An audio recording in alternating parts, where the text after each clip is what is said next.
The number of times I find a theory that he said in gobbledygook, but it's true. For the past few years, Ricky Gervais, Stephen Merchant, and Karl Pilkington have been meeting regularly for a series of pointless conversations. This is one of them. Testing. Is that all right? Hello and welcome to the Ricky Gervais Show with me, Ricky Gervais, Stephen Merchant. Hello. And the little round-headed buffoon that is Karl Pilkington. All right.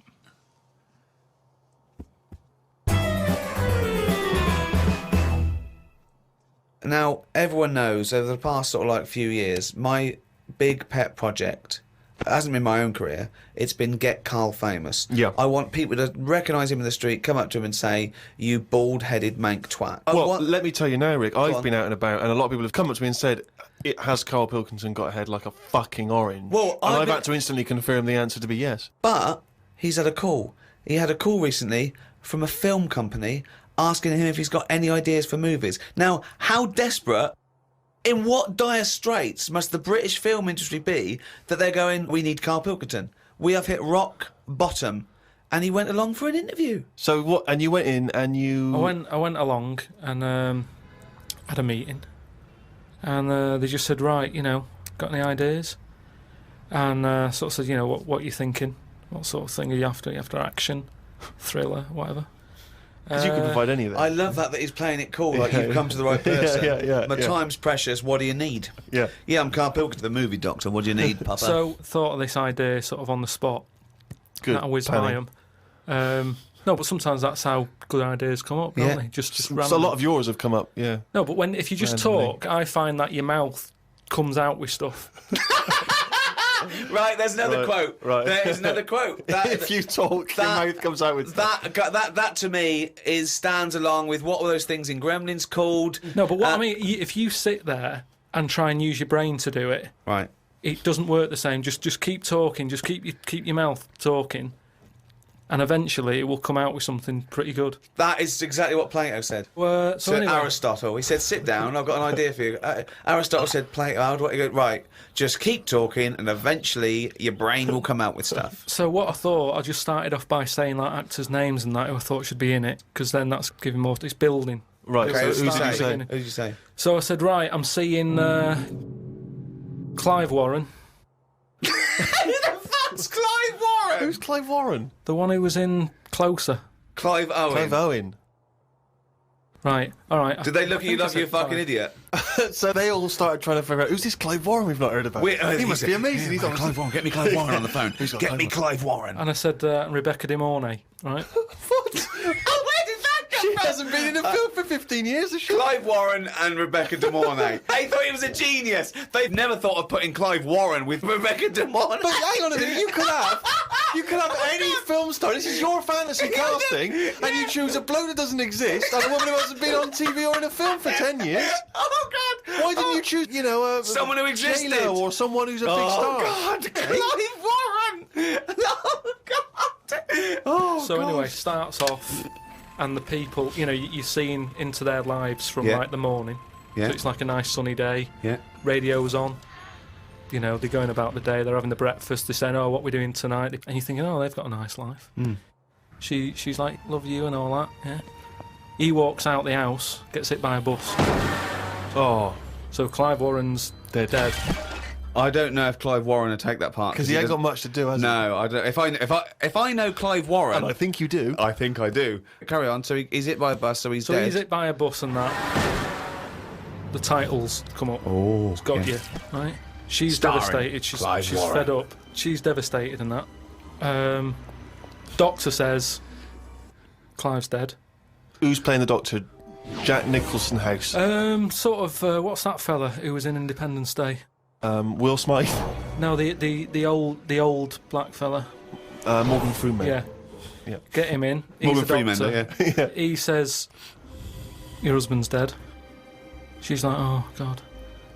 What happens then is, he says, but listen, what we can do now, we can take the brain out. Right. Right.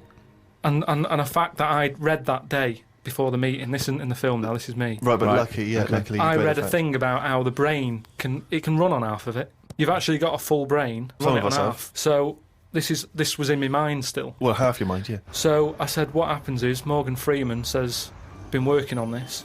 You can run your life on half a brain. Right. She's sort of a bit like, what are you telling me this for now? My husband's just died like 20 minutes ago. Yeah. And he goes, yeah, but if we're going to do this, we've got to act quick. She's like, do what? He says, whilst his brain's not fully dead, because it stays awake for a bit when you've Oh, been he's killed. not dead then. Fine. No, but Wait. he is. But they found out that Right. it stays awake a little bit. No. So- No, he's gone. No, You're no. hit by a bus. Yeah, no, he's dead. If the brain's dead, you are dead. Clive Warren's dead. And if the brain's not dead, you're not dead. No, but it's like people in a coma. They're dead, aren't they? But No, the brain no, isn't no. dead. No, they're in a coma. No, they're not in a dead. coma. No, they come out of comas, don't All they? right, then he's in a coma. He's been hit by the bus, but the chances are he's not going to come out of that coma, but his brain is still awake. So change that. That's easily done. Hold on though. I like this fact that he's in a coma, so they're going, look, he's definitely going to die in this coma. Take the brain out now. Pop the brain out. But why is that such a weird thing when that's what they do now? That's what they do now. What is? That's what they do. What? They do that. What? A brain transplant? No, but when, like, how I've signed that donor card, Yeah. like, if anything happens to me... No. they've There's got the no lot. such thing as a brain donor. Oh, we've explained to you before. Yeah, but they're working on it. They've said something about Einstein. They messed about with his brain for ages, trying to work out if it was full of stuff. That's what they're doing. They're working on that. There's loads of things that doctors are doing that we don't know about. I've seen some weird stuff on the internet. Yeah, I know you have. Yeah. I saw a programme on Channel 5 where a monkey brain was still alive and it was stuck on a stick. And they You were poked watching it. the Magic Roundabout. They poked it and it reacted. Right. So it's still alive. It's being kept alive. And it's only a matter of time. What's the brain linked up to? As long as you can link it up to the eyes and somehow so it can tell the arms and legs what to do, you're laughing. I love that. Imagine a team full of doctors going, well, we're going to try and do a brain transplant. Carl, as long as you can link this up to the eyes and tell the arms and legs what to do, we're laughing. Cheers, Carl. See you later. Then what happens is they say, do you want half of his brain in your head? Half of his brain in her head. She says, definitely not. I'm having you struck off. She starts screaming. She calls the police. He gets Yeah, arrested. but you'd have said that years ago when people can have, like, someone else's arm put on their body and stuff. Yeah, but he's only in a coma. Yeah. No, but he's not going to come out of that coma. Right. So it's like this or nothing. It's Right. like, look, you know, what we're going to do here? We can either turn the switch off Yeah. or we can put his head in your head. But why would But you... so why... what he does? So what they do then? They're going to take half his brain. Half of his brain, take Put out half of hers, pop it in place. Why would she do that?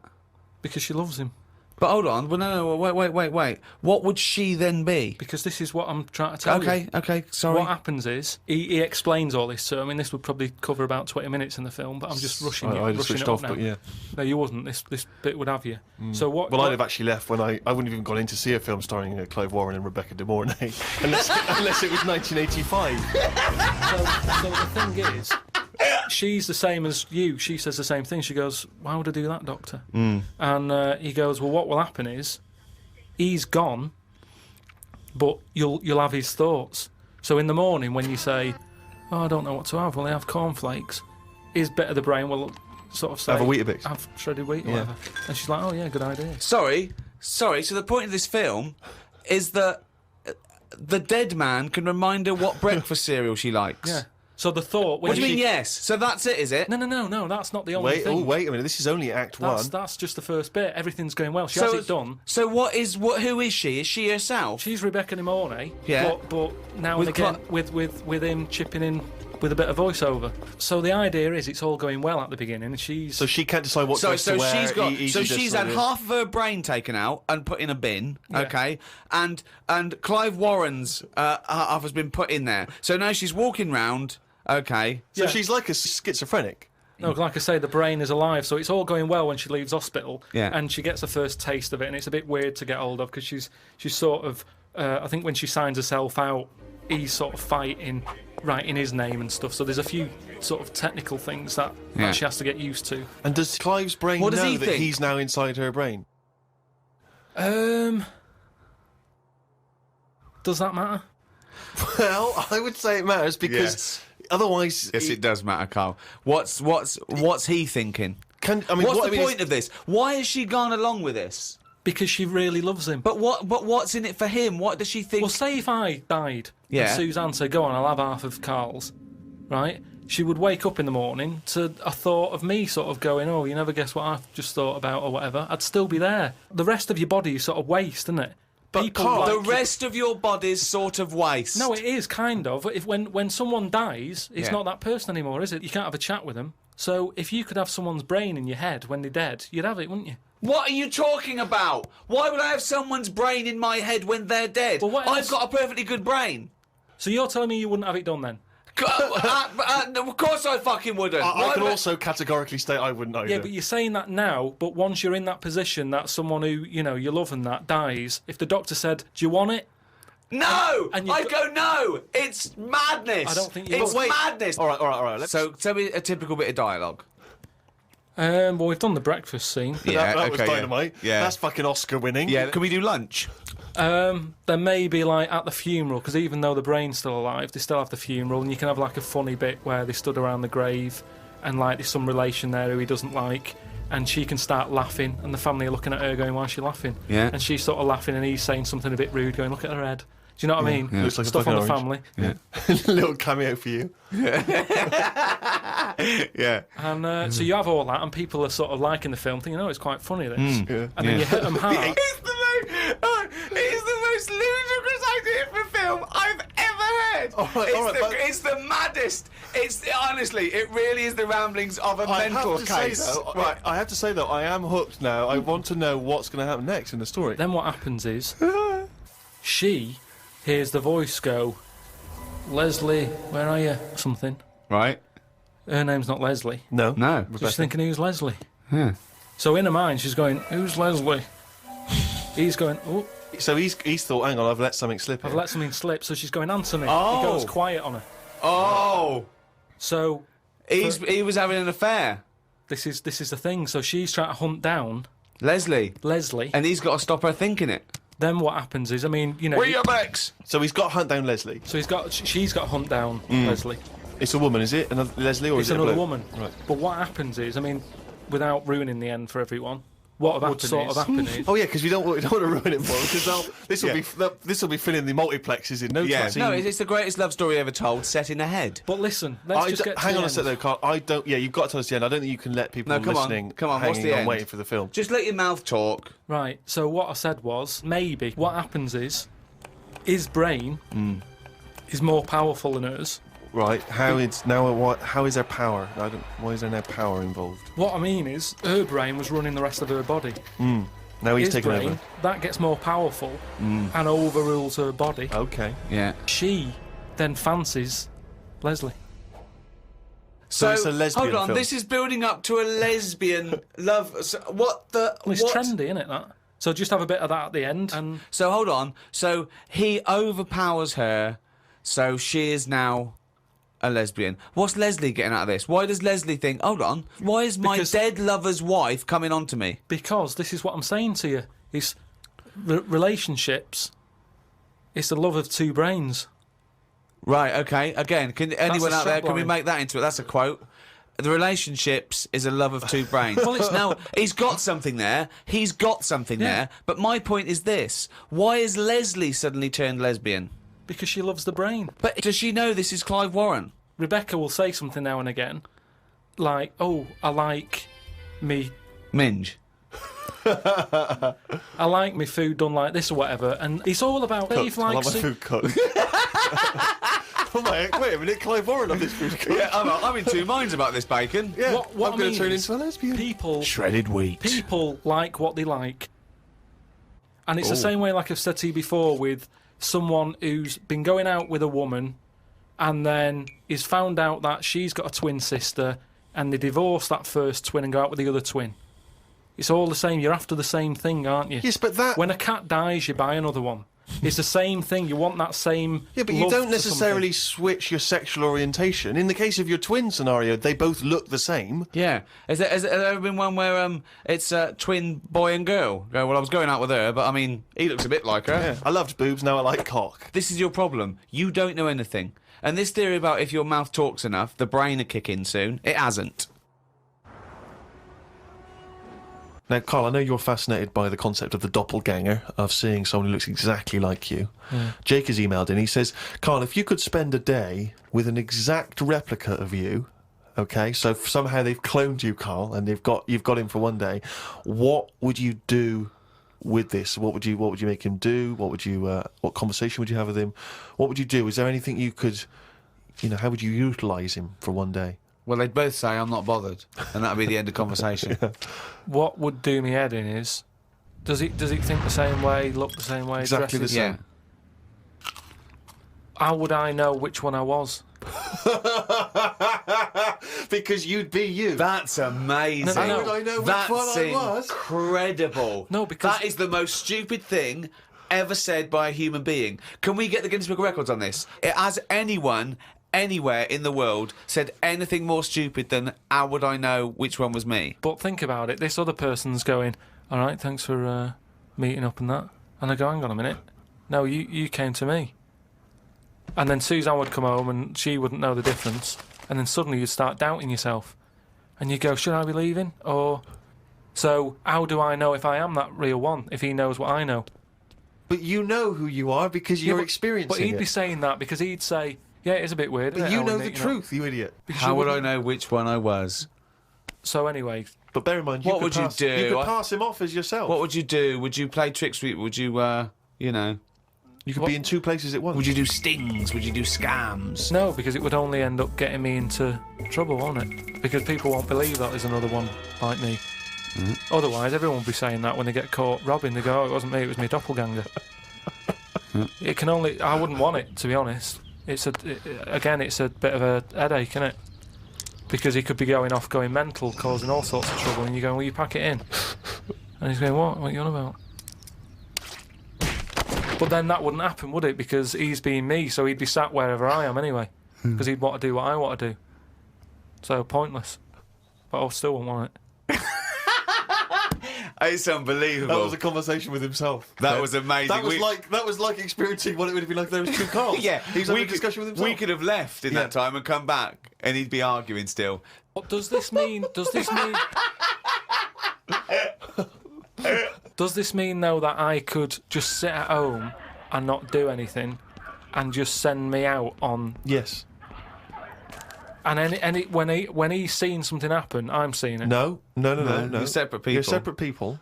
But then he's not a doppelganger then, Well, is he? you're identical twins then. You found out identical twins and he's got exactly the same input as you. I mean, it's not a real question, is it? It's just a little... Again... But I said to you the other week about twins and that, how I wouldn't like to have a twin. It's all right when you're a kid, but unless you're a Siamese twin, even they don't even look alike, do they? They're just stuck together.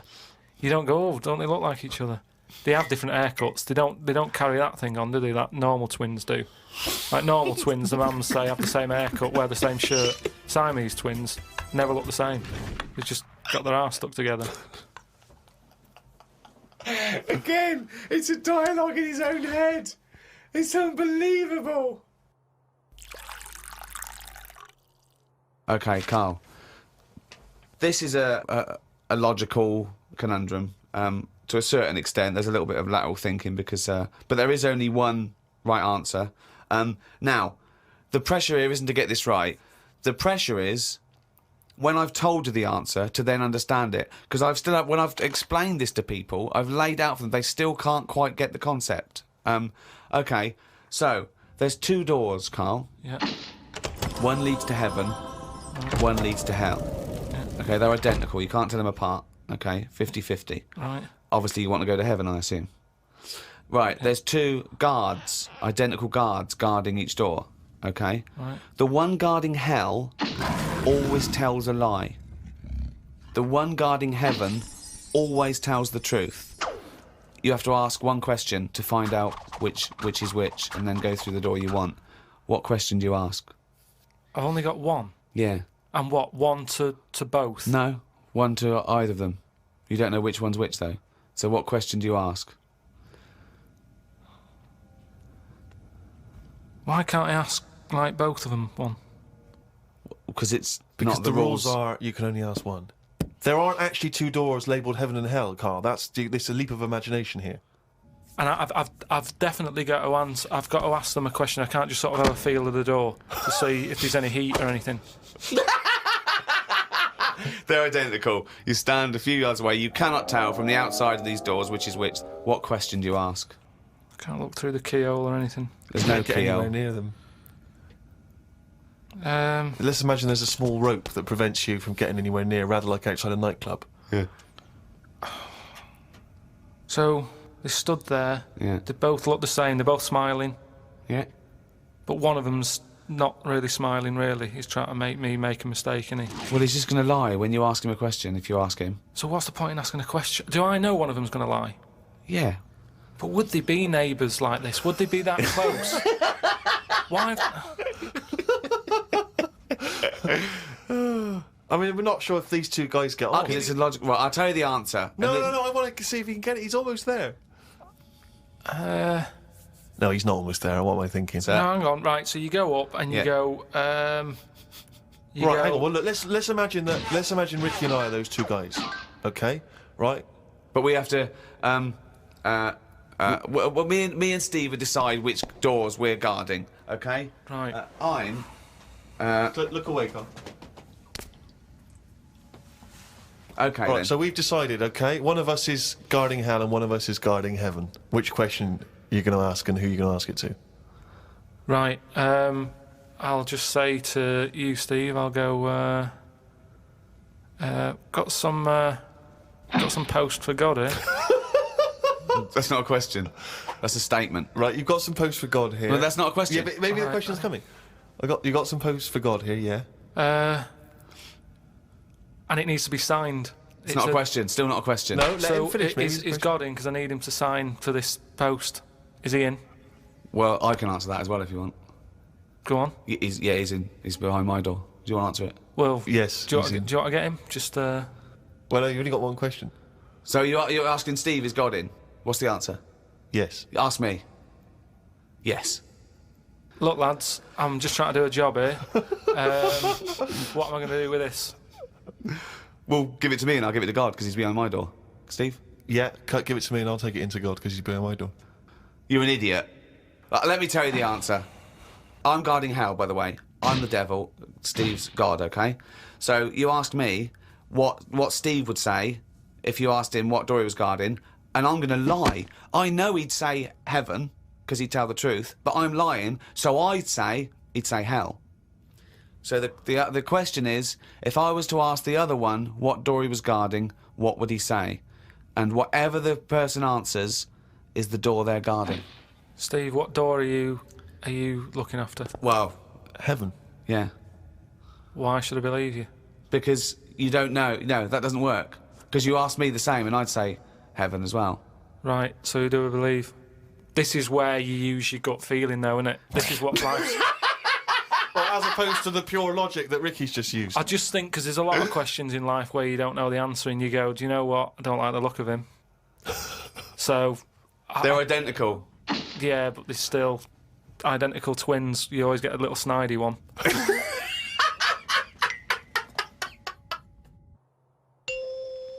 Well, Rick, you're not the only one who's been away. I know you've been off working, but Yeah. I, at long last, have taken a bit of leisure time. Go on. And you've probably heard of the Rio de Janeiro Carnival, only one of the hottest events in the world calendar. Yeah. Imagine me down there. Oh, Rio, God. you can imagine, did not know what hit it. Oh, God almighty. Imagine, were you like Paul the Party Animal Parker? He would not have been able to keep up if he was with me. God, what did you do? What did you get up to? Oh, let me tell you right now. Day one, I almost drowned. Day two, I got a foot infection and spent the day in the hospital. And the rest of the time, I had diarrhea. So that was a hell of a time. Carnival. Yeah. I did. I was able to watch some of the carnival on TV, and it right. looked brilliant. It looked Did it? amazing. I didn't actually. It was difficult to make out because the TV wasn't actually in my room. Because in an effort to save money, I wasn't staying in a hotel. I was staying with a bunch of other people in some kind of like someone's flat that they let out, and so I had to watch the TV like from my window, watching a neighbour's TV. And of course, when they changed the channel, you know, often during the juicy bits, I couldn't see anything. And but they looked really good. I'm bunged up at the moment just so I can get through the show. But I've just been on a 12-hour flight, and it is terrifying being on a flight when you know that any moment you could go. Because you know how the problem is sometimes the toilet's free, and sometimes you've got to queue up. And the worst bit is that sort of half an hour just before you land, when they say the toilets are out of bounds now. I tell you, I went twice before that in quick succession. The woman sat next to the toilet. She didn't know what was going on, the noises and stuff in there. And I was really panicky. Oh, Christ. And so of course then on the whole flight, as we're landing, I'm really petrified because I'm thinking this could. I packed a pair of underpants and jeans in my bag in my holdall, just in case it all went. And I was really, because I hate flying anyway, and I hate landing because it's the most terrifying moment of the journey. Then it really was rumbling, and I was thinking, I've got to get out of here. Of course, you know when you're in a hurry, suddenly everything makes you angry. The little old lady in front of me who's just hobbling along off the gangplank. Yeah. You know, just really annoying. With your bad hips and your bad and legs. your Zimmer frame. I know you've been through a war, but get out of my way. Yeah. And just anyone who kind of even passes you, and so I managed to get there just in time. Got into and it all went off. Man alive, it was grim. But that was not anything compared with the first couple of days. Because the first day I went for a walk. Ipponia Beach is famous for just the beautiful, beautiful people that gather there. There's so many beautiful women in Rio. It made me angry. I was angry that these women were so attractive and that, you know, none of them were even looking at me. So, but anyway, I'm on the beach because I was shopping and I needed a wee. Right, and we went for a quick impromptu swim, and I thought, oh, we in the sea. Just think of him on this beach, right, with diarrhea. Well, I'm wearing great big long shorts because I'm not going to try and compete with these boys because they And you are, could I say this, the whitest man I've ever met in my life. Yeah. I mean, with his shirt off, you can see his heart like a newborn fish. Well, this was the thing. As I went into the sea to have a wee, there was a discussion about this. As I went into the sea to have a wee in a litter tray. See, there was a discussion about this because I'm very much of the opinion that you should take your trunks down, and some people, some of my friends are saying, just do it in your trunks and let the sea just wash it away. What a hell of a carnival! And I think I'm against that. I've always been against that in swimming pools, everything, you know. I'm against pissing in swimming pools. Full stop. It doesn't matter whether you do take your trunks down or don't piss in the swimming pool. Sea? Yeah, well, fine. Yeah, fine, okay, right. Fish do it. So anyway, I'm in the sea trying to urinate, and I kneeled because I'm obviously very tall, so it's tricky to get deep enough for the water to mask what you're up to. So I tried to kneel down in the water, right, and I got John Thomas out, but then the water swept out again and just left me on the beach. But luckily my back was to everyone, so no one saw. I can't think of a funnier sight than Steve Merchant on his knees with his little John Thomas out. I don't know how big it is. I've never seen it. But I imagine it's in proportion to the rest of it, is it? I wish. That's all I'll say is I've been a little shortchanged. But so then I got up and I waded a bit deeper in, right? And now I was trying. I got it out. But what I didn't realise is that the waves just off the beach are really just uncontrollable. You never know what's going to happen. So suddenly I see this giant wave coming towards me, crashing towards me, and I got the cock out and everything, and it grabs this wave, comes over me, and lifts me up, flips me up in the water, right? And I'm floundering around. I can't see anything because, of course, I had to take my glasses off to go in the sea because I didn't want to lose them. Oh God! So I floundering around, and I'm genuinely getting scared because as I try to get into shore, the wave just pulls me back again. So I'm waving to my friends on the beach. But with everything. Well, what I don't realise is that because I'm not wearing my glasses, I don't realise that I've been dragged along the beach some way, and I'm not actually waving to my friends. So there's like a bunch of these beautiful women on Ipponia Beach watching a pasty white man waving with his cock out. And what annoyed me was my friends were laughing, and that Steve, really angers me. If I'd have been there, I would have burst. But why wouldn't you have come running? Would you have come running in to help me? Oh, I couldn't have saved you with your glasses off and your knob out. If I ever save you, I want you to be fully dressed with your glasses on. So you'd have just let me go. That would have been what you'd said to my parents. He had his knob out and his glasses off. There was no way I was going to... I can't think of a funnier sight. Oh. Karl, I've got a couple of little facts for you, just to try and inflame your imagination. Go on. Sharks are immune to cancer. Are they? Yeah. So how have they found that out? Well, I don't know, but But I've never heard of any fish having cancer, though. I haven't heard of a cod being ill. So why are we focusing on that one?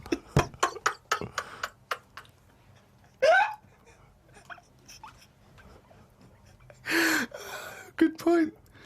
Okay.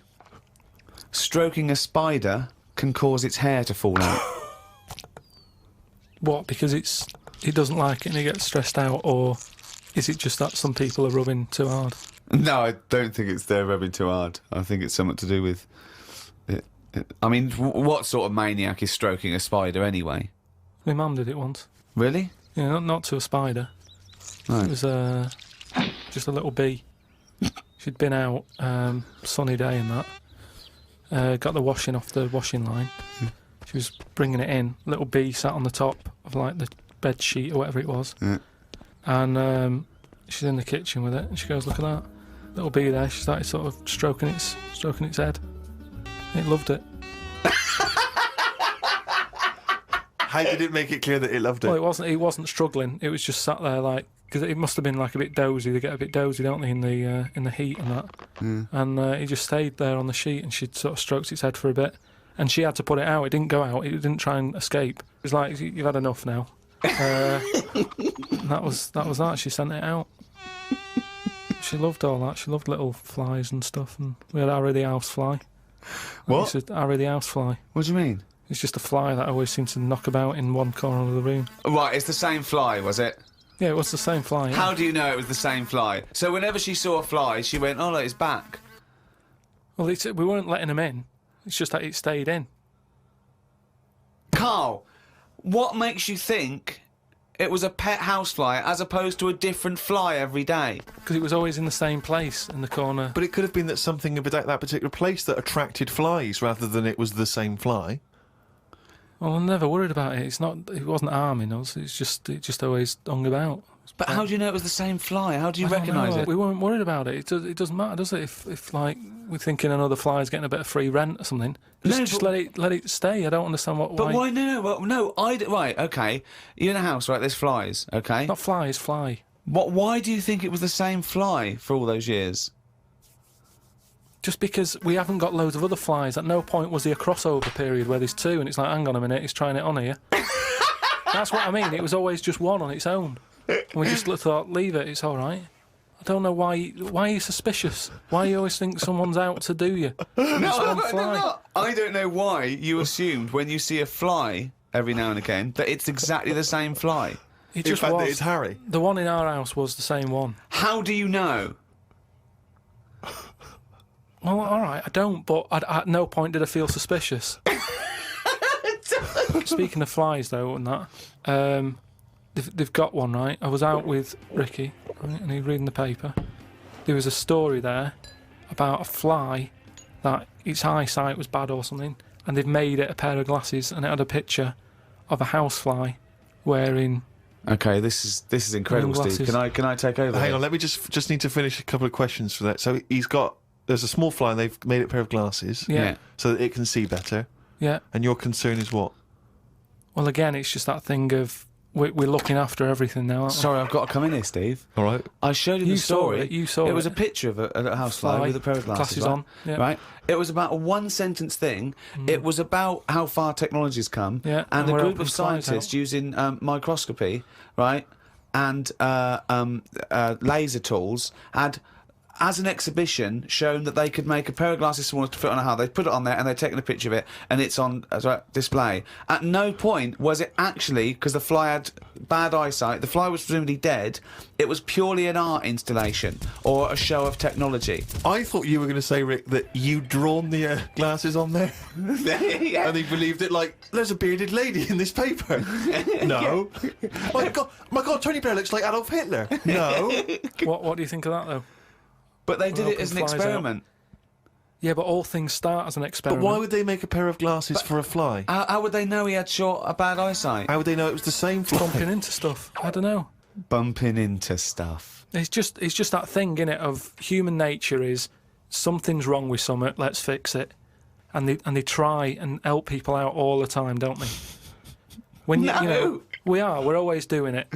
We're always trying to help people out instead of just going, "You've been dealt a duff card. Cope with it."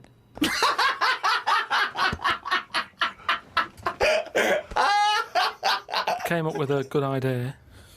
We'll be the judge of that. I'll do it now. It's not a good idea. Okay. Okay. I'm sticking my neck out here. I think this isn't going to be a good idea. Okay. Thoughts? Well, I'm going to agree with you. I'm going to second that motion. Okay, let's see. Let's see if we're both right. See-through skin. High five, Rick.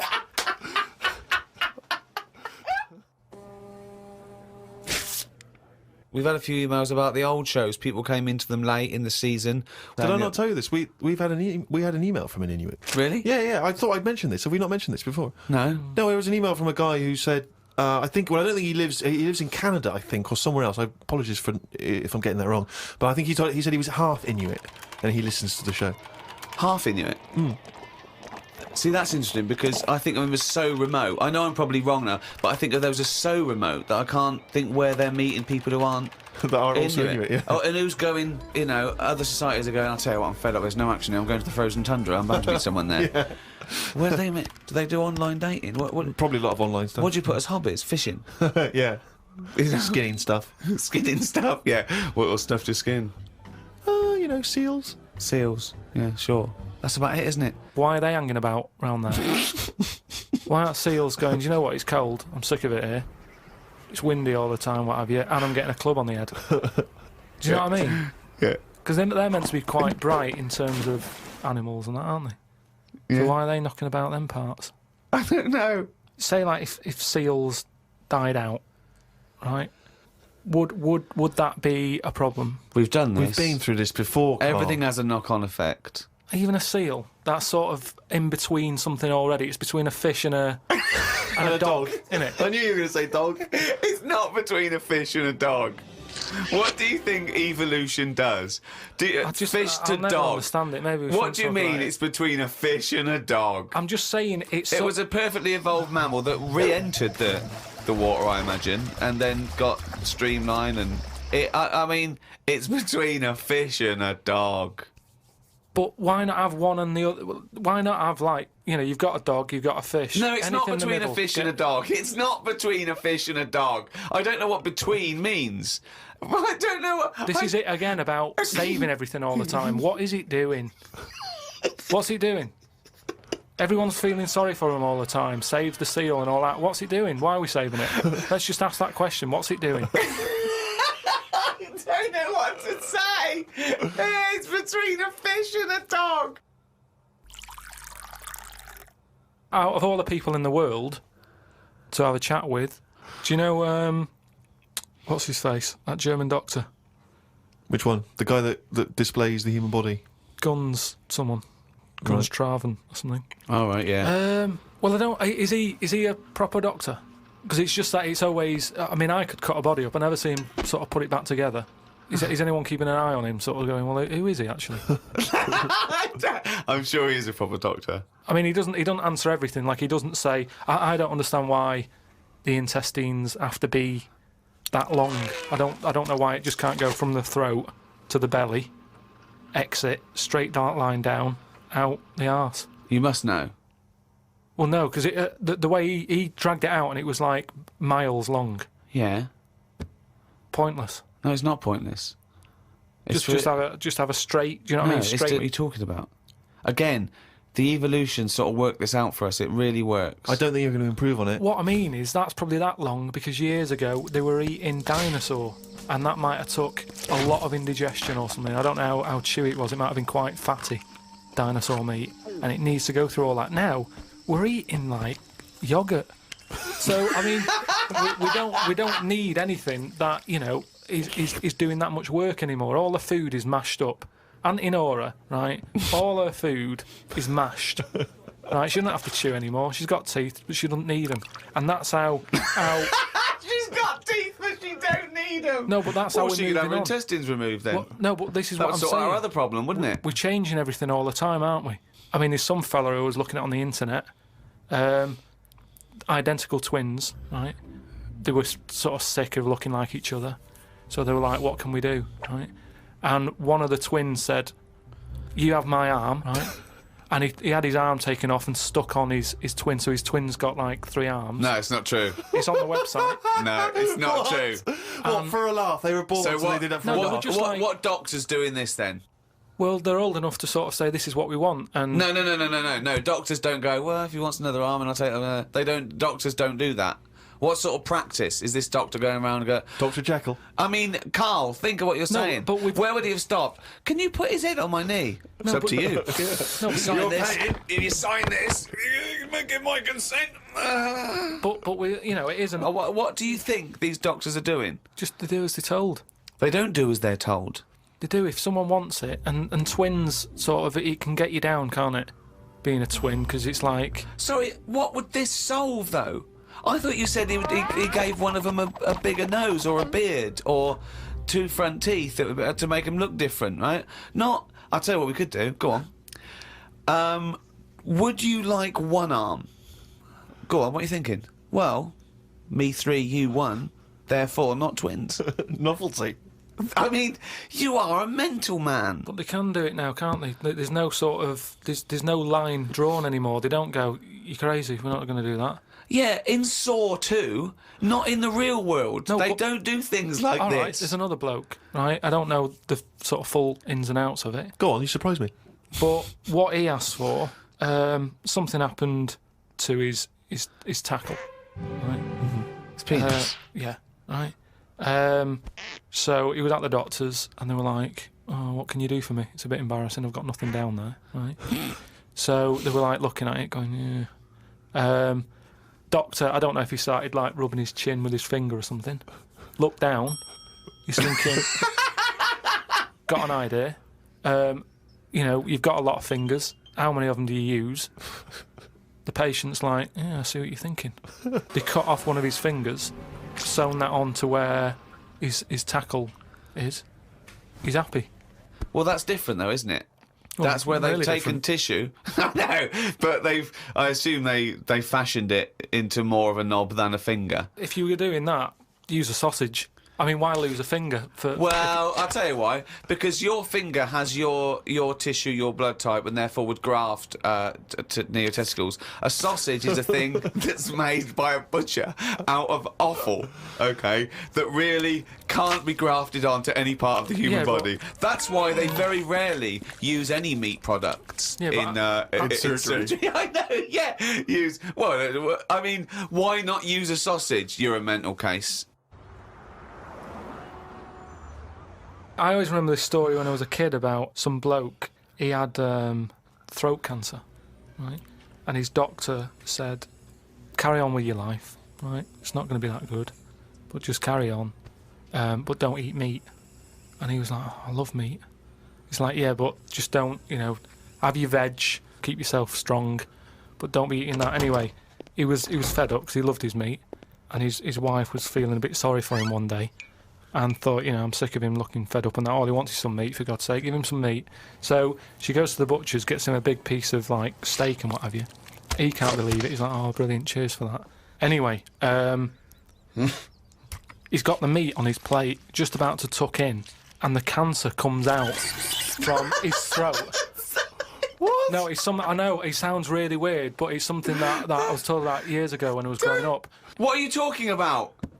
It was just some bad illness, some cancer thing, and it sort of, it was coming out waiting for the meat. It was sort of dying. Again, a lot of your medical knowledge is from... It's from the film Alien. So this guy with throat cancer, okay, as opposed to it being a disease of the cell... It was like a living. The Alien. It was Alien. So it was the animal. It was the little animal cancer. That's why What he are you wasn't allowed to talking eat about? meat. He wasn't allowed to eat meat. So it's 'cause of- sitting there. So it's actually sitting there in the throat. Well, I'll tell you what I'd have done if I'd have had some cancer in my throat. I'd go, there you go, rid of that. What are you talking about? So what happened? He choked to death on this thing, and the wife was like, "Oh, I shouldn't have given him the meat after all." Just That's listen a to your- bollock listen to story. your it's all. There's loads of weird stuff like that There that is. happens in medical stuff. Well, the terrible thing is, if you got testicular cancer and you eat meat, your bollocks come out of your trousers, and they're all over the plate, Yeah. and you have to be asked to leave the restaurant. Okay, then listen. Right, I've found some things that I think will interest you, and I want your first thoughts on these. Okay. Now these are facts that I've sourced.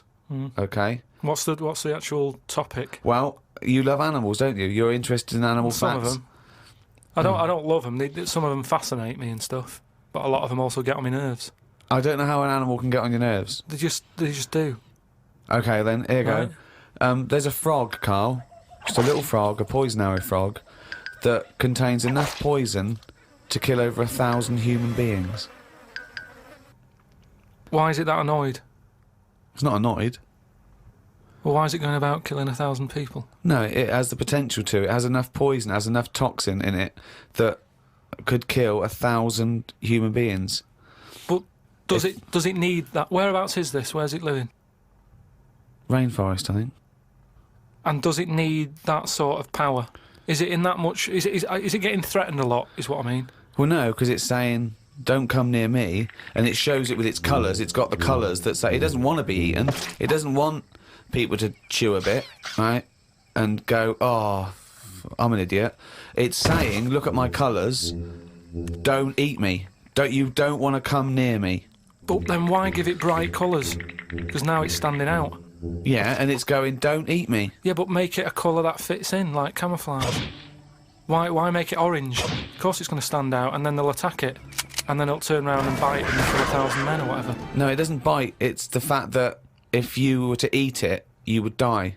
Yeah, but who's going to eat it? Well, things that eat frogs. The French.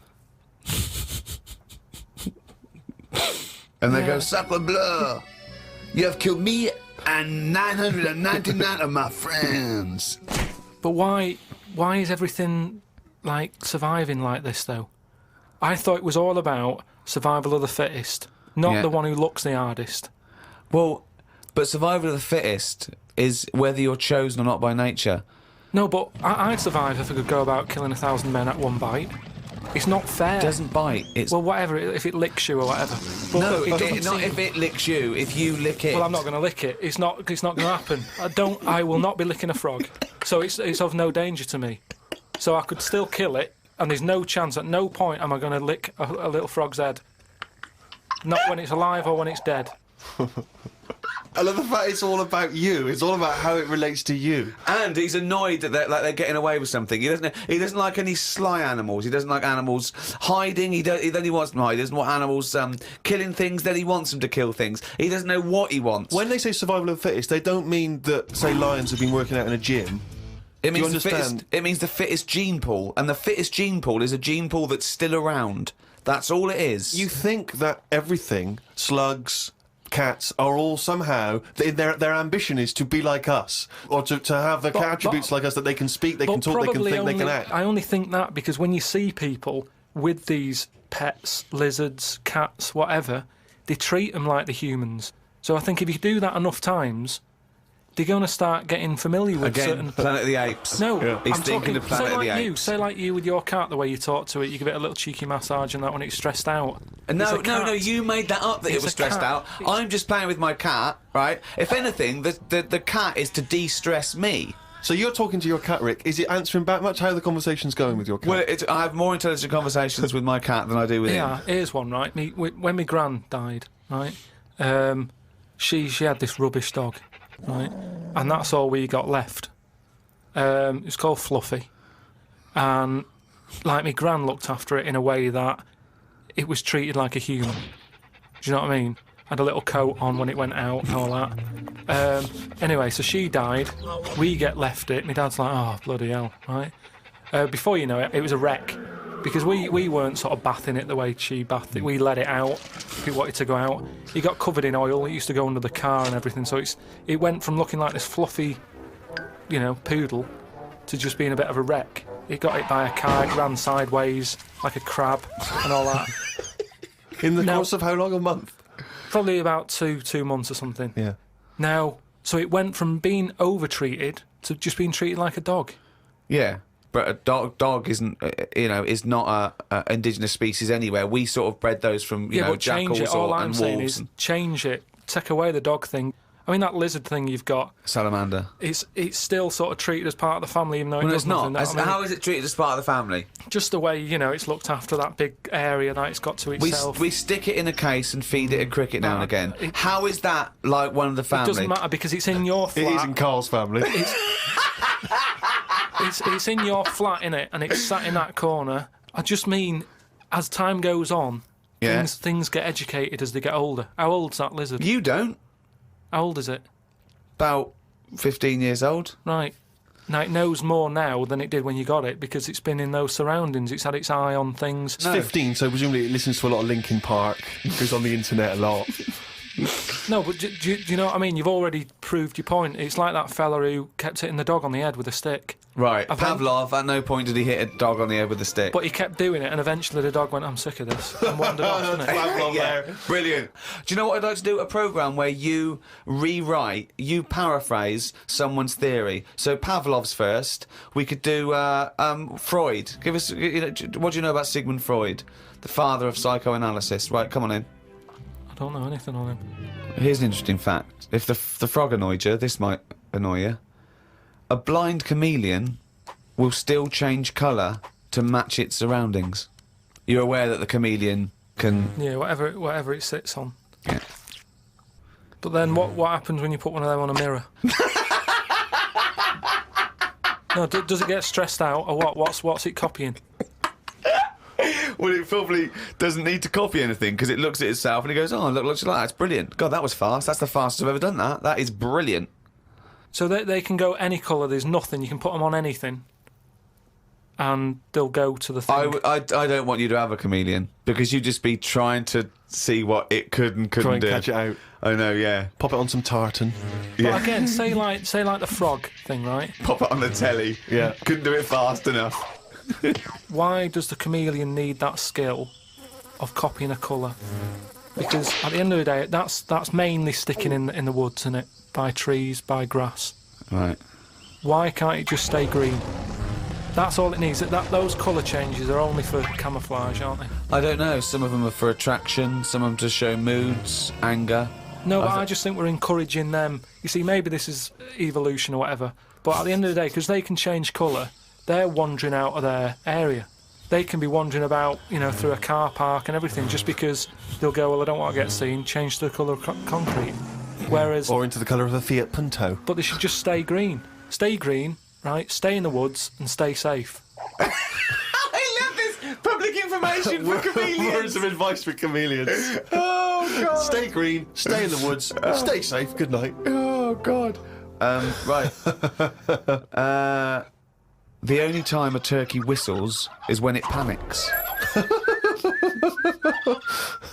Christmas time then. Yeah. What do you think of that, Carl? It goes from one extreme to another, doesn't it? You've got a frog who's going mental, It's not going mental. killing thousands of people. No, that's not. That's got that sort of power. Then you've got a turkey who's whistling for help. You think that you should redress the balance a little bit? You want to give... What would you do?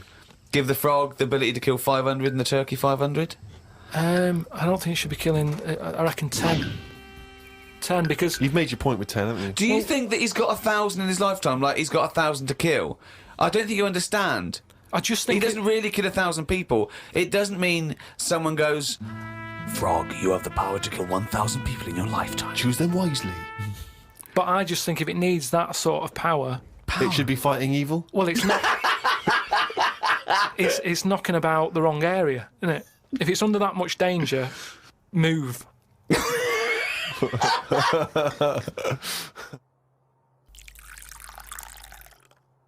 I was thinking the other day about, your body and everything, because it is amazing, isn't it? How it works. Oh, yeah, yeah. Does the brain control you, or are you controlling the brain? I don't know if I'm in charge of mine. Nor do I, There's a surprise. Nor do I, No, do you know what I mean, though, by that? Does the brain control you, or do you control the brain? Don't you ever sort of think sometimes? Say if you're making, But 'cause you I are was the making, brain. No, but I was making a shopping list, right? Going right, I need some rice, kidney beans, and I thought I had everything, and I sort of was rolling up the paper, and then something went, oh, an onion. Your brain did something that. went an onion. Was it No, Suzanne? well, my brain sort of went, you forgot something. Yeah. I didn't think I'd forgot. I was No, putting you that- are your brain. No, but don't you understand? My brain was I was in control of my brain when I was writing down rice and kidney beans. But you're not in charge of the onion. That's another part of the brain that's in charge of the onion. The onion sector. No, but I put the paper away, putting my coat on, ready to go and get the rice. Yes, but your onion lobe kicked in. What? So you put the paper in your pocket, you got the coat on, then you just suddenly hear Then from it nowhere, was just like onion. Yeah, I'm not even thinking about that shopping list. It's in my pocket. I'm thinking, do I need my gloves? It's cold out. Yeah. Suddenly, onion, and it was like, oh yeah, onion. Yeah, I had to get the paper out. You So had what to I'm write that saying down. is, But who's what? in charge?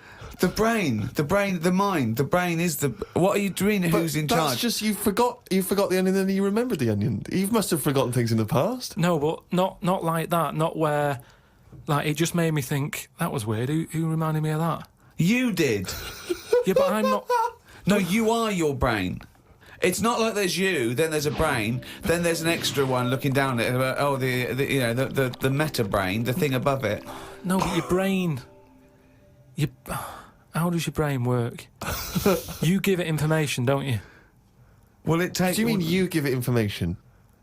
Well, It's doing if I sat in a room with nothing, not feeding it anything, it wouldn't know anything. No, but there's this thing But that there's then- two yous. It's this thing that there's There's this. Karl and Karl's brain. Yeah, there's not a duality in this. If you go, come on, now think. That's the brain saying that to itself. It's not. There's not two people in there having an argument. Come on, brain. And the brain's going, oh, don't you start, I was thinking then. And the other thing's going, brain, onion. And the brain goes, Karl, onion. You are your brain. If you are anything, you are your mind, your brain, your collection of memories, your personality. You're not what you look like. Does that answer your question, Karl? What do you think then? You were thinking of a tortoise on a skateboard then when I did that last sentence, weren't you? You know, whilst you've been working on that, I've been travelling about a bit. Went to Dorset, right? Nice beach there. And you know those huts you get, like a hut on the beach, and Oh, where you get changed? you can get changed in it, but they're better than that. It's like you can put a telly in it, sofa if you want. Oh, you don't mean the Victorian changing Yeah, hut? yeah, Do you mean those sort like... of things. It's sort of bigger than that. Yeah. And we're walking down there, and there was a really sort of big fat family in one of them. There was about 4 of them, and you could tell that they'd never had a game of anything. Do you know what I mean? They Yeah. just sit down there, eating ice creams, looking at the sea and what have you. And the weird thing is, the little fat kid, the youngest one, who must have been, I don't know, about 8, he was really fat to the point of you couldn't see his neck. Yeah. And he sat at the front of his mum and dad and his older sister. He sat there, and he had a frisbee, and I thought, look, they don't want to play with him. I mean, that's an active game to play, isn't it? Yeah. Frisbee. As we got closer, he was just using it to eat Maltesers out of. I just thought, even again, you know, the one active thing he's got, he's using it to eat out of. Yeah. And Extraordinary. that just sums up what people are like now when it comes to keeping fit and activities. Oh, that's fantastic. One thing I've noticed that because I occasionally go to the gym, and you know those guys who work out constantly to give themselves extraordinary physiques. Just they're on the trip, they're on the weights, and they're really. I've noticed in the summer particularly, those guys cannot wait to get their shirts off. Yeah. Everywhere you see, they're walking around. If they've got a good torso, they are walking shirts off. Even I think if you go to nightclubs, I notice there's always one guy who's thinking, well, I have put so much work into this body, I have got to get my shirt off on the dance A floor. vest, yeah. You know, and it It's comes straight a off. brand new tattoo. I'm not covering that up. Exactly. I've paid a lot for it. Let's see it. Yeah, yeah. But that's what we were saying about bodies. I can't remember why we were talking about it. We've got to a point in science now that you can change your head. Right? No, well, that doesn't make any sense at all. It was a program on. It was done in the 50s or 60s where they stuck a monkey's brain on a stick and had it wired up and it still worked. Right. Right. Okay. And that was in like the 60s or right. whatever. Okay. Well, So- to say to change your head makes no sense at all. Because if you put a different head on a different body, you're changing the body. Yeah, I know. Well, that's what I'm about to say to you, though. What? That's what I'm saying. That I'd be more confident if I had someone else's body. Because if anyone dissed it, I can go, no, it's bad, innit? But it's What not are you mine. talking about? What? It's like, say, As opposed to someone else's head? yeah. Well, What, it you'd wouldn't ra- be me, would it? The head is me. Well, of course it is. That's what I Yeah, mean. yeah, So the what do you head's mean? me. You'd be happier having someone else's body? What, than your own? What I mean is, say if you're wandering about, for some reason, there's an incident. You have to take your top off and that, and everyone's looking at you, right? And you're a bit sort of, you haven't got the muscles and that, you haven't got the six-pack, Right. which isn't that nice anyway. I don't know why that's become a nice thing, really, seeing the insides of you. You might as well. I mean, I know I came up with the see-through skin idea, but it's a bit weird, isn't it? You can see stuff. No, it's the muscle in front of the... No, it's not. Sometimes is. you can It's see not the- It's like, not the tubes. outline of your No, you organs. can't see tubes. You can see tubes and veins and stuff. Well, you can see veins. Yeah, well, I don't want to see that. That's why we've got skin over it. Is Well, what stop I mean. looking at naked men, then. Why No, you but keep- sometimes you can't help it because it's been hot, and like you say, there's people walking about with vests on and that. So anyway, what I'm saying is, say if some incident happened, I'm walking about with my top off. Right. Girls are laughing at me, right? Why? Dunno, they might. Yeah, go on. So they wouldn't look at your body, they'd all look at your head. So what I mean is, Yeah. rewind that, right, and imagine all that happens again, but I've got someone else's body. Right. Whose body? Just some fella who's died, and my body was injured, and they said, we've got a new body in. You can Right. have it. We'll Yeah. stick your head on it. Yes. Yeah. Now, say if They're laughing at you. they are laughing at the they're body, laughing yeah. at the body, but at least I'd be able to sort of go, I know it's a mess, but it's not mine. At least I don't have to claim ownership. So all of this extraordinary technology that can make put one head on another person's body, so you can go, it's not my body. No. But And it's not your own. I'm not being funny though. So if you have a body transplant, right, and you're there, you're at home, naked, you look down, Yeah. lovely penis and a set of testicles, Yeah. right? What do you do with them? What do you mean? What am I doing with them? Well, do you like them? Well, you wouldn't mess about with them as much as if they were your own.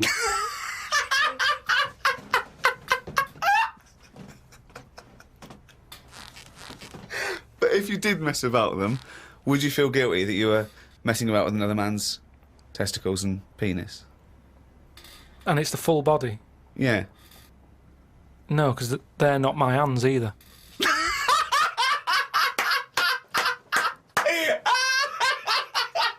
You're a genius. You're a fucking genius. So what you're doing is watching someone else wank. Yeah.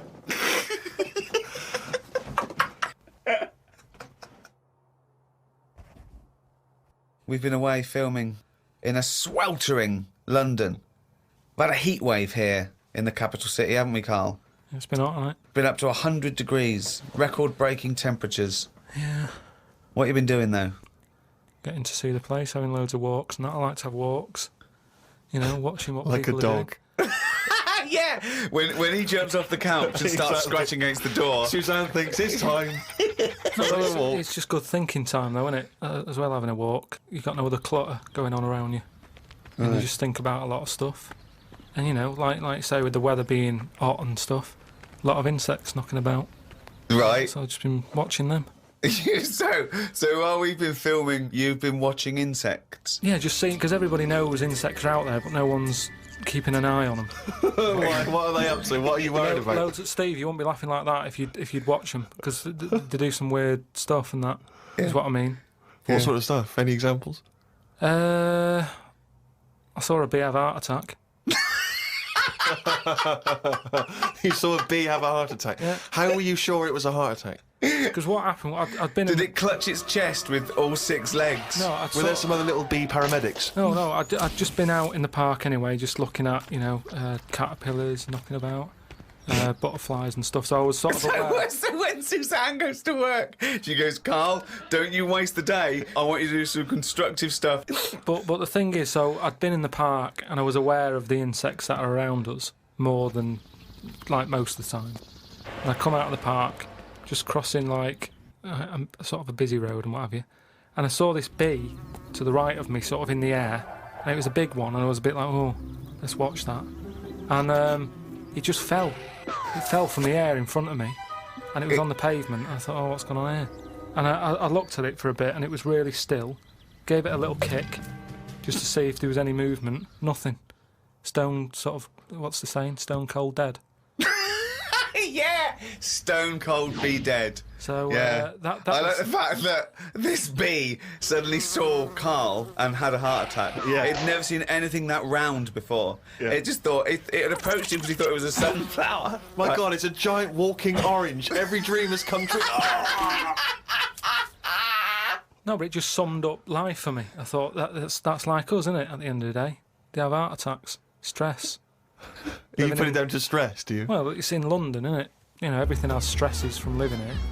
And they are bald, aren't they? They've got fur all over, but they lose the... And always overweight. It was a fat, bald bee. Oh. So what did you? It fell to the floor, and you instantly just kicked it. You didn't attempt No, to I waited revive a second and just looked at it to see if there was any, leg movement or wing, and there was nothing. And then when I sort of kicked it, it was sort of hard. It had hardened already. It's just Rigor mortis had had set in. Did it put you in a bad mood for the day? Because I know things like that can just send you over the edge for the day. Death and that does a bit. Suzanne doesn't like me talking about death. What riveting conversations do you come up with? No, just things like one of our mates has had a baby recently, and I just was saying, oh, when that's sort of our age, we'll nearly be dead. Think of that. That's the first thing he says. There's a new life brought into the world. I know. But when he's our age, we'll be dead. Yeah. No, it's Maybe weird. they'll let you do the speech at the christening. Well, yeah, I've been watching loads of stuff. I've been watching Ants. You mentioned Ants. I've had a lot of moths in the house. They're sort of sad. I mean, you say it like it was a They're- garden party. Yeah, well, but all I'm saying is I look at more about what its life is like. Because if you watch something long enough, is what I'm saying, you can see that it's a bit clueless. It's the same way about ants, or they're hard workers and all that. I watch one; it's going back and forth all the time. They go one way and then they stop and go the other way. They try to look busy in front of the mates, but if you watch one long enough, it's back and forwards, and it's like it's done nothing there. I'm going to carry this twig back and forth until I can knock off at 4. There's a lot of that going on. Is there? Because there's none of that going on. There is. No, like I say, the moth, depressing little sort of thing. Why is it depressing? It hasn't got eyes, has it? You just look at it, it doesn't know what's going on. I just don't. I think if you haven't got eyes, you shouldn't have wings.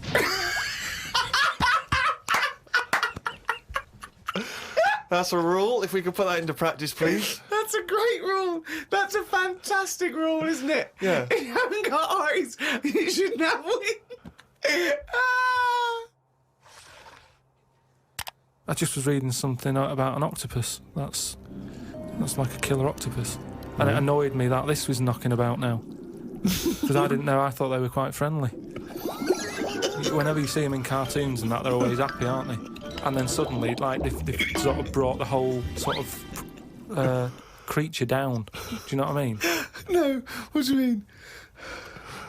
Well, just when you see them in films, they're running about and that, and everybody likes an octopus. But this one that's on it was your fault really, because you told me about that frog that's going about killing people. No, I didn't say that. So I looked it up on the internet at like other creatures and stuff, .com. and there's some octopus that's in the sea, and what it does, you don't even have to like threaten it. It just spits in the water, and if that stuff gets on you, does you in. Again, So in a way, it's good knowledge because, I don't go in the sea anyway because it's full of stuff like that. But that's just reassured me that I'm doing the right thing. If they're knocking about, just gozzing everywhere, you don't even have to be near one. You don't even know if it's been spitting and stuff. It can kill you. It just seems unfair. I haven't harmed it. I haven't gone near it. Why is it getting annoyed with me? Doesn't seem right. So that's where a knowledge has not helped that octopus out. Because now, when you eat them, I just think, yeah, have another one. Do you know what I mean? Get rid of them. another conversation with himself. Another conversation with himself. Okay, Karl, I'm just going to throw an animal at you. Tell me how weird it is, what bits annoy you, how you'd change it, okay? A crab. How would I change it? Yeah. Does it annoy you? Do you think it's weird? They are weird, but they're at that size where they can get away with it. Yeah, it suits them. Okay, good. Would it change anything? In a way, you know, what you're saying about things not working, he can't walk forwards. So But- why hasn't something happened? Why haven't they said, do you know what, these arms are too clumsy? We need to have them so they can slot away easier and we can pull them out when we need them instead of clumping around with them. Because they do struggle. You see them struggling with their arms. Yet they're still here, they're still doing that, they're still designed that way. What's the weirdest animal? So you think the octopus is the weirdest animal on Earth? Yeah. Why is it any weirder than a dog? Because it couldn't be further away from us. A dog has got human eyes. If a jellyfish had a pair of eyes like ours, I probably wouldn't worry about him that much. But like I said to you, it's that way that they haven't got eyes, they're floating about. I can handle some fish. They look like us, they've got eyes, you can make eye-to-eye contact with them. A jellyfish, what are you looking at? It's a snidey thing, like I've said to you. You can see a lot in eyes. Do you know what I mean? They say, don't trust him. Why? It's his eyes. Jellyfish haven't even got any, and I don't trust them. In terms of design and everything, and if you lined everything up, say if I'd come from another planet, and everything was lined up in a row, and they said, right, we're going to give you a crash course in what's knocking about on this planet. Yeah. And you go, right, go on then. And you go, this is man, here's woman, here's a dog, here's a cat, here's an octopus, I go, hang on a minute, what is this?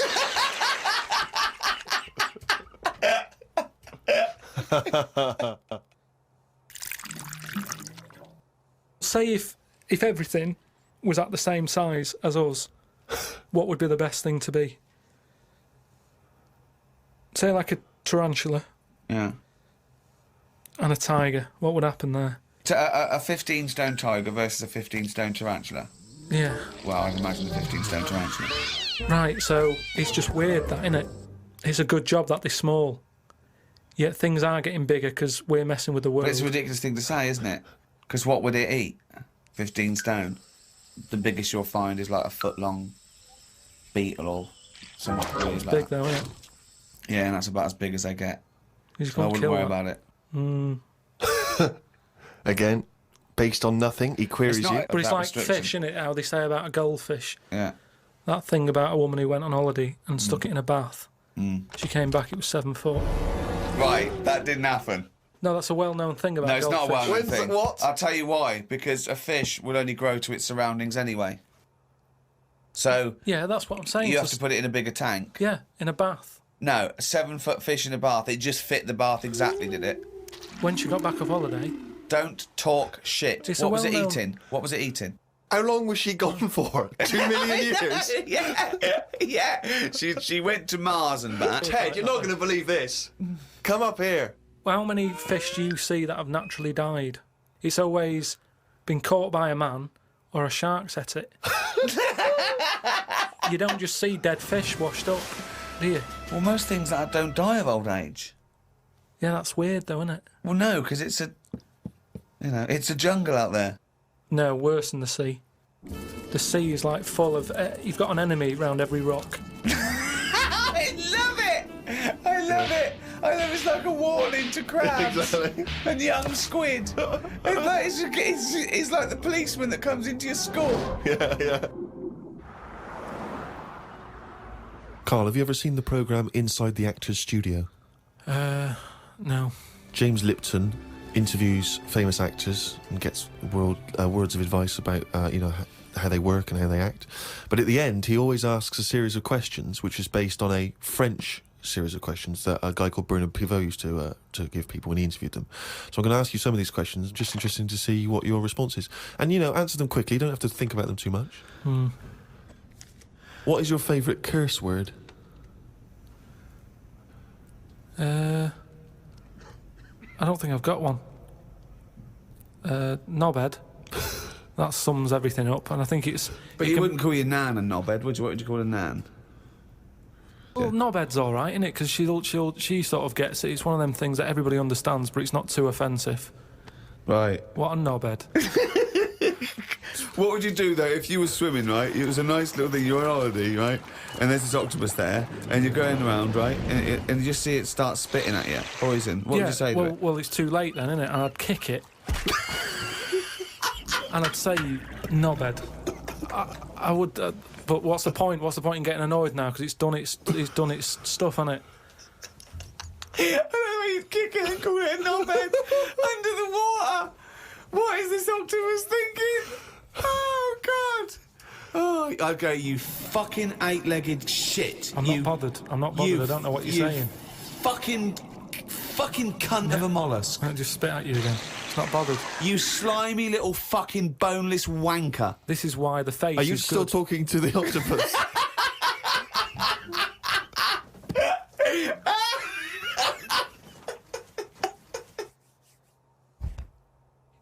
What's been going on? I've been to hospital. I was rushed to hospital, like emergency and that. Had a tube put on my knob. You had a tube put up your knob? Yeah. What's the story? Kidney stones. Oof. So, shouldn't really be here, to be honest, doing this. He said rest and that. Climbing them stairs on the way in. To be quite honest, it doesn't look like you're expending a lot of energy at the moment. It's like at Zookeeper going, oh, that sloth move today. Calm down. Yeah, but I had to get here. It's been raining. I Yeah, had to come up the stairs. I had to carry the computer. yeah. Well, that's not entirely true because your girlfriend was carrying it. I saw her outside. Yeah, but I'm just saying. And then you handed it to me and said, "Steve, God carry this." So almighty. Yeah, I know. that's already a lie. Christ almighty. Whinging. Not whinging. I'm in show business. I know loads of people that wake up every day with a sore knob, feeling like they've had their kidneys probed, and they will say they're unconscious. So they don't whinge about it. They get straight back onto it. They, a lot of them are on TV now. Yeah, straight back to hosting game shows.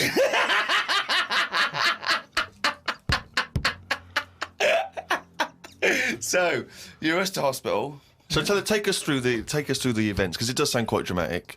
You started feeling a bit of pain, did you initially? Felt a bit of pain, and I thought, yeah, maybe I just pulled a muscle or something when I've been wrestling with Ricky and that, because you don't know what damage has been done.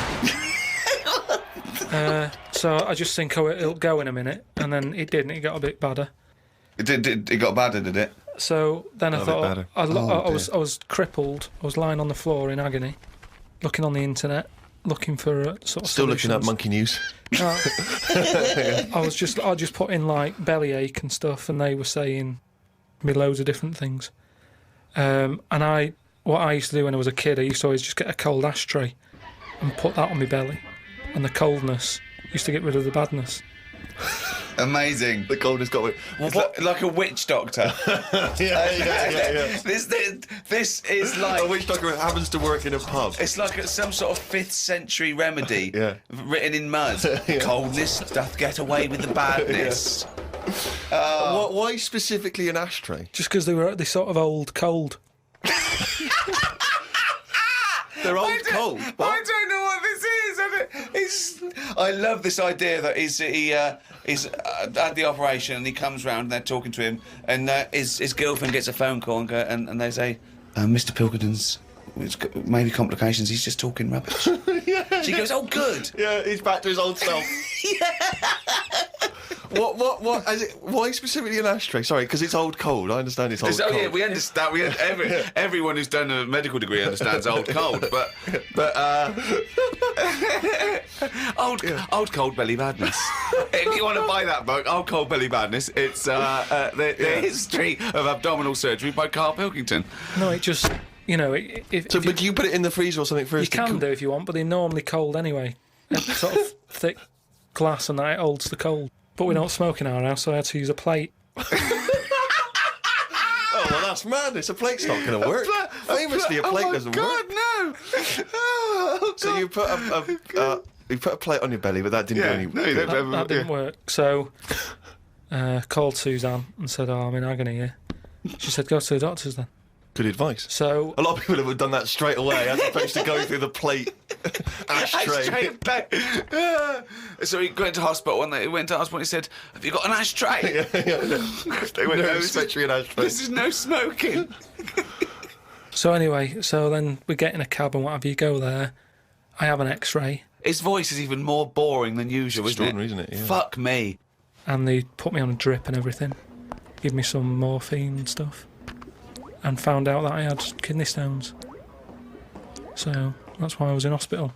And they get them out by I don't know what's gone on, to be honest. I've Come on. got some tube inside me, from my kidney to my bladder. That's helping me stuff get about. And so there's a little tube up the end of your knob into your... Yeah, it's not there now. It's high up. Right. So it's high up between my kidney and my bladder. But why didn't you have the thing where they go in the side? You had the choice to... Because I said to the doctor, I'm not a doctor. I said, what do you think? He went, stop putting yourself down, Carl. He said, We need you in the operating theatre now. he just said, I said to him, what should I have done? Because he said, if you want, go home and we'll get you in again or something. Something like that. And I said, no, I might as well have it done properly. Have it done now whilst I'm here. Sorry, the choice was have it done properly or go home. It was something like that. He said there's something you can do. And I said, oh. Flush it out. No, because it's too big. It's something like 7mm. And it's basically because you don't drink enough water. Yeah. So, anyway, I said, what do you think I should have done? And he said, tube up the knob. And I said, not my favourite one of the choice, but if that's what you think. So he said, yeah, have that. He did me little diagrams, which didn't help. He was like showing... How big did he draw your knob? Sort of normal size. Yeah? Was it? It was all right. You weren't offended by them? But he wanted into detail. It's just, more the tube and stuff in your bladder and your kidney. What was your ball bag like? Did he draw that? He didn't do that bit. He left that bit out. Okay, right. But he said, we'll just pop that up there. And then that's when Ricky turned up to visit. Came in laughing at me because we sat there in like my underpants and stockings. In stockings? Yeah. Why were you dressed He was as there. No, he wasn't in bed. He was sort of out of bed with his little drip, right? He had his little boxer shorts on, just sat there, right, in his pants, right, and he had stockings on. Yeah, because they stop clots or something. They put them on your legs. It's like, when people have got big veins and they go on a plane. Right. Yeah. You said you're not a doctor. No, but I've seen it because Suzanne's mum did it, and she put them on ridiculously early, like 3 days before we were going away, and she'd never been away before, and everything was like over the top. Do you know what I mean? She's like, I best put them on. And so I put them on, and they I don't know what it is. It's something when you're under, your blood doesn't move about the same, Right. and it can clot up in your leg. So you wear these tight tights. And I came in to cheer him up, didn't I? Yeah. Was that a nice, cheery experience, him coming in? I had a headache at the time. I think I was a bit stressed out. Well, he's just a man you want at that point. Yeah. Well, it's weird how it suddenly all happened quick. And I woke up and there was an Irish woman over me going, are you all right? You all right? And I said, oh, it's stinging a bit. She said, I'll give you some more morphine. And I sort of put my head up to have a look at my tackle because I wanted to see If it was still there. what was attached to it. Do you know what I mean? Because they said something about they might leave some string hanging out of it so they can pull the tube out. It makes you talk. So, I had a look for that. Couldn't see any of that. Yeah. But as she put the morphine in, all the muscles in your body go funny. My head just collapsed. But I'm in agony now, and Are you in agony right now as we speak? yeah, certain. But it does make you think now. Do you know what I mean? Like life and everything. I mean, it's weird how it's all happened in the last month. From seeing that bee sort of die. No, Well, not really. No. This is not a near-death experience. It is You a had a little bit. routine operation to remove kidney stones because you don't drink enough water. No, I know, but This is not a shark attack. yeah, but it's all life-threatening. Otherwise, you wouldn't have to fill out forms, would you? Saying if everything goes wrong, Suzanne can have the house or whatever. They keep taking your heartbeats and stuff, and your blood pressure. I don't like knowing about that. I just like leave it. It's happening. Don't be messing with it. Stop measuring it. Stop measuring it. No, do you know what I mean? That's the same with the knob. It's that thing of like they put that thing. That's what on. the anaesthetist was doing when you were under, wasn't it? Yeah. He was comparing the diagram to the actual thing. Oh, God.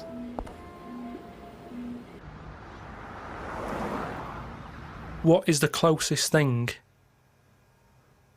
sort of living that's nothing? I don't know what you mean. What? What's like the closest, like, do you know at some point something's gone from nothing to something? Hasn't it? No, I don't know. I don't understand what you mean. Do you mean what is the first and lowest and most primitive and most simple form of life? No, He's right here in this room, Rick. say like when you look at a stick insect, Right. you go, right, there's a slight crossover there from a stick to a living thing. No, it's not. It didn't used to be a stick. No, it's not. There's no biological relationship between it and a stick. But there isn't much difference between the two, is what I mean. Of course there is. It's a huge There isn't. difference. They just sit there looking like a stick. That's their skill. Yes, but there's nothing to do with being a stick. It's like camouflage. That's like saying when a soldier puts on combat gear, you're saying he's a cross between a human and a shrub. What I'm saying is, have you seen them weird things that just look like they sort of look like a leaf? Yeah, they're insects that have evolved to look like a leaf. At some point, something has had it away with a leaf. No, What? at no point has something had it away with a leaf. No, to make it look that much like a No. leaf. At no point did a beetle shag a leaf. It's superficial. It's the way it looks. That's all it. That's like saying chameleons must have mated with green once. They are green. No, but it what- looks like a leaf. But then how does it meet? How does it have relationships? It will be going around sort of having it away with a leaf. No, it won't, because it doesn't know what it looks like. It doesn't matter. It's not like they, a stick insect will be talking to a stick for ages and go, "Oh, I've wasted my time here. This club's dead." Rude. I was chatting to her. She was foxy, but she was giving me nothing. But Dave, that's not a stick insect. That's a stick. What are you talking about? That's a stick. You've been talking to a stick all night. I thought. I can't believe it. I just thought she had a great slim figure. No, it's actually a real stick. Well, I've been watching birds more than insects recently. Oh, In okay, the you last, moved on from in the insects. last week, just because I've sort of looked at the ant and the bee and that. And what I've found with pigeons is they've got wings, yet they walk a lot. I'd love that to be a thesis where he got like a £500,000 grant from a university, and they said, "Well, Pilkington seems to. He's done ants and he's done bees. He's followed ants. Apparently, they're not doing anything. Some of them are lazy. We are granting him another £500,000. He's been working on it for a year. Please welcome Karl Pilkington." Carl, what have you found? Well, even though pigeons have wings, they walk a lot.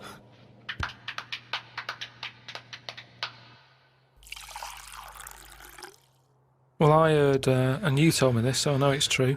What? Do you know when I talked about replacing blood with coconut?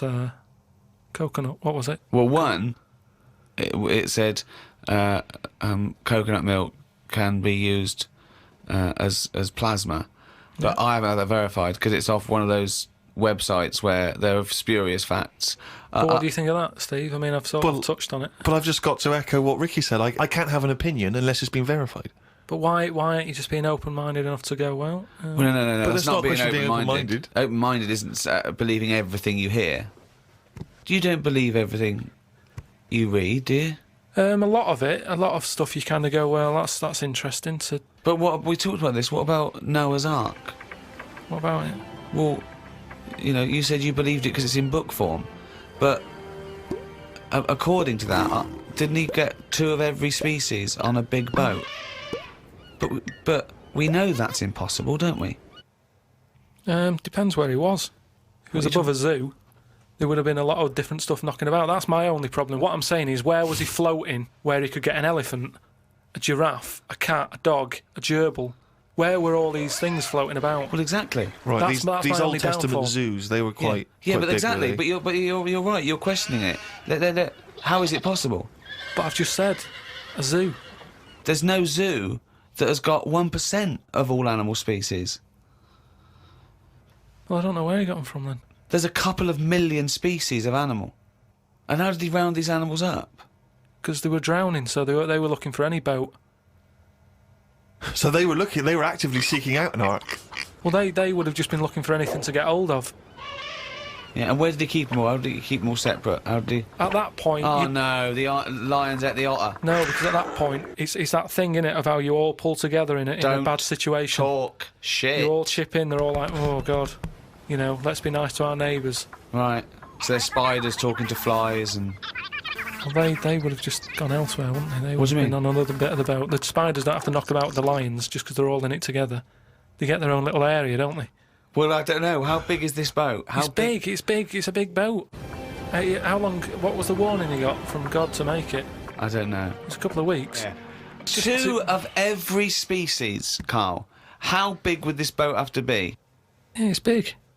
You can't just keep saying it's big, because I know in your mind you're imagining this ark that's a boat with Noah up the front with his wife, 2 giraffes behind him, then next there, 2 elephants, and it just and it's just like elephant, giraffe, hippo, dog, cat, weasel, couple of frogs, and a spider talking to a fly going, let's get on. But when we're off here, you're dead.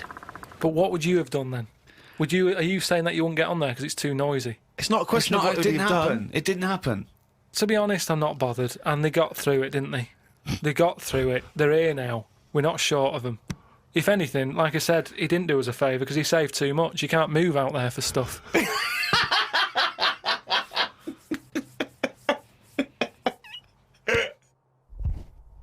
I was swimming recently. I do a lot of swimming, and I've never quite mastered my front crawl. Just never quite nailed the breathing because it's quite tricky, isn't it? You know, you've got to breathe at the right moment. And so I'm in the swimming pool in the local gym, and there's a guy bombing up and down, really doing a great forward stroke. So I waited till he came up and sort of went, excuse me, mate. I was just watching you when you were doing your front crawl. I was really impressed. Could you just watch me when I do mine and tell me if I'm going Why right? would you go to a man? I know, and that was what that was the problem. Is only as I was saying it did I realise what it sounded like. I've just been watching you swimming up and down. I was really impressed. And you're both in speedos. Both in speedos. You know, I'm got the goggles on, prescription goggles, so that I can see when I'm swimming. But why do you need them? There's nothing in a pool to look at. It's not like you're scuba diving. There's nothing. Hold on. Clearly there is something to look at in a pool. Well, no, I wasn't checking. Well, I was checking him out, but I was checking him out for swimming tips. And he just looked at me when I asked him, can you just watch me and offer me any tips? And he just looked at me like I was just mental. That is such a strange thing to say. Can you just watch? I don't know how you had the nerve to do that. Well, it was innocently motivated. Well, I know it's innocent, but what a strange thing to go up to someone and... But what civilization are we living in where we can't just ask our fellow man to help us out with our forward crawl? But we're in a society where we can't. But you know that. It's a strange thing to say. But sometimes it's nice to just think, no, do you know what? I'm not going to fall into the trap of thinking he's immediately going to think I'm gay or that I'm chatting him up. I'm just going to ask him to do me a favour. There's nothing wrong with that. What if he said, yeah, it's just good, yeah. Do you mind coming and help me with my plastering? But it's not the same. He's in the swimming pool. He's there in the pool. He's swimming up and down. He's, it's not no skin off his nose to just offer a bit of kindly advice. If your car's broken down in the middle of nowhere and someone drives by, it's a generous thing to do. Just stop and maybe look under the bonnet and help them out. I agree. But I don't see how that's any different. And in the end, he did, and all he asked was that I wake him off.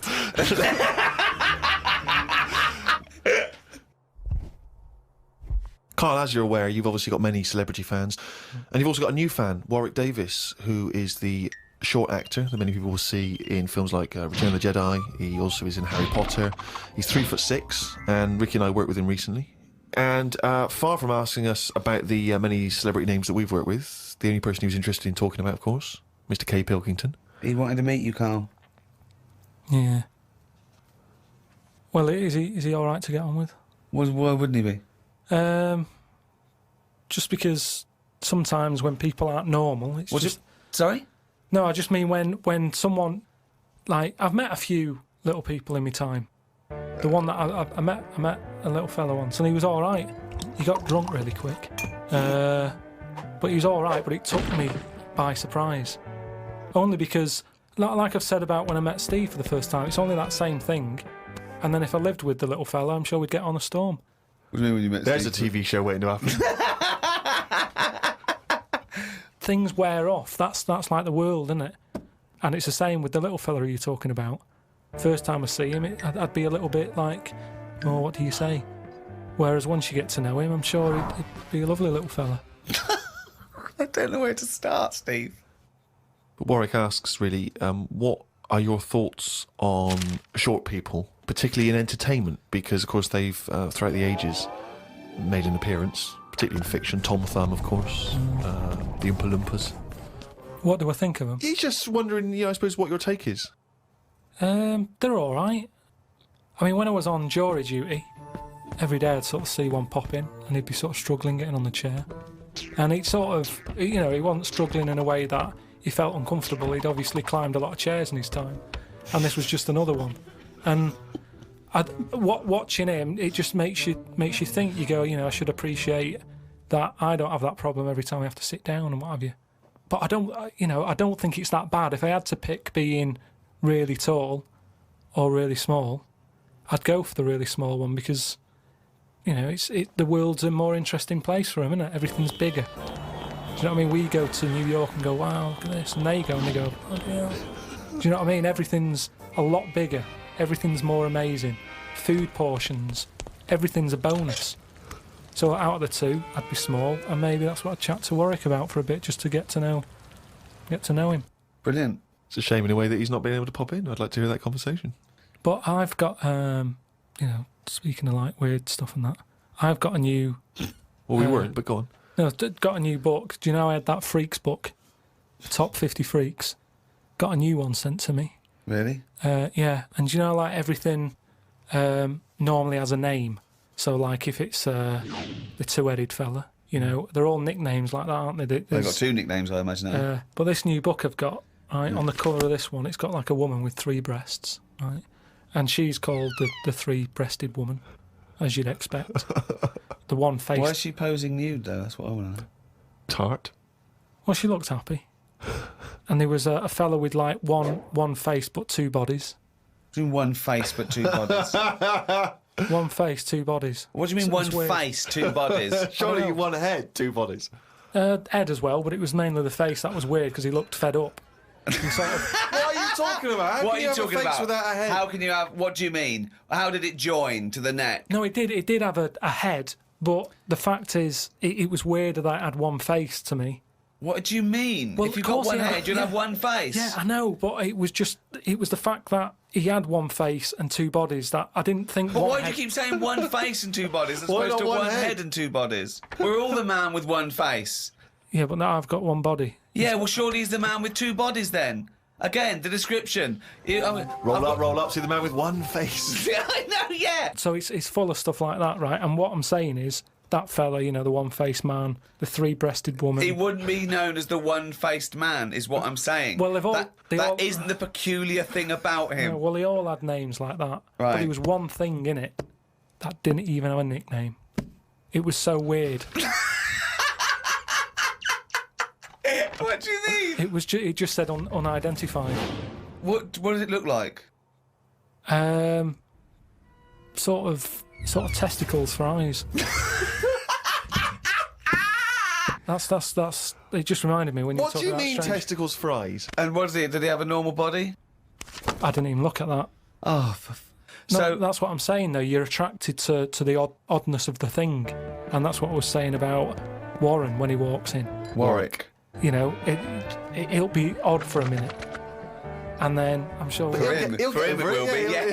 He'll get used to you. I've got my head round it a bit more, and the way that there's loads of people in the world, and yet you don't see people with like dangly eyes more often. It amazes me. I love the fact that he's amazed by not seeing freaks. Yeah. It's incredible. He's walking down the street going, oh, everyone's got one head. That's Yeah. weird. Suzanne, see any dangly eyes today? No, me neither. It's weird, isn't it? What's going on in the world? Oh. Went out the other night with the lads. There's a few of us, young, free and single. Must look like the Swingers. Oh, it was pretty. It looked like a boy band had gone out. It looked like, Really? It looked like NSYNC had hit the streets. Right. Yeah. Excellent. A friend of mine said, let's go to a club.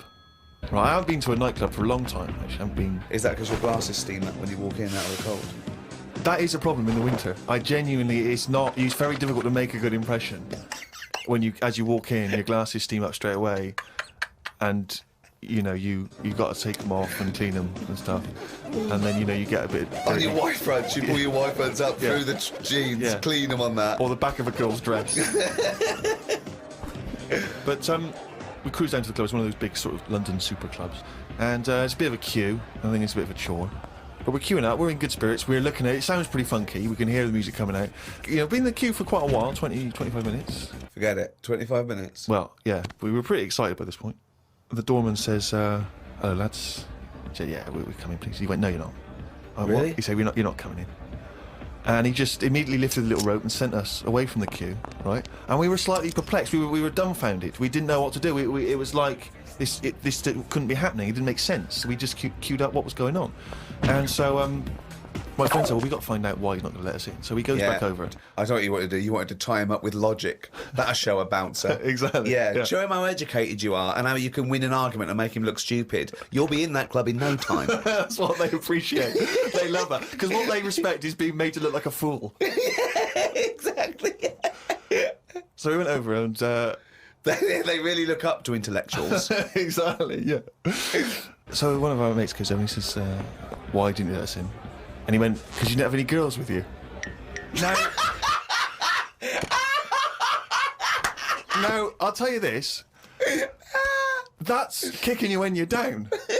Because when you're out on a Saturday night trying to get into a club to meet women, and the reason you're not allowed to go in a club to meet women is because you haven't got any women with you, that's just salt in the wound. It's so humiliating. So, a friend of mine says that there's a VIP entrance over there. There was like a woman with a clipboard, the guest list. Separate entrance. She said, you've got a little bit of profile, Steve. Why don't we try and use your... You ran home, got your Golden Globe and your Emmy. Yeah, exactly. Well, I always carry, some of my cuttings with me. Yeah. And I felt a bit self-conscious about it. I was thinking, I'm not into this, it's a bit awkward. But he said, look, don't worry, you just stand here. Just stand here, just like you're having a conversation. I'll go over, I'll point him out, I'll go, there's Steve Merchant over there, at the office. Or oh, God, Steve! So I thought, well, the thing is, we were out, and I was a bit frustrated, and I thought, we may as well try everything. So I stand there, if my friend goes over and he has a word, and he comes back and he says, it's fine. She can't let us in the VIP entrance because she's not allowed, but what she can do is walk us to the front of the queue, right? You can walk to the front of the queue and explain. So I think, okay, fine. Oh, God. So we walk past everyone else, right, to the front of the queue, right? She goes up to the guy, she says, this is Steve Merchant office. The guy goes, I know he is, we're not letting him in. Oh, God! Oh, God! By now, of course, some people have recognised me, so they're trying to have my photo taken. So there's people inside the line that's being allowed in the club. I've got to lean across the rope to have my photo taken with them, even though I'm not allowed in the club. So they go, oh, all right, this is Steve there, and the photo's taken, right, camera phones and that. They're going into the club where the music, the party's kicking off. I'm outside waiting for the next chump who wants to have his photo taken. I mean, it was mental. So, That's unbelievable. I was furious, and then one guy, I remember he was chatting, and he goes, oh, yeah, brilliant, I love the podcast and all that stuff. I love, is Karl with you? I said, oh, Karl's not out here. And his girlfriend, she went, who's that? And he went, oh, it's just Steve Merchant, he does the office, he does the thing. And she went, who cares? Who are you, Bruce Forsyth? And it's that thing when suddenly I'm being humiliated and embarrassed by someone's girlfriend. I never asked for that. I never asked for her opinion on me. I'm sorry if I don't impress you, if I'm not sufficiently famous for you, but it's not my fault. It's your boyfriend who brought it up. It was like I'd gone over to her and tried to show off, and she was annoyed. So by now I was just furious. Oh, so God. I thought, forget this. Well, I was walking down the street, and there's a group of builders sitting down having a cup of tea. One of them goes, all right, Rick. I went, all right, mate. The other one went, not as fat as on telly. I went, oh, thanks. Not as fat as on telly. So he went with, well, you are fat, but you look even fatter on telly. He didn't say, oh, God, you don't look fat at all, or, oh, you look big on telly, but you don't look fat. Just went with, not as fat as on telly. And there's nothing I could say, but cheers, mate. Now, when you said cheers, mate, did you say that because you were... Because I'd say cheers, mate, because I'd be a little bit scared of them. No, I was I'd be worried about the slight repercussions. sarcasm, and I laughed after. Yeah. So you can get away with sarcasm with working class blokes. I'm a little bit more secure with a working class male than you, aren't I? I'm terrified of them. I feel like they're going to turn on me at any minute. You don't feel confident sort of backing in a lorry driver? Terrified. Oh, right. Because if I did, he'd probably lean out and just go and get your dad, mate. Yeah, not you. Fuck off, I'm not interested. Not you. Yeah. One prediction for the future, Karl, is from an academic study, what the world will be like in about 75 years from now. And a big prediction they're sort of sure of is that androgyny will rule. But soon you won't even need a female or a man in your life. You'll just need the egg or sperm. And you'll be able to have any coupling you want or not. Thoughts, Karl? That isn't what I've heard. What were you? I heard that. So you read an academic study, Rick, but Yeah. let's find out what Carl's been reading. I heard we're, we're all going to go ugly. Different point, though, isn't it? It's a That's a completely different different point. That not listening to a word Ricky said. But No, go it's on. just if we all sort of go ugly, that will sort the population He gets an problem out. extra syllable in the word ugly. Ugly. Ugly. Ugly. Yeah. So that just sorts the population out because people aren't sort of having it away left, right, and centre. Well, no. Well, then that doesn't sort of... What do you mean? Sorry, Rick. I don't understand what the hell he said there. Are you saying because everyone's ugly, everyone won't want to have it away more with the ugly person? Yeah.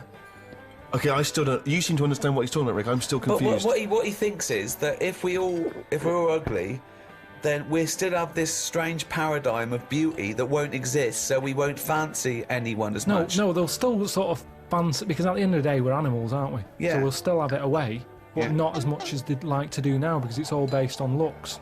Sorry. So, but what's this got to do What's with what this Ricky world said? like? Describe Ricky's- a typical town or country It's set to me. exactly right. Imagine London, you've still got the gherkin, you've still got the big wheel. That's Right. It's just everyone's ugly. Right, and they're doing all the same jobs, are they? They Everyone's just still, the So world's got to carry What on. do they look like? What's ugly? Just imagine, like, have you ever seen anyone when you've just gone, look at that? Yeah. Right, well, like that. Yeah, but hold on, because it's not No, like because a we strict. have got better looking, haven't we? If I look back now Yeah, at a school photo, yeah. you look at my class and you go, what was going on then? You can't tell the difference between some of the girls and the blokes. When he said we've got better looking, I thought he was going to talk about cavemen, not his school photo. I mean, what happened there? There's been no evolution in that time. What are you talking about, Karl? We've got better looking now, haven't we? But we will change. Yeah, we'll Probably not change in these little 75 things. years. I mentioned before about your little finger. There'll come a time when that'll go. I've watched it. I've kept an eye on what my little finger's doing. Sometimes it does nothing. It never helps out. All the others are grabbing all the stuff. That one just sort of sits there watching. So you could get rid of that, and I think that will go in evolution. Think of the books he could have read when he was doing that. When he was monitoring his little finger. I've been watching my little finger. But again, if you shaved a caveman, he's basically us.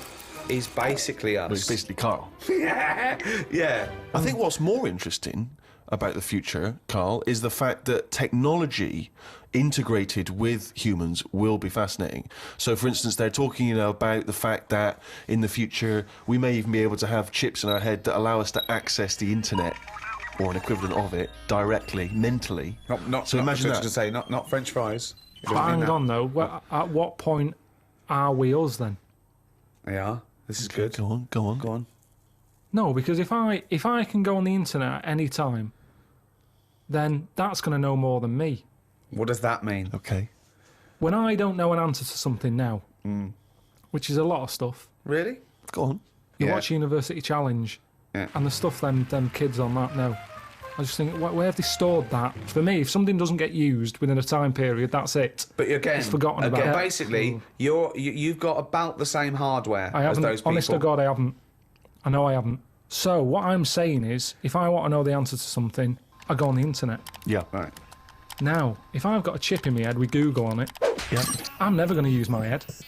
I'll just be forever on Google. I'm never going to use my head. Well, I'm not, But because what do you what's think the your point? head is, though? Because I'm going to get it wrong. The chances are I'll get it wrong, so divert that. It's like saying... No, you can't bypass the brain straight to Google. When you're having a chat socially, it's not like they're going, all right, Karl, how are you? And you're not there. You're asleep and Google's talking. I think you'll find that they No, only You want to see naked ladies? Come this way. No, only for questions, though, that I don't know. But what I'm saying is, because I don't know a lot of the answers, I'll just say, forget it, leave it connected to Google. no. So then I'm not me anymore. Well, what are you doing? Where's you gone? I'm looking at Google.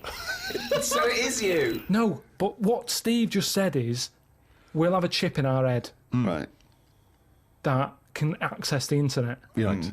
So why bother But using my you're own still knowledge? the go-between. You, Carl, are the go-between between the internet and whatever your But you mouth can't says. beat the internet. Yes, You but can't, you're it the knows go- everything. Where does Google get the information from in the first place? Someone on one of them bright people on University Challenge just put it on. Yeah, a human being. So, but I'm going to get lazier.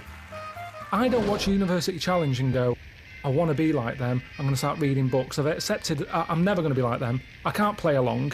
All I tend to do is I say to Suzanne, right, so every question now, I'm going to have egg as the answer. And I'm hoping that one day... What an amazing game! What an amazing intellectual pursuit that is! What a lucky lady. What does Suzanne say to that? Well, she just sees if it works. She just plays along, and then I'm saying, oh, it might be this one or whatever. I love that, because I remember once, it was about 5 years ago, Karl and Suzanne were round near Christmas, and me and Jane were there. We were playing different parlour games, like charades and that, and then one game, you have to do that thing where you have to beat, and you have to do animals, and you have to go... first one is A, then B. So you say aardvark, next one goes beaver, next one goes cat. It came to Karl, he panicked, and he went egg. And he was on F. So you're sat there watching University Challenge, and on a good night, it's, you know, well-known jeweller Fabergé is well known for his jewel-encrusted egg. Humpty Dumpty is commonly pictured as a living egg. That's sometimes That's what I'm it's saying. extraordinary. If you keep saying the same thing, eventually, it's like a broken watch. Karl It's Pilkington's always head right, looks innit? like hay. Yeah. I've just got more chance of getting it right. Sure. But also, he told me when he plays University Challenge, he says he's given up ever trying to get an answer. So now he tries to guess who's going to answer the question. Another great game! Suzanne's roped in on! Unbelievable! How would you do with that? That's I'm not... normally all right on that. Normally all right. There's got to be something else. There's another evolution thing though. When you watch brainy people on that, or wearing glasses, Yeah. what does that tell you? We are reading too much. We're wearing the eyes out, and that you Maybe. can't argue with that because the evidence is there. Can. Okay, one more go. What do Right. you mean? The chip in the brain isn't part of filling your head with stuff. The journey of filling it with that stuff. What do you mean? Whereas if say if you had a baby, the baby pops out, it cries a bit. You go, right, we've got. What do you want your baby to be interested in? And you say, I want it to be a plumber. You go, right. When it's 2, we're going to stick a plumber chip in its head. Right. Yeah. It's not right, is it? No. No. I don't know why you chose plumber either. Well, we still need plumbing. Yeah, I do we? know we do, but... It's odd that they would have chosen, but they've got such yeah. kind of small ambitions for their It's what his babies. granddad did, and they want the sort of the thing to go through the business. They own a plumbing business. They want the baby to carry on the business of the plumbing. They want the baby to be able to plumb. Well, what about this chip in the head? But you've made this But you've up. made the scenario They're up. not putting chips in babies' I heads. thought you said they were. No, Well, what I didn't say that. I never said that. I think Steve's right, and I don't know, I haven't read it, but I imagine he's saying it's the next step in convenience with technology and an interface between a human and a research tool or fun. You know, computers went from being the size of a room to a thing you can wear on your watch. So the next step may be, you won't forget your palm top, you won't forget your iPod, you won't forget your laptop. It's in there, it's an interface. I know, but it makes us lazy. Karl, it's not a question of it's not that Google is now Karl. It looks like Karl, but it's just spouting, little pop-ups about offers you can buy and cheap holidays here and there. He's not the man I married. Right, look at it like this. Jesus. Look, I see it all the time now. Go on. You go, where are you going to someone? And they go, I'm going to Dorset. Right. Oh, aye, what road are you taking? Don't know, just pop on the sat-nav. Now, that's a start, isn't it? Okay. Let's act that out with me, okay? I'm going away for the weekend, Karl. Are you? Yeah. Where are you going? Dorset. Oh, yeah. Are you getting there? Car. Oh, right, yeah. Well, which way are you going? Don't know. Why do you want to know? Oh, just making a friendly chat. I'm interested in geography. Which way are you going? Well, I don't know really. I've got a sat nav in my car, and I'm getting there. And what do you mean? What? Bit lazy, isn't it? Well, I'm not a pigeon. I don't. I mean, you got an A to Z. Well, yeah, but it's on a computer. The A to Z. What's the difference between looking at an A to Z and? Bit lazy, though. Not really. No. Why? Why is it any different that I've got it computerised so I can go along? A to Z's a bit dangerous, isn't it? It's a bit.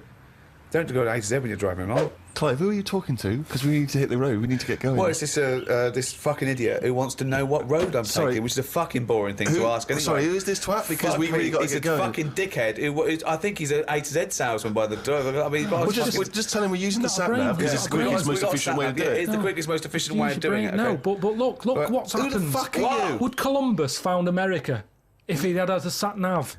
Yes. No, he wouldn't. He'd have put in America and he would have taken him to He wouldn't. America. He only found it because he got lost. Now, if everybody just goes... Hold on. How would an undiscovered country be on a sat-nav? No. Go on. But I just What's mean... the difference between the sat-nav and the map in that regard? Because I've found some lovely little cafes on roads I've never been on. And I've instantly gone from finding a continent to a little cafe. I love that. Little greasy spoon. I am off to discover the unknown world. Where are you going? Well, I don't know yet. It's the unknown world. What are you taking? Just a boat like all lazy swim, you cunt.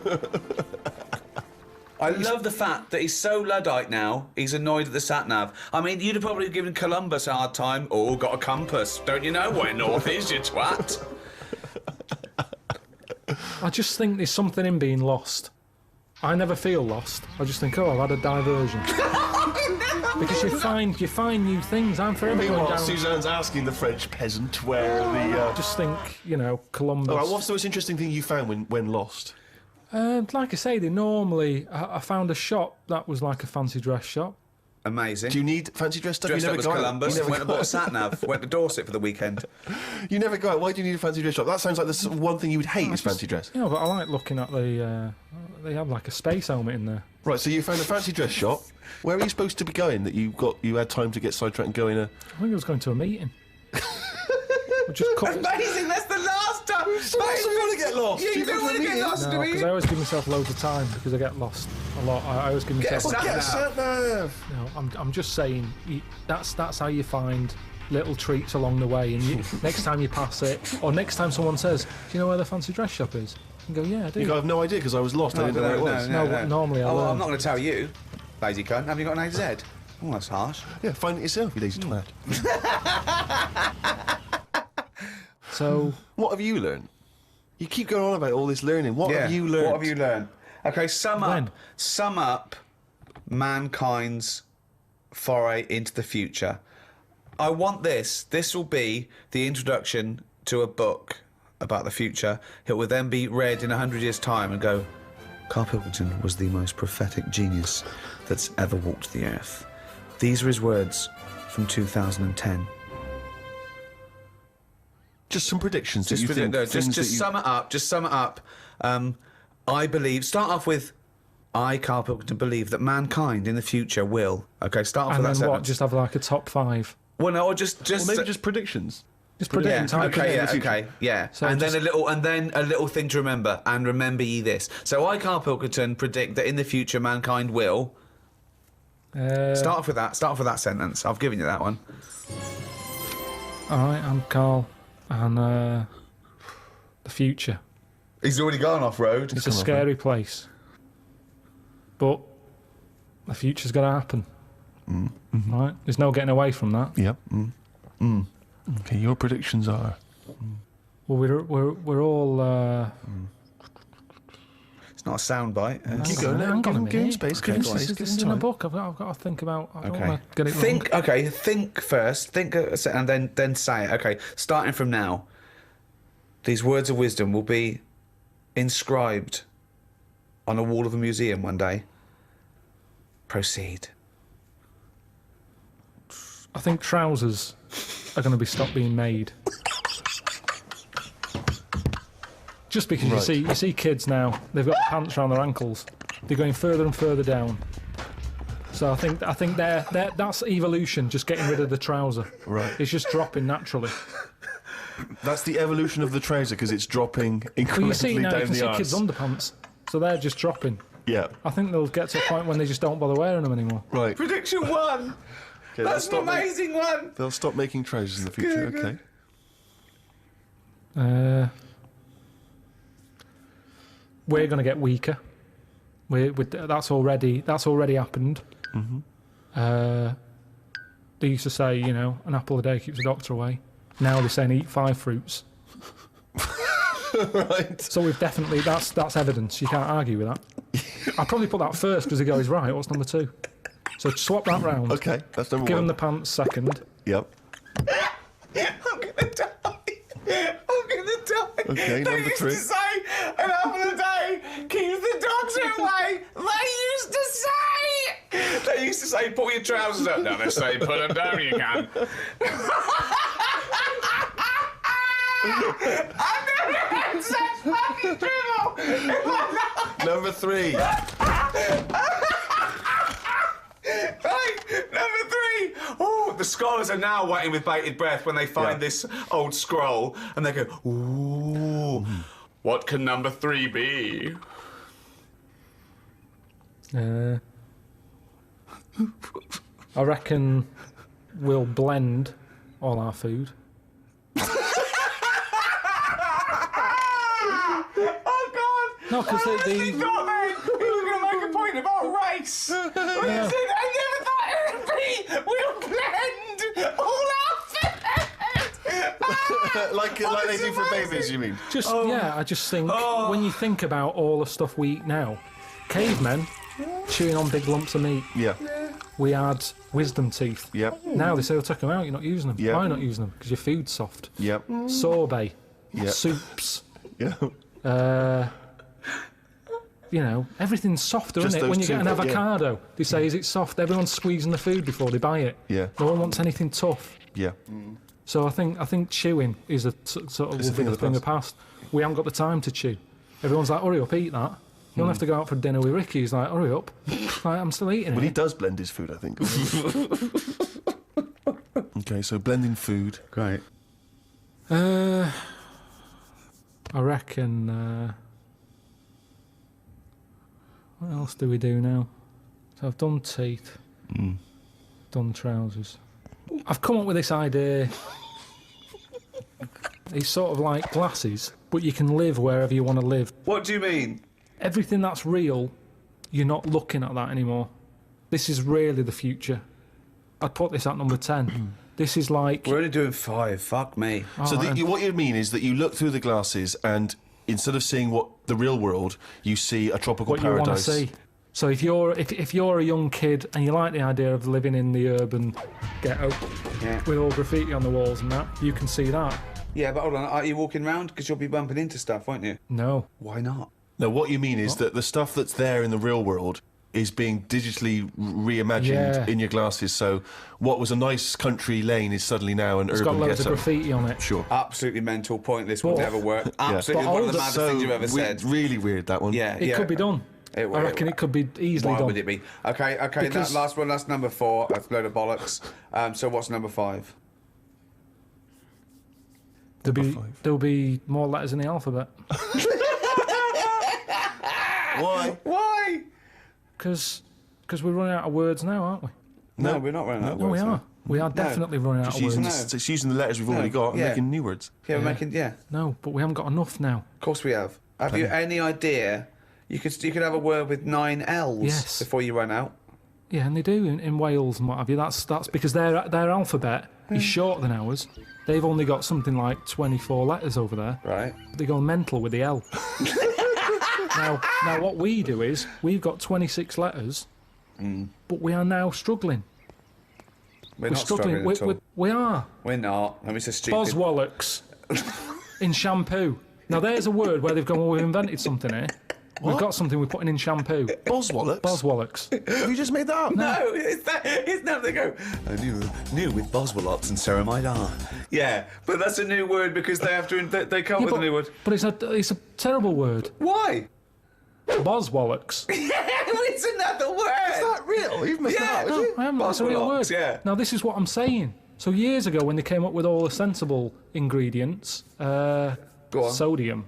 That sounds Sodium. that sounds all right. He likes sodium. He doesn't Happy like with that. Because it Boswallots. sounds like something in it, like an ingredient. Well, yeah, but that's because you're used to it. Is this a load of Boswallocks? Are you winding me up, No, the two it's of you? real.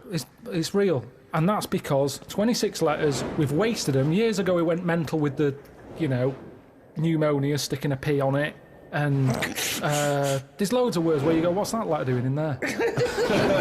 Whereas now, they can't do that. They've gone, whoa, pull that back. Why is that letter there? And now you've got stuff like abbreviations and stuff. Yeah. Let's not waste letters. Let's just control it a little bit. Cars are called things like, you know, GTI or something, because they're going, well, I can't think of a word to call this. So they're giving them letters. Think of a word now. Think of a word that hasn't been made up. What do you mean? Well, tell me a word that hasn't been made up. All words have been made up. No, one that hasn't. That could be used. Say if I invent something now to put in shampoo, what can I call it? Quick. Cranberry. No, it's too close to that. No, we can't get that past the advertising person. Scrimpton. Scrimpton. Yeah. It took Ricky 2 goes and you accepted his second one. Well, I think we've sorted out the future.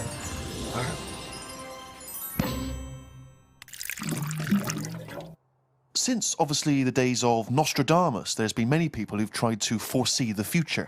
Karl, I'm not sure if you're familiar, but there's endless, predictions. Apparently there are other planets that may collide with ours. You know, there's some scientific basis on this. But if you knew with certainty that today was the end of the world, how would you spend that final day? So, for instance, I've always wanted to smash up a bar.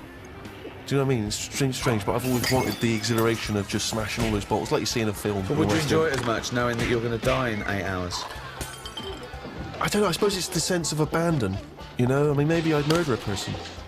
You know, Wow. just see. You know, I don't know, but I think I'd probably go mental. Because I've always been a very reserved person. You know, I've never got into a fight, never caused a rumpus. Yeah, but that's a worrying thought because we don't have to have the end of the world for it to be the end of your world, because a lot of people know that they're terminally ill, so they don't go around smashing up bars and killing people. But I suppose I know there'll be no repercussions ultimately because They're the gonna next die day anyway. everyone's gone, so Yeah, there's not going to be mourning families. But then how dare you deprive that person of his last 8 hours or 10 hours of life?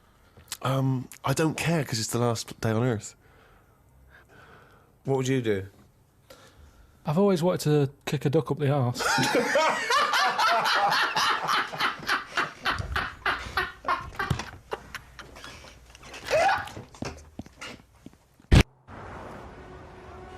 I should start by just saying, Karl, that the natural world is so diverse that we don't even know how many species there are. With plants and animals, there could be up to 10 million species. There are 37,000 different species of spider alone. What do you think of that? It's a lot. It is, isn't it? A lot. But if there's loads of stuff out there that we don't know about, and we don't know what it's doing, is it that important? Is it worth finding them now? Well, yeah. Why? Well, it may give us the key to unlock other mysteries. A spider won't. Well, it might do. A spider won't be unlocking any mysteries. Well, that's What I mean is the police know about the gangsters, but Right. they go, right, we're aware of them, let Right. them get on with it. We'll keep our eye on them. And it's the same in the jungle. These spiders, the deadly ones you're aware of, the ones that are just pottering about, you go, don't even worry about them, don't even give them a name. They're not doing anything. But what if there's another poisonous spider they haven't identified yet, they're lurking in the undergrowth? I'd be very surprised. So you'd be very I'd surprised. be surprised if there was It something... sounds like laziness on your part. But they're No, discovering it's new not. species all the time. We know about all the dangerous stuff now, because we have to. We live in No, a we world don't. now. We do. We know about a lot of the dangerous stuff. Whenever they find something new now, it's like a new look- butterfly or... Well, no, look at AIDS. When I was a kid, no one had ever heard of AIDS. Yeah, but that's not a natural thing, is it? That's not like a spider or What do you mean a it's not a natural ladybird. thing? It's not a natural thing. It's not something that's... AIDS hasn't been, like, living under the soil for millions of years, going, I'll wait till the 1980s and I'll come out and kill a load of people. No, but it is a natural It's a new thing. It's new. Yeah, but loads of animals are new, aren't they? Evolutionary terms. There's new animals in evolution. I'm sure there's new stuff deep down that's just like, almost like bacteria, sat under the soil, it'll never come to the top, right? It's like having an old woman who's a neighbour. She never goes out, she doesn't bother you. Let her be. But what if that old neighbour could unlock the secrets to... I don't think she can. Just even to us understanding the complexities of the universe, of the way things have developed and grown. Because we know about it. Well, why would we know about it? Because I never understand, why is it you want to stop researching and studying now? Why is it that you're happy to just draw a line under everything else? What if people had said this back in the 19th century? We've done this. I think someone in the 1900s had said everything that's going to be invented has been invented. And then look what happened in that century. Yeah, and I've said to you, look at the stuff that is being invented now. The frisbee and stuff like that. It's all stuff that, Right. that you kind of go, it's all right, it's a good idea, but we don't need Yeah, it. but the frisbee wasn't being worked on by the top brains of our generation. That was some novelty toy that some manufacturer made. Yeah, but it's like, look at the fuss we made over that fella who came up with a Dyson vac. Everyone was like, he's up there with Einstein. Well, he's not. It's a good vac. It cleans up floors well and everything. Who but said he's up there with Einstein? in His one of- PR people In one did. of those programmes where they did, like, great inventions of our time, it was easy early on. You go, Einstein, Newton did this, Archimedes, Dyson. And they started to run out because it is harder to come up with something new now. Because everything that's needed, remember, the things we've invented are things that we sort of go, we could do with that. Inventors don't sit there going, what can I make? Oh, I need a toaster. They've sat there, they've burnt the toast under the grill, and they've gone, I need some sort of device here. Well, that I can somebody- put bread in. yeah. And what can it do? I'll shake it like Necessity that is the and mother of invention. Yeah. However, there are people who sit around going, "Where's a loophole in the market? Where's a Well, niche?" here's something. About a year ago, I came up with a see-through toaster, so that you can see how much the toast is cooked. Right. I found it about 2 months after that. Someone had done it. So I'd just been beaten to the post.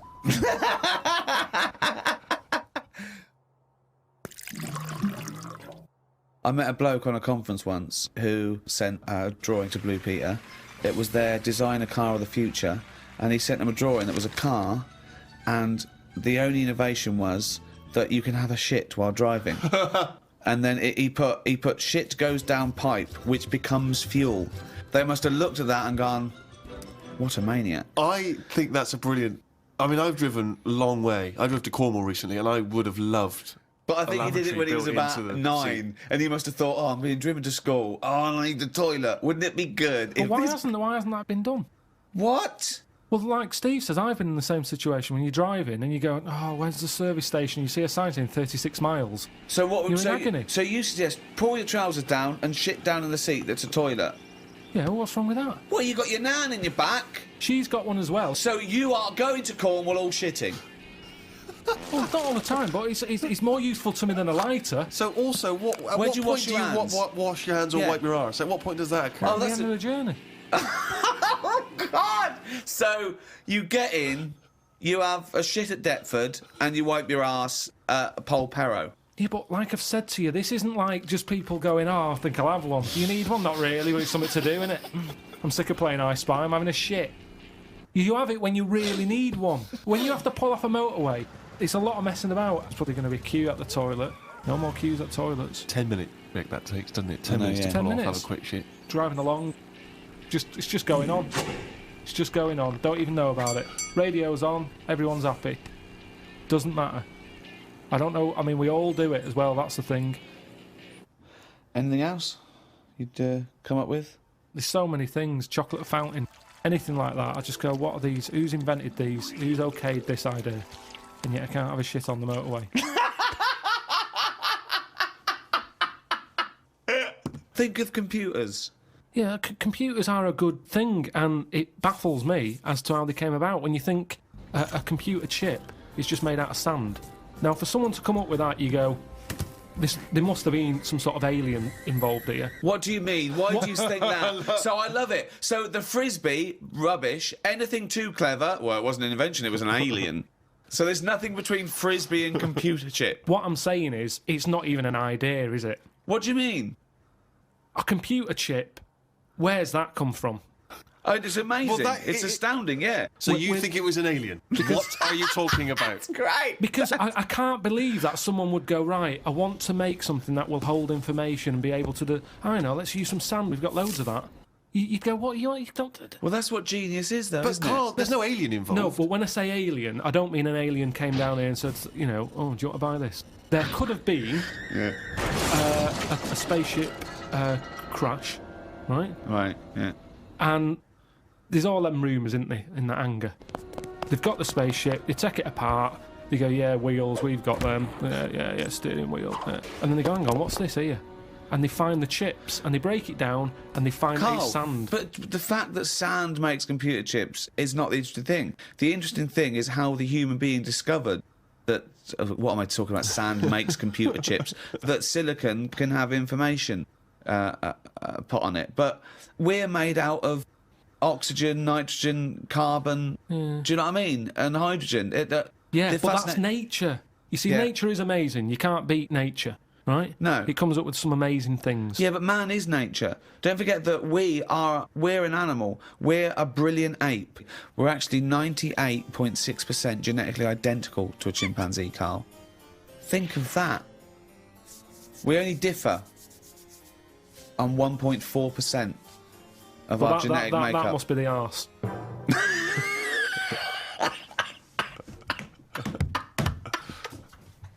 Because that's a lot different. When I was about 13, 14, I once tried to improve the animal kingdom by making the hardest animal ever, the most perfect animal. Now, just to clarify, you didn't, in sort of Frankenstein style, No. try and bolt various bits of animals together. It was a drawing that I sent to Blue Peter. There was no competition going on. You just thought they would be appreciated. I thought they'd look at that and they'd go, well, he's a genius. Yeah. This is like Da Vinci. Sure. And this is the animal. This is what I thought, the perfect animal. I mean, when I say perfect, I meant the hardest animal. This animal, it could take anything. It was just the strongest, hardest, fastest, right? Yeah. So, I started with the head of a lion. Of course, that makes Do you know what I mean? perfect sense. Roar, it looks good. Roar, bite you, right? Okay. I popped that on the body of a rhinoceros. Okay, so it's got the toughness, the armour, if you like. It's full strength. Head of a lion. Think of that. So you've got this picture. Head of a lion, body of a rhino. Perfect. Okay? Hold on, though.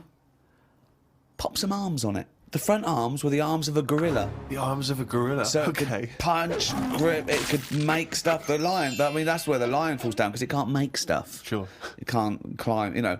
So, okay then, wait a minute. You think that's got enough weaponry? Sounds like it. No. Pop on the tail of a giant scorpion. A giant scorpion? Yeah, yeah. So a scorpion that's the size of a rhinoceros? Exactly. So the tail was as long as that rhino. So now this is a scary animal. Yeah. And this is where the animal fell down. I thought, right, legs. Well, the fastest animal is the cheetah. Cheetah. Popped on 4 cheetah legs. 4 cheetah legs. It would have collapsed. Crushed under It the would have weight of the collapsed rhinoceros. immediately. So, Yeah. yeah. And you drew this, did you? Drew it, yeah. Did you show it to anyone Yeah, other my than mates went, that's brilliant. Right. They said, that's brilliant. And then just sent straight to Blue Peter. Any reply? No reply at all. Really? No reply at all. Surprised. What do you think of that, Karl? If you wanted to make the ultimate fighting animal, what would you come up with? If you had the power, like that fella in Arabian Nights, size of a chimpanzee, you could change into anything, but you could change into, you know, like that. I don't But think I'd go for strength and that. I'd go for survival. What would you do? Cockroach. No, I'd have like an armadillo's body. Right. Okay. I'd have a head of an owl. Right. The head of an owl? Yeah. Why? Come on. Why? What does that bring to the table? The head's there to sort of make it look friendly to the make it look human friendly. race. So Okay. because if you look half decent to the human race, they'll look after you. Right. That's the way it works. Yeah, With okay. the cat and the dog and all that. So the owl makes it look nice. Right. I'd have. I wouldn't have legs. I'd go for like the slug juice. What do you mean? So now you're a really slow-moving, legless armadillo with the head of an owl. Slithering along. How is that going to be friendly? They'll see the beautiful face, but then they'll be terrified by the sludge. No, because the head's that nice that they'll forgo the sludge. But hold on though. But wait a minute. So it's got this thing that's stuck, right, going at 0.1 miles an hour, with a going whoo, right? You come over, you kick the head off. How is this No, a because the survival? head can go into the thing like a tortoise. Can it? Yeah, of course it can. Into the armadillo body. Well, no, an armadillo doesn't do that. It just curls up into a No, ball. this isn't an armadillo, is it? So it's Why has it got the sludge? Why is that Because so what attractive? I'm thinking is an armadillo. They're good when they're on their feet.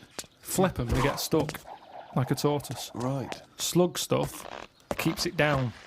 So if anything attacks it, it's like a limpet or one of them things that can. Why lock not have a to stuff. limpet then? But it can't get any. How it can barely move. It can Just hardly get just anywhere. go and kick it. What do you mean it can't get Well, how anywhere? can it escape from danger? It's going to move very rubbish. slowly. No, because What? That's the it'll worst lock itself animal. It'll lock itself in. Yeah, and then I just scoop it up on the You sand. can't scoop it up. It locks itself in if it's in danger. I'd give it peacock feathers. This is the worst animal Why has it got peacock feathers? Again, it's just the worst animal I've ever heard. Why is it on peacock feathers? threatening. It looks more threatening. It That's does, what peacock that's the feathers do. least threatening thing, peacock feathers. It's like Danny LaRue coming at you. There's Yeah. nothing remotely scary about peacock Yeah, feathers. to humans, Yeah. but the humans won't be harming it because they like the owl head. People will like to have these things in the garden. They eat lettuce. They eat lettuce. Why has it got a beak? They eat lettuce. He's telling them what it's going to eat now. The owl's going, fuck that, I want a mouse. I love the fact that he's based what it eats on the fact that how it moves a bit like a slug. Yes, Let it eat yeah. lettuce. It moves that and let it eat lettuce. Like I said, it's not that weird if that existed. If that was normal, that when you went out to empty your bin, he was one of them sliding up the wall. You wouldn't even double take. You'd just be like, oh, there's the owl head peacock feathered thing. I don't know why it's climbing walls in an effort to find lettuce. Yeah, why is it climbing up that wall? Because that's the only way it can see properly. Because its head's coming out like that. So even though you've designed this animal, now you're even expanding got its limitations. problems. Well, No, it's mainly problem. made as to be on walls. Because what else is living on walls? Oh, God. Oh, fucking hell. What a useless animal that is. Karl, I mean. But nature chucks up odd things, doesn't it? Don't. Why are we starting on this again? No, I'm just saying that is nature. Now and again, you'll get stuff that. Oh, was he looking at you? Yeah. Was he really? Look at his fucking head. Look at his stupid round fucking orangey head and Why aren't you a freak? You've got a little bald head. We're not meant to be bald. Well, I was. I think that's the thing. That's what nature's done. You see, I didn't do anything with my hair when I had hair. I didn't style it. I didn't do anything with it, and it probably thought, "What am I doing here?" Whereas people who love their hair and they comb it and have different styles and look after it, they have hair for ages. Nonsense. No, nonsense. Gobbledygook. Absolute Well, nonsense. well, you're saying that. Absolute Well, nonsense. it's a little bit weird, then, isn't it? And that's what happens with old people once they lose their, will to live. Once they lose the job, they get old. What's my purpose? What am I doing here? And it's like nature goes, you're not needed, and they die. Maybe that's what happened with the dodo. What's it doing? Can't fly. Its wings are useless. Eat it. Tastes horrible. Kill it. No, they did eat Nature. it. I think they did eat Yeah, it. but it wasn't very nice, was it? I think they over-farmed it. I think that's why it was extinct. Because they did eat it. No, but they did eat it, but they didn't like it. Everybody, you never saw like a fully eaten carcass of a dodo. You're It'd always making this be up half again. eaten. All conjecture. No, but they didn't eat it all. Everybody would probably try it and go, "It's not for me." That. But you don't know No this. idea, You you're don't just know making this. it up. What's this based on? That just- people... And also, why would that kid it out? Because I'll tell you why. Why? Because if it's not nice, people don't get another one in, and they die out. The reason we've got loads of chickens and loads of cows is because we eat them. If we ate polar bears, we wouldn't be short of them because you'd farm it, you'd take more care. But what's a polar bear doing? Sat on a block of ice floating about.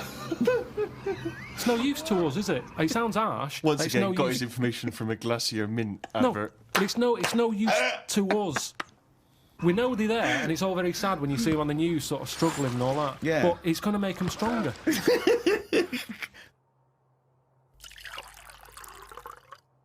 I saw this trailer for this documentary that said the man who's having a baby. And I turned on, and it's a woman going through a sex change, and she's pregnant. That's not a man having a baby. That's a woman having a beard. Having a breakdown. Why is that? What? That's a con. That is pure sense. It's a man having a baby. Look, world's first. No, it's a woman. It's a woman. What do you think of that? What would you do for your doctor? And I came to you and went, Karl, listen, I'm having a bit of a rethink of these. The penis, I hate it. I hate this cock. But what do you mean you ate it? I hate it. I don't want it there. It doesn't look right. It doesn't look right. It just sits there resting on these fucking awful testicles that I'm going to get rid of. I want this thrown away. Yeah, well, it's, they're not a great look. I know that. Everyone knows that. It's just the way they are. I mean, if we're all being honest, they're an odd design. I don't think anyone likes their own, do they? That's why we cover them. They're not a great thing, are they? What? It's not why we cover them, though, is It's it? part of it, I think. I think deep down, I mean, even if, like, I know you hate the Adam and Eve thing, but even if back then he was like, good God, cover them up. Even he had a leaf on. No, but listen. Right. So, are you thinking fundamentally then that aesthetically the testicles and the penis isn't as good as it could be? What would you have there instead? Well, it's designed that way because that's the way it's got to be designed. It's more about function than Yeah. and that's the thing, isn't it? With modern technology, You need, the thing is the testicles have to be outside because they have to be a few degrees below body temperature. yeah. Otherwise, the Sertoli cells die, which sort of feed the semen and all that. So, to be functioning and sort of like fertile, they have to be outside, which is annoying because I'd put a little rib cage around them, like that. I'd pop a rib cage round those, protect them, wear a cricket box, have that built in, so you cannot get a swift kick in the bollocks that but makes it'd you be feel sick. But it'd be better if they could sort of reverse up in a way that they were hidden away, so Yeah. that they were just. Then you dropped them. It's like, right, we need to cool them down. Be at it in about half an hour. Yeah. Drop them down. Yeah, like the gear on an aeroplane, landing gear. Yeah, and landing gear down, and the bollocks and the cooling down. Or you could just pop them in the fridge for 10 minutes. It's Well, like they the- could detach and you could pop them in the fridge. Cool Yeah. it down. Can you make me some breasts? easy. Okay. Go on, you say easy. What are you going to do? What's your plan? Just how do you do that? It's tablets, isn't it? No, but Testosterone, isn't it? Testosterone. Toblerone. I want some Toblerone. Well, has- sort of pointy tits, like Madonna.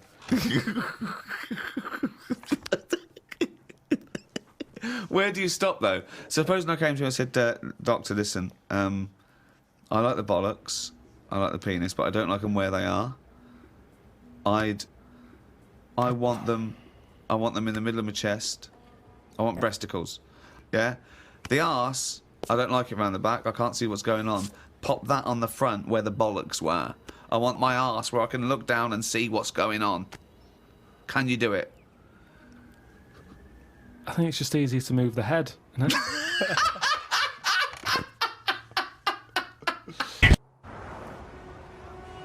Karl, when was the last time you reminisced? Well, my mum and dad have been round, haven't they? So been Yeah. reminiscing a lot. Yeah. What were you thinking about? We're just chatting about Tic Tacs. One of the great memories, yeah. The happy memories. Now, I used to love them Yeah. when I was younger. Yeah. My dad got a load of them.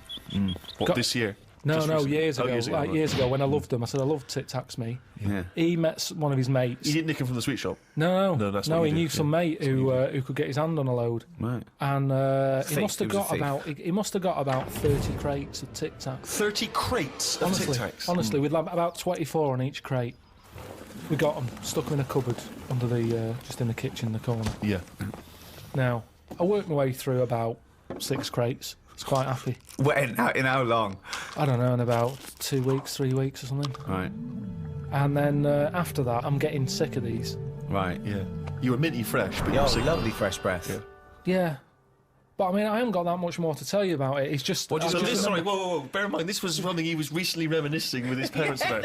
They were sat around, and we've already learned up to an hour could go by reminiscing. Sat around for an hour, talking about the great I've already Tic run Tac out of saga. responses. I've got Yeah. nothing to say about No that. opinion I on mean, that. I was nearly going to say, what do you do with the empty little flicky Tic Tac boxes? Yeah. But then you realise that that's utterly dull and boring. Well, and not I of any interest. was struggling. I don't know what this anecdote is, other than a bloke.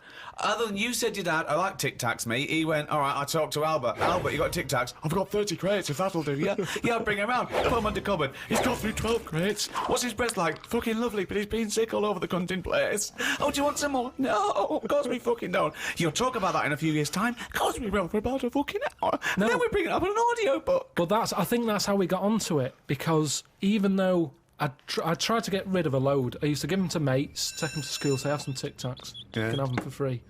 We used a load in the cat litter tray. No. No, we you did. didn't. We did. It No, was you just didn't. ways of getting rid of them. Jesus Christ. Sort of freshy smell, isn't it? It's the same amazing. sort of condensity in that, isn't it? Condensity. It is the same condensity. Yeah, so I got rid of them like that. And then the weird thing was, even though I'd got shut of them all, you'd be backing up and you'd always hear one ting its way up the tube. It's tinging its way up the tube. It's tinging its way up the tube. It's tinging its way up the tube. Ding tong, ping pong. It's tinging its way up the tube. That sounds like something from Willy Wonka. Oh, God. No, it's just I'm just demonstrating that because that's how many of them there were around the house. You'd drop them, they'd go in every corner and that, like Pac-Man or something. They'd be everywhere. You'd be backing amazing. up, tinging it up. Sheila's getting married. Hannah gets confetti. Don't buy any confetti. Go to cupboard under stairs. So yeah, that's a little memory there, isn't it? It is a little memory. Now It's a really little memory. The strange Tic Tac house in Salford, where everything is made of Tic Tacs. Wow, that must have been a hell That's of a time you had with your parents there. The old Tic Tac No, but it's reminiscence. better. You see, you're saying, "Oh, what a boring story that is." But when I my see mum you've and dad, re-gravelled the drive. Yeah, smell it. Suck the drive if you want.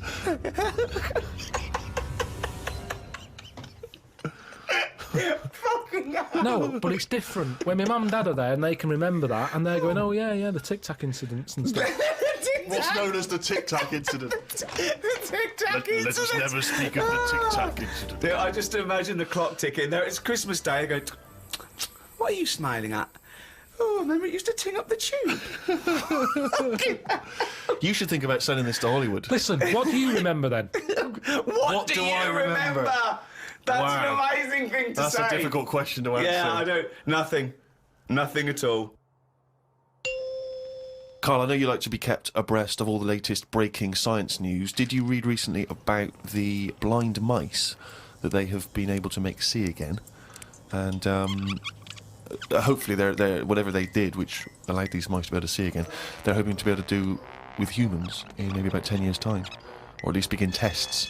Extraordinary, isn't it, to be able to cure blindness would be a remarkable achievement in science. It is, but it's just that thing how they say they've done it on mice and what have you. Yeah. If I was blind and I went in for the meeting with the doctor, Yeah. and they said, "Do you want yours doing?" And then they said, like, "I've done it on mice," that wouldn't be good enough for me. I'd say, look, when the blind fella gets in, don't say we've done it on mice, just say we've done this on eyes.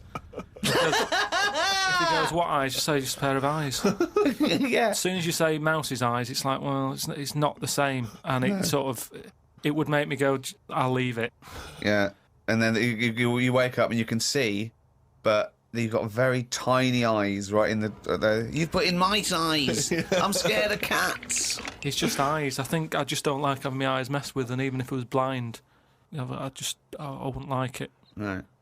And I think mine are more active than most, my eyes. What do you mean?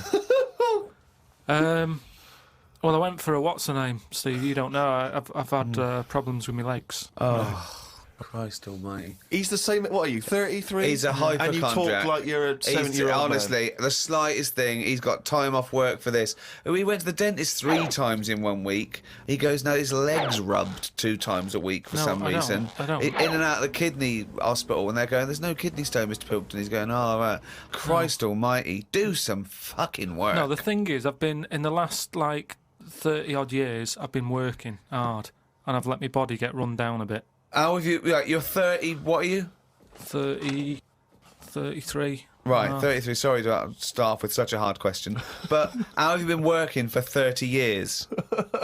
Well, I just have. I sort of I got on with it. At 3? At 3? No, I'm Well, you just didn't saying. go on with anything at school, did you? Because you were just titting about. Yeah. You weren't working Yeah. out there. What was the first job you got? How old were you? I was 15. Right, okay, so you've been working for 15 years then. Okay, good, Yeah, but right. I had my paper round when I was 10, didn't I? And that was hard graft. That's why I'm bald and that. Getting up at 4:30. It all adds up, doesn't it? All adds up. So anyway, I kicked my height when I was a kid.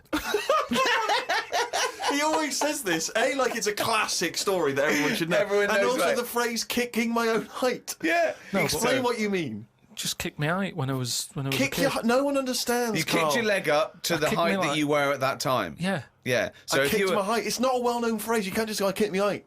so you're 4.5 foot, and you've put your toe up into the air 4.5 feet by kicking. Yeah, but I landed on my back. Right, okay. Imagine seeing that in the playground. They go, get Karl Pilkington to kick his eye. I bet he falls over like a It fucking wasn't in the penguin. playground. My dad got me to do it in the garden. Brilliant. But why did He you fall sold over? tickets, the neighbours were cracking up. Yeah. Why did you fall over? Did you hit I just yourself didn't, in I the didn't head? have a kick the eye. I mean, my leg got high up, but I was that chuffed that I got that high. I didn't think of putting my leg down again. What did it look like? What the fuck did that look like? He's got to think it all through. I thought it was automatic. In like, you stayed there. You sort of stay balanced. Christ But you didn't almighty. think, well, I'm loving this. This is brilliant, but what should I do now? I got my leg up. I'll just keep it up. Whoa! It looked like a Hitler salute with his leg. What were you doing? So anyway, I landed on my back, Yeah. and I did some damage, I think.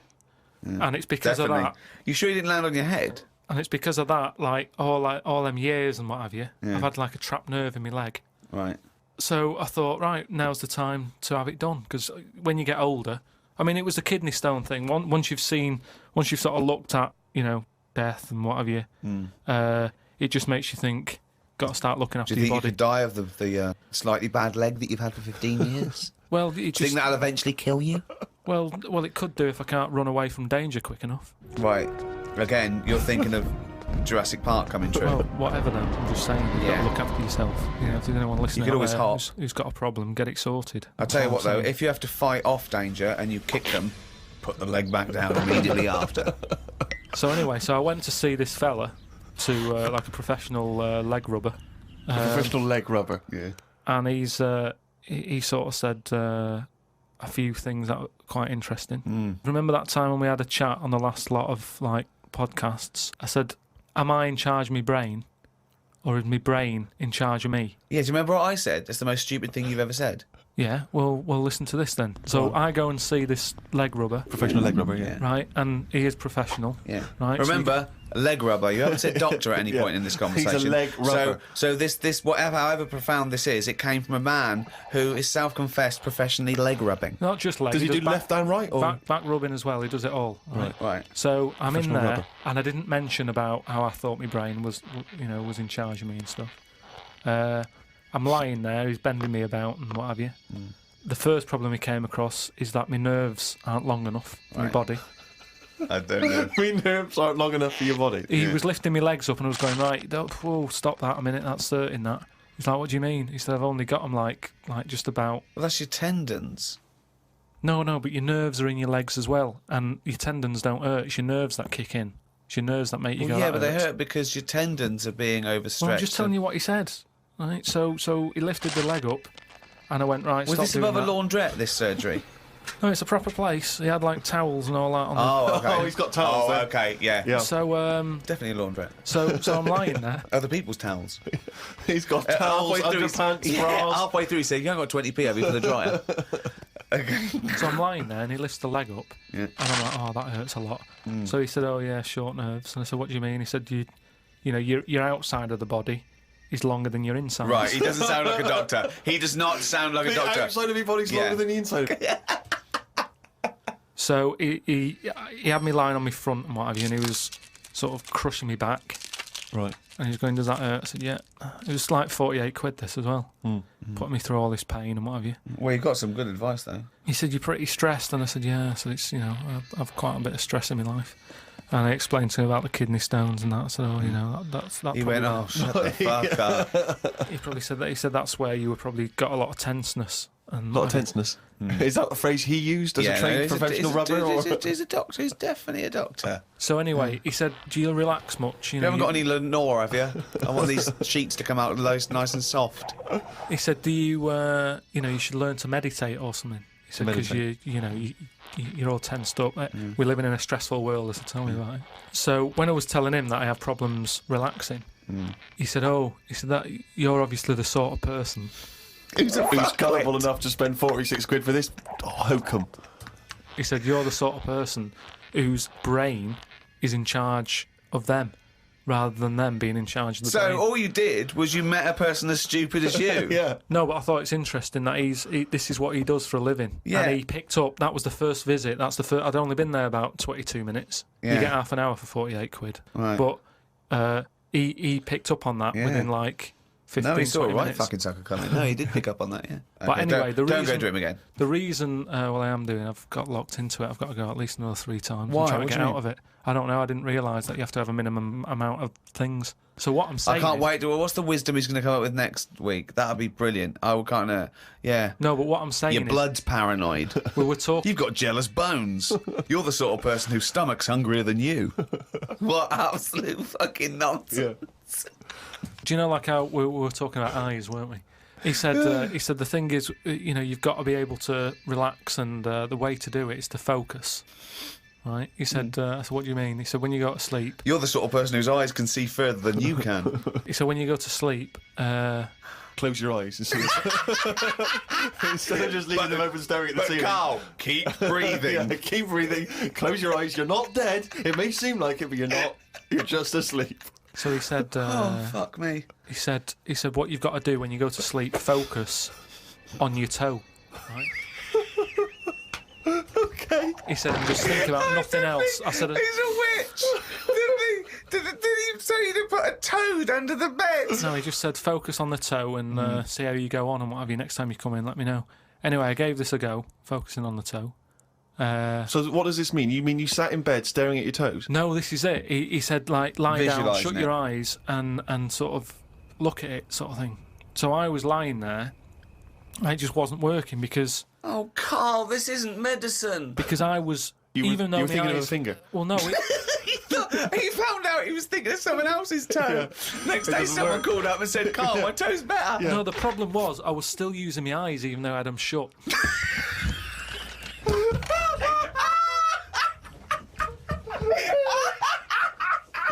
Oh, God! Oh, God! Just when I think he could never come up with something stupid, he pulls that one out of the bag. Right. So what does that mean? Oh, God!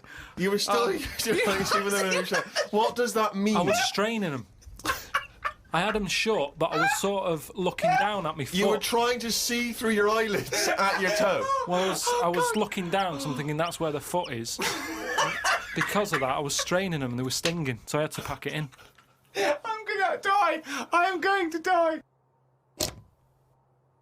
Why, out of interest though, and this will sound naive, why don't we remember the very early moments of our lives? Why is it? Is it because it would be too harrowing to remember the point at which we sort of born? Because I don't really remember anything from those first few years.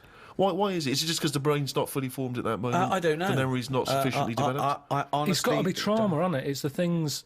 Again, we were talking about me being younger, and the youngest I could remember back to was 1978. How old were you then? Uh, When were you born? 72. What, it was you summer holidays. you couldn't remember earlier than 6? You Um, can remember back to about 2 or 3, most people. What? You, no way. No way. My mum and dad don't even remember them. Because you're not doing anything. This is what I'm saying. Mum and Dad don't even remember me then. That's amazing. Because they pinpoint They remember things. all the Tic Tacs they've ever Yeah, eaten. yeah. Do you remember when Karl was 6? Of course I do. 5? Yeah. 4? Yeah. 3? No. 2? No. Because you're not doing anything, are you? My mum and Dad don't even remember So, me then. and it's weird. I remember must have been about 2 sitting on a potty surrounded by Lego. I remember that. Very strong image I have of that. No, I don't remember that. No, you No, wouldn't remember that, were you? no, Would you No, weren't there, weren't were there. you? What do you mean? What, you don't remember Steve sitting on a potty surrounded by Lego? No, I mean, I can't remember having a potty. I remember having one of them. I'm not suggesting you have the you same used to memory. go in a fucking litter tray. Now I know why, to eat a Tic Tac while you're having a shit. But okay, so what is your very first memory? The one that cropped up the other day was having my eyes sort of glued together by... Gangsters. Where's the fucking Tic Tacs? no, I was, Lost our truck for you, yeah. when I was on holiday and I slept near the window and the window was open and I used to wake up in the morning with my eyes shut. My mum and dad thought I was having a lovely lie in. I just couldn't open my eyes. But whoa, I don't understand. Why were they? I'm gonna burst. Whoa. What do you mean? Why were they glued? Why were they? What do you mean they were glued? Wait, but why didn't you say, Mum, Dad, I'm not asleep. My eyes are glued together. It's just that you get a build-up on Yeah. the eyelashes. Yeah. And it all... But when they came in and you could sense them looking I didn't know at they you- were there.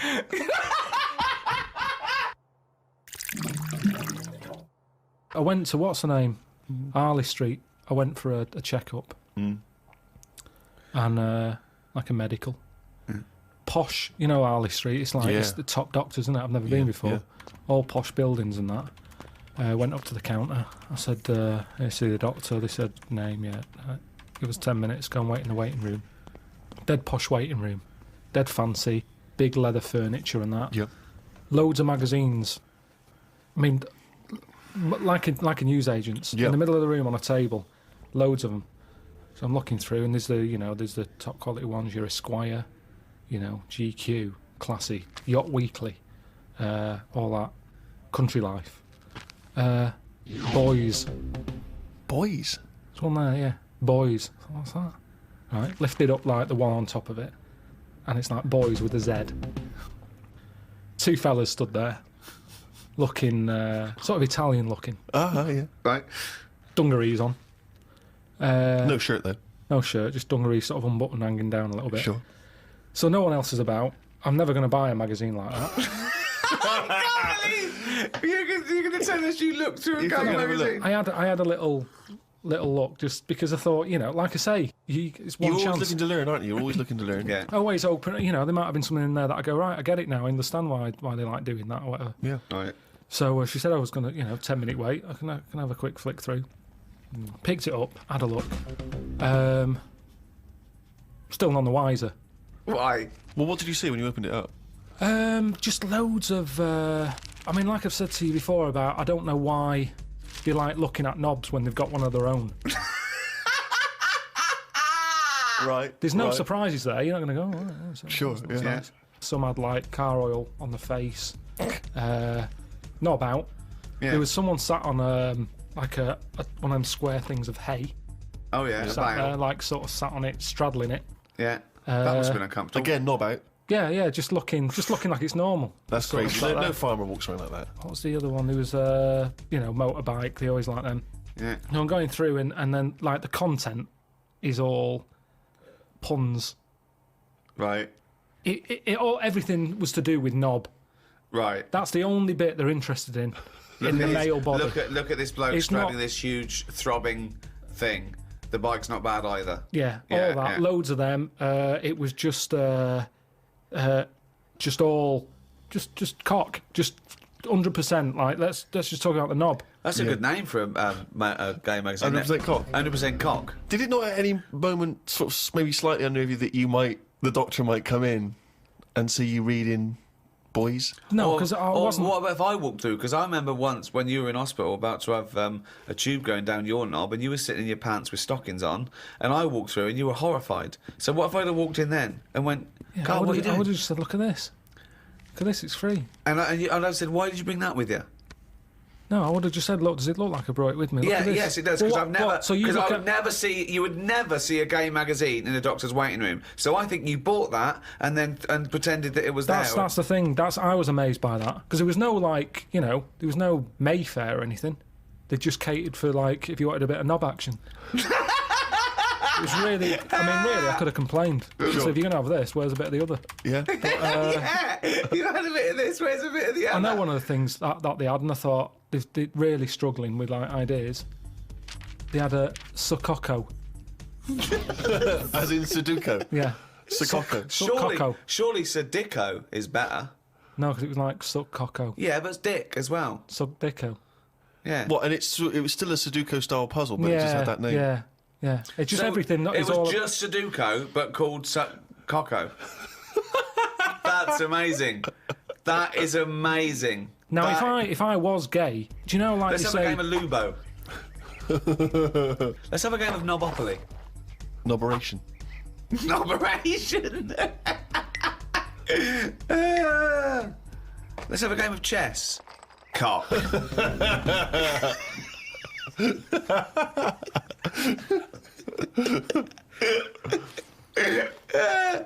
Let's have a game of fuckaroo. Well, that works for either sex.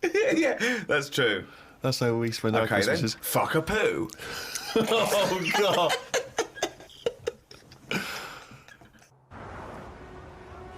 The number of times I find a theory that he said in gobbledygook, but it's true.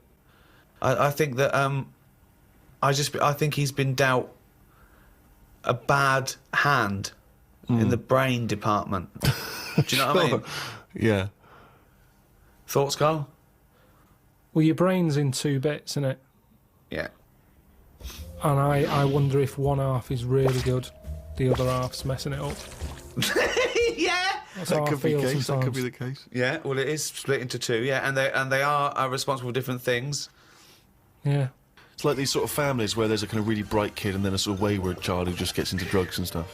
Sort of like that up there Yeah. in your head. Because you have quite sort of out there nebulous thoughts, and you've got a lot of common sense, haven't you? And just having that other sense of like, this is dodgy. What spider sense? Just that sense where you just go, I don't know why, but something's telling me we shouldn't be here. And you go, all right, let's go. And you move from it, and you don't know what that is. Yeah. You don't know what's decided that. You know, it's like when you're lost. A part of my brain's got me lost, but then there's another bit that I don't know what it is, where they go left. And you do, and then you go, remember that time when you called me and I said I don't know where I am, and I couldn't concentrate. Think of that! I called him. I went, Carl, what are you doing? He went, I don't know where I am. What do you mean you didn't know where you were? What you? I got lost. I What, went in London wandering. you got yeah, lost? Yeah. And I went wandering, and then you know, I It's was when like, he first moved into his new place. He was walking back from his old place to his new place, and he didn't know where he was. He How tried can to you take a ever short. really get lost in London? though? It's a cabbie. well, yeah, I don't want to do that because you feel bad pulling one over and then saying, where am I? Yeah, they don't appreciate that, do they? But I found my way back, didn't I? Yeah. But you told me 20 one minutes. time that you much prefer getting lost. You love wandering around and getting lost. Yeah, you said go- that's much better. go Yeah, around it the was a cold cul-de-sac. day. It was a cold day. I just wanted to be at home. I had things to do. There's a time and place to be lost. Well, go on. Well, a place What's you the don't place? know. What's and the place to be lost? Somewhere you don't know. Right, good. Okay, And the specific. time? The time. Time when you're not in a rush. Right. But that time I was in a rush, and I was And- cold. So a typical argument in your head is what? I'm lost. I'll do one side of the brain, you do the other side of the brain, okay, in your head, okay? Carl, What? this isn't where we should be. You want to go home, didn't you? This isn't your house, because it's a field. You live in a house, don't you? Why are we standing in a field? This isn't your house. You're meant to be going home, but you've walked into a field. No, but that wouldn't. I've never been that lost. When I'm walking across a field, at the edge of the field, I'd go, hang on a minute, this isn't right. I wouldn't get in the middle. I wouldn't go that far. I'd go, right, I definitely shouldn't be here. You did once. You were in the middle of a field, and your dad had to rescue you Yeah, and carry that's you when through I was the a kid because I was reading as I was walking. That's,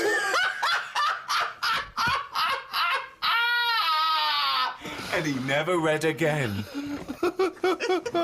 but there's another sense. I was in the middle of nettles there. Yeah. I'd walked. It was at my brother's wedding in Cornwall, and I was walking near a cliff edge. Reading a book. And okay, so walking. Carl, I know you're enjoying this book. Can I have a word with you? Just look past the book a minute. There's a big drop. Yeah. Well, that's what happened, and then Right. that's when my other senses went, hang on a minute, I'm being stung. Load of nettles and stuff. And I just had to wait there for ages until my dad sort of thought, where's Karl? I was there for about an hour and a half. You showed a book.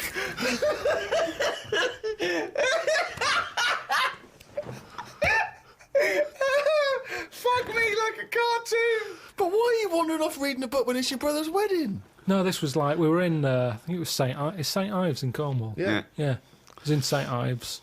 And just, you know, it was a nice day and that. There was no telly in the place. It was a horrible house. It was haunted, actually. No, honestly. No, not honestly. It wasn't haunted. There's no such thing as ghosts. So, It's the so you saying honestly it was haunted means fuck all. It's the weirdest place and weirdest sensation I've ever had. I spoke to a woman called Mrs. Battersby, Right. who sat on my bed keeping me up all night. My mum came up, she said, you look shattered. I said, yeah, I haven't had a kip all night. She said, why? I said, I've been talking to Mrs. Battersby. She said, who's that? I said, no, some old woman. Now, I can't remember it now, but that's what I did then.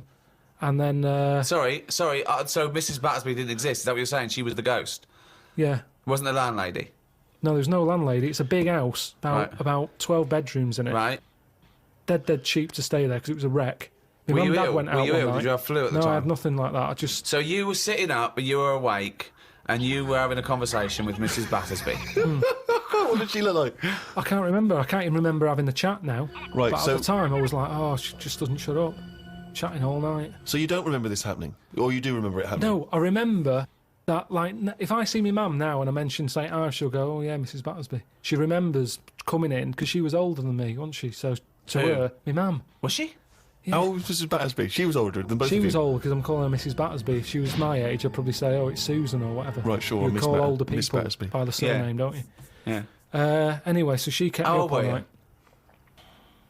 I know, I'm thinking of pictures at the wedding. Why do you have to go through other things to just have a memory? How old do you reckon you why were? I don't understand why you haven't got direct access to your memories. How old do you reckon you were? Your mum was older, though, yeah? You must have a vague idea of when this I'm event thinking was. about it now. I'm thinking. I'm Okay. picturing the picture of myself at this wedding. Okay. And how old are you? What are you doing? How tall were I'd you? say I look about. How were you? I say I look about 7 or 8. Looking at the picture. Right, okay. Yeah. Right, okay. So Mrs. Battersby is chatting away to you. You don't remember what she said, but you do remember having the conversation. No, he doesn't remember it I at don't all. remember the chat now. Well, then So- why are you telling? It's You not must your remember it memory. because you're telling us about It's not it. your Because it's a memory. memory. My mum's reminded me of it. Yeah, but all it says is, this is so far removed. This is hearsay that your mum said you spoke to a ghost once, and you don't even remember the ghost. Mrs. Battersby. No, Yeah, you no, but remember you the don't name remember only because her. your mum reminded you of In a it. court of law, if there was a ghost court, they go hearsay, thrown out of court. Right. You yeah. don't have a memory of Mrs. No, Battersby. look, I know that when I was a kid, Yeah. I ate a beetle. I ate a beetle because I thought it was licorice. Now, I can't remember that now. You can't remember that, but you know it happened because your mother told you it happened. Exactly. Right. But the fundamental thing is that we can believe we can believe you ate a beetle, right? Because that is something that could happen in real life. But- what we're questioning is that you spoke to a ghost. I thought it was licorice. What sort of beetle was it? Just one of them standard beetles, just a black shiny one. Thing is, right, a couple of years ago, we were in the Ivy, and the food came, and there's a big blob of wasabi, right? It was like called an Oriental hors d'oeuvre, right? And I looked over at Karl, and he started going, drinking water. I said, what was that? He said, I heard that. I said, that was a blob of wasabi. He said, I thought it was one mushy pea. That's a classy restaurant where they're serving one mushy pea. Well, they do that, don't they? Wow. Small portions. It's all trendy, isn't it? I love the fact that it's exactly the same thing. They've swapped beetle for wasabi and licorice for pea. You see things, you see something, you It's a think... good job you remembered that anecdote, though, because he doesn't. Exactly, yeah. In years to come, we'll be going, I ate some wasabi once. Did you? Yeah. Well, according to Ricky, I did, yeah. I was in the Ivy. I thought it were mushy pea. So hang on, I just want to go back to Mrs. Battersby because What you other- confidently said it was most haunted. haunted. It was the most haunted place. Yeah. But you've got no real evidence for it because even you claim you had this encounter, you don't even remember it. But you don't remember everything in life, But you do you? supposedly had a conversation with a ghost. I know, but I didn't know. When I was younger, I But you didn't think remember that the was a specifics ghost. of an ant walking around. Yeah, so you thought, so I see. If you'd have had the memory, it would just be a nice old lady on the end of your bed all night. Right. And then... Then when I mentioned it, my mum was saying, what do you mean, Mrs. Battersby? Who's Mrs. Battersby? Right? When you're a kid, you're not terrified, are you? No. Nothing scares I mean, you. I'm beginning to think, who the fuck is Mrs. Battersby, I must admit. But So, yeah, that was... but it was a weird place. I mean, there was no telly. All they had for sort of company was a calculator.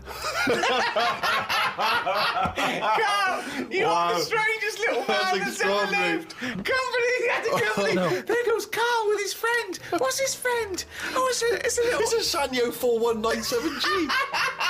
I love that. That's amazing. Oh, calculator, do that boobs thing again. My mum and dad used to go out. I stayed in there. Just shots of him with his calculator on the beach. My only friend was a calculator. Oh, God. Just imagine shots of him in Vietnam just carrying Tommy. When the battery's died, they had to have a funeral for him. His barrels roll over the floor. Oh, fucking hell. The only company was a calculator. Before I used to knock around with a brick. Oh, fuck me. We have to face facts here. Go on. The world is old. Hold on. Right, okay. The world is old. The world is That old. is a fact. Yep. That is a fact. It's the same as if you've got a gran who's 70. Yeah. There's not much you can do for her. You can say you're warm, but at the end of the day, she's still going to be shitting her pants. She's still going to be, forgetting things Right. and all the rest of it. And you might be taking care of her, but at the end of the day, the good days are gone. Right. Yeah. So, in a way, like the world, it's got to a point that it's old. And yeah, we can say turn the tap off, turn the lights off, close the windows, stop letting heat out. The earth, metaphorically, is shitting its pants. We are not the same as the first man that nature made. No. No, we're not, no. And that's where we went wrong. And if we didn't interfere at that point, we might have been more suited to the conditions now. Auntie Nora, Right. I'm cold. She doesn't want double glazing. Why not? Just because she's worried that when people come round and sort of knock on the door, she won't hear them because it's all sort of double glazed. But they're knocking on the door. No, but she said that she didn't like a bell. It makes her jump too much. Well, It's hard way. how do they get in now? Well, it's the thin door and thin glass. You hear it. It's not like soundproof like double glazing is. What? So they have to knock. They on knock the... like that on the door, and she can hear that because But it's why like are they a going wooden to double door. glaze the door? Is it a glass door? No, they want to put that PVC door in with Hang the on, thicker so glass. she's scared by... You don't want a doorbell because that alarms her, but the knocking is fine. The knocking's fine because you Why get don't- to know knocks. Why don't they have a bell that when you press it, it makes that noise? Because they haven't done that yet. well, Maybe that's an you idea. could do a sample of a like that. So when they press the doorbell, she hears. That's easy. That's done. You could sort that out for her. Well, I don't want to start getting dragged into it because Why don't you make Auntie Nora a bell that knocks? it could be done. But the fact of the matter is, it isn't, and that's why she didn't want double glazing. But why don't you tell her, say, Auntie Nora, have double glazing, be warm, be safe. Hear the knock. Hear the knock of the bell on the doubly door. Auntie Nora, hear the knock of the bell on the doubly door. She could fart until she's blue in the face. No one will be able to hear. But look, No one will be able to smell it. But this No is double it. glazing. This It's is tremendous. it. This is it, though, isn't it? She wouldn't be around now if it wasn't for people interfering, coming up with tablets, making weak people live longer. Right. You're annoyed at that. You're I annoyed. love it. He's such a fascist, isn't he? Anti-Nora, a weak person who has been allowed Yeah. to live. Yeah. No, but Eugenics is where you'd be happier. but don't you see what I'm saying, though? The way the world we've changed more than the world has. We can't handle anything now, can we? Look at it. Like I say, a bit of snow, a bit of cold, everything comes to a standstill.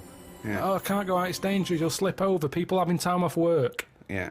What would you do, right? If you run a business, right? Your business could go under, right? It snows a bit. You got 10 employees. You're paying them well, and they go, "I can't come in today, Carl. It's a bit icy." I'll do it. Okay. Right. They're snowed in, right? You're running the business. What are you running?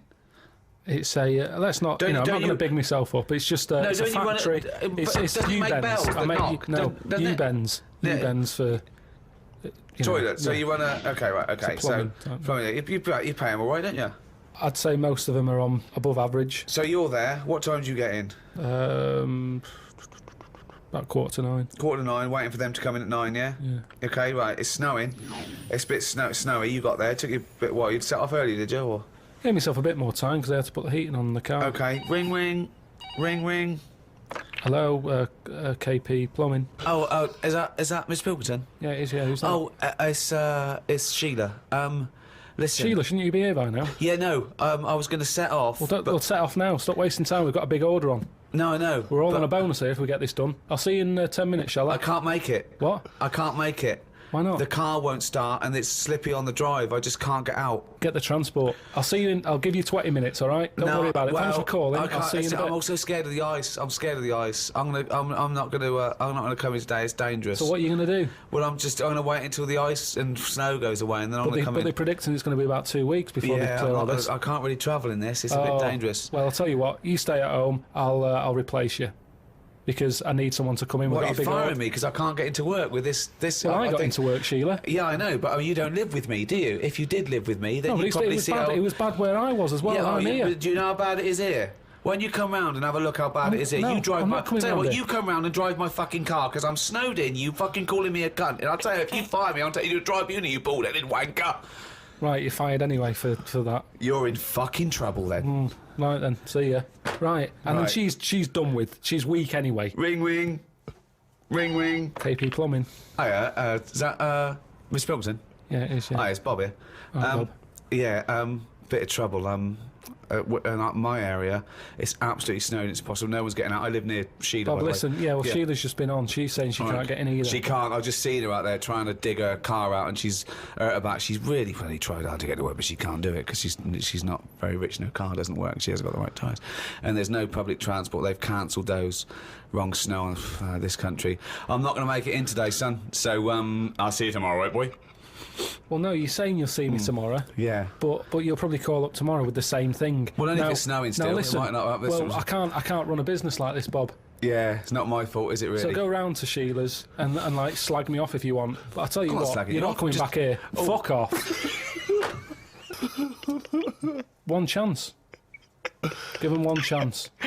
Well, you didn't even give him one chance. No, because they've done it before.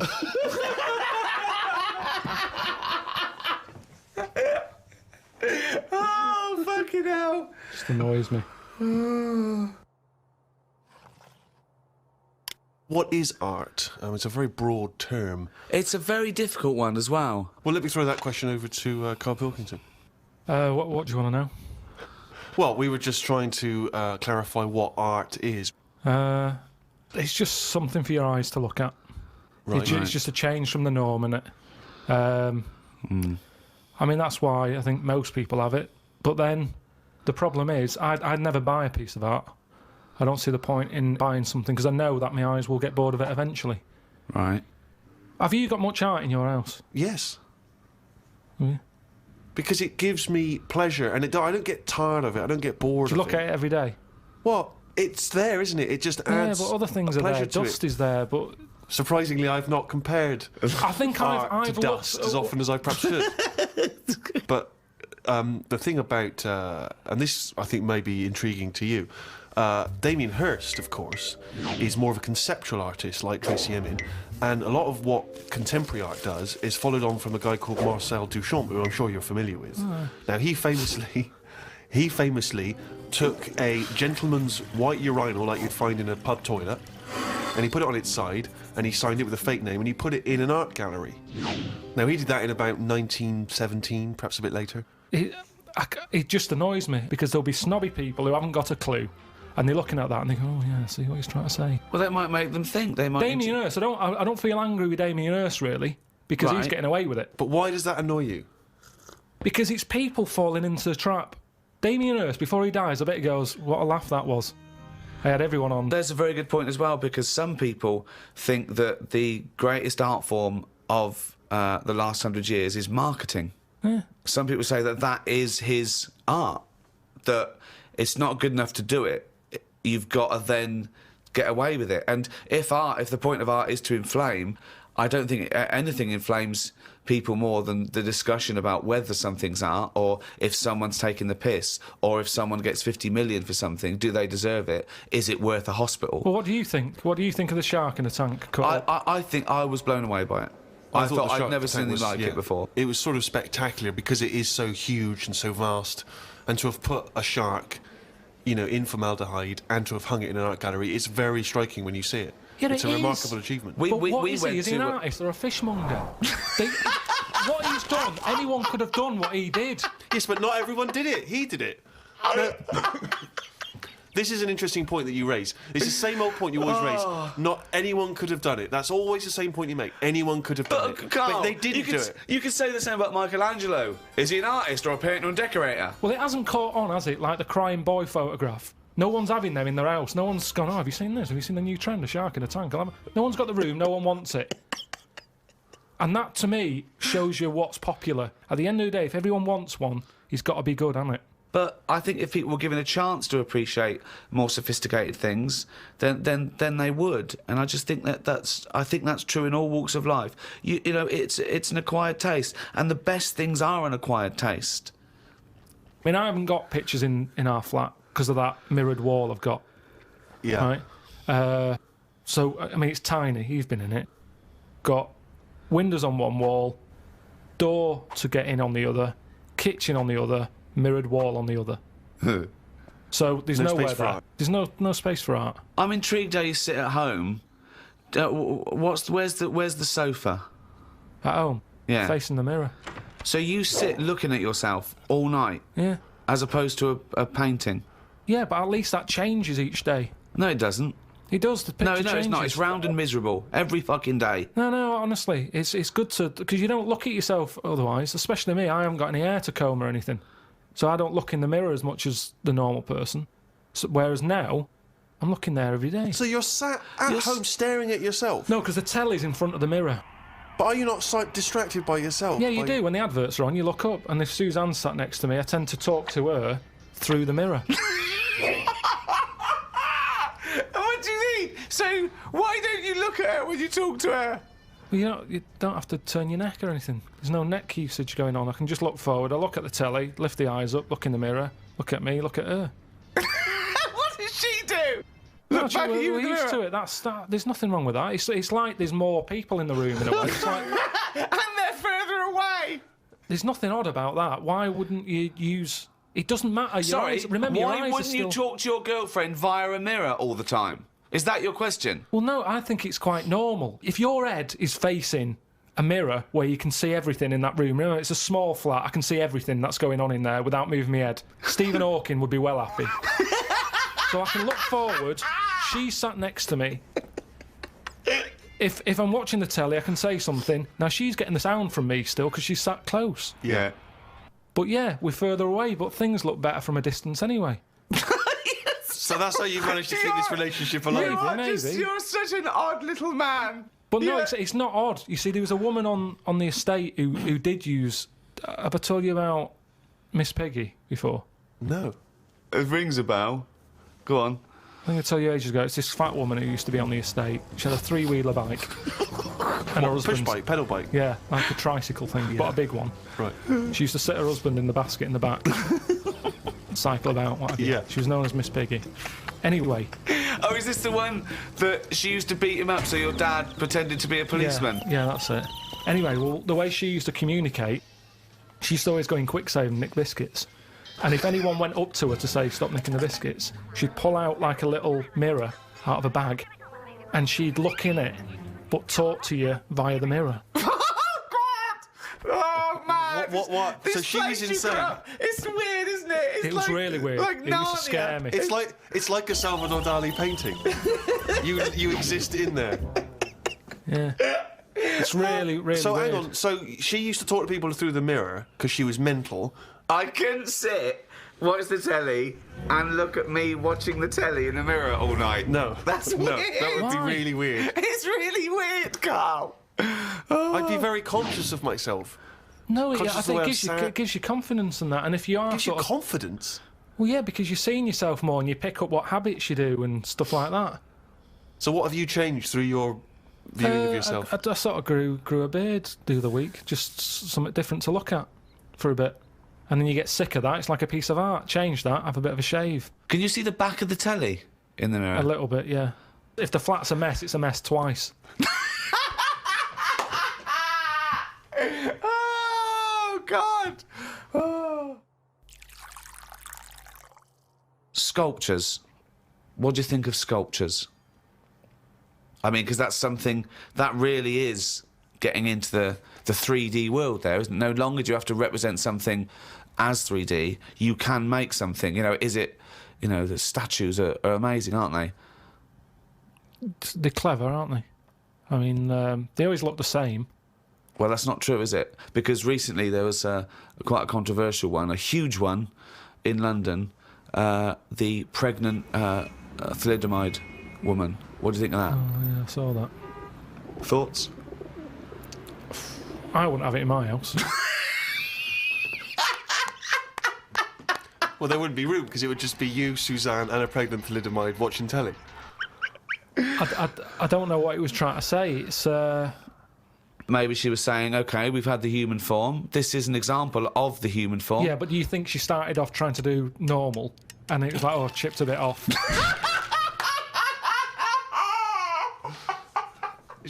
One One of the arms got chipped Well, off. it makes you wonder, doesn't it? And why? You see that square, Trafalgar Square. You got that. Nelson's column. He's got one arm and a leg missing or something, and a patch over his eye. Then you've got the thalidomide. Why can't they just do a full person?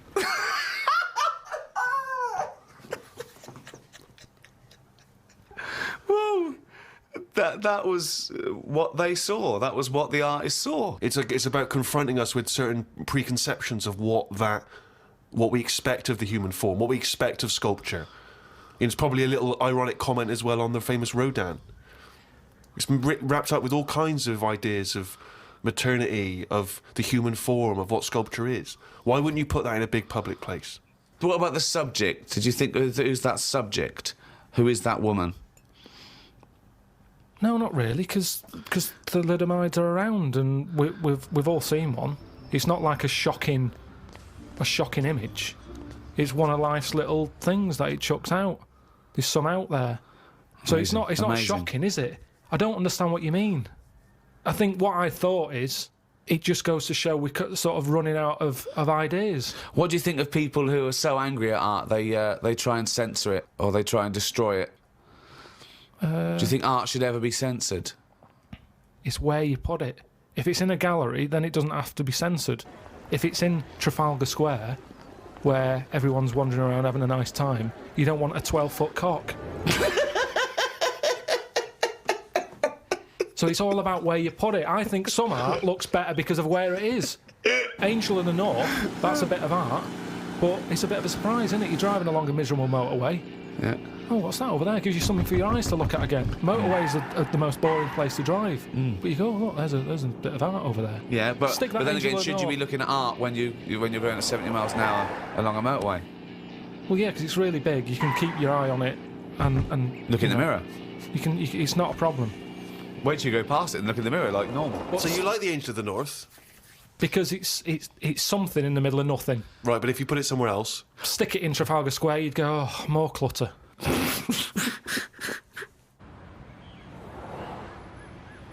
I remember we were shown the cartoon version of Animal Farm when we were about like 15, 16. We were discussing it afterwards about, Napoleon, oh yeah, great, oh yeah, communism versus, the poor proletariat and all this. And this bloke went, you lot make me sick. It was just a nice film about some animals. Brilliant. Yeah. What's your take on that, Karl? No, go on, what's your point? Because you can see the irony there, can't you? I haven't seen it. No. If you want to do a serious point, don't use animals. No? Well, I disagree with you there because I think my favourite is probably Charles Dickens, and I think the greatest story ever told is A Christmas Carol, and there's only one way that could ever be improved, and that is a Muppet Christmas That's Carol. absolutely right, yeah. So, and I think that you could, and I think people could take a lesson from that and maybe do other films with the Muppets. A Muppet Schindler's List. Yeah.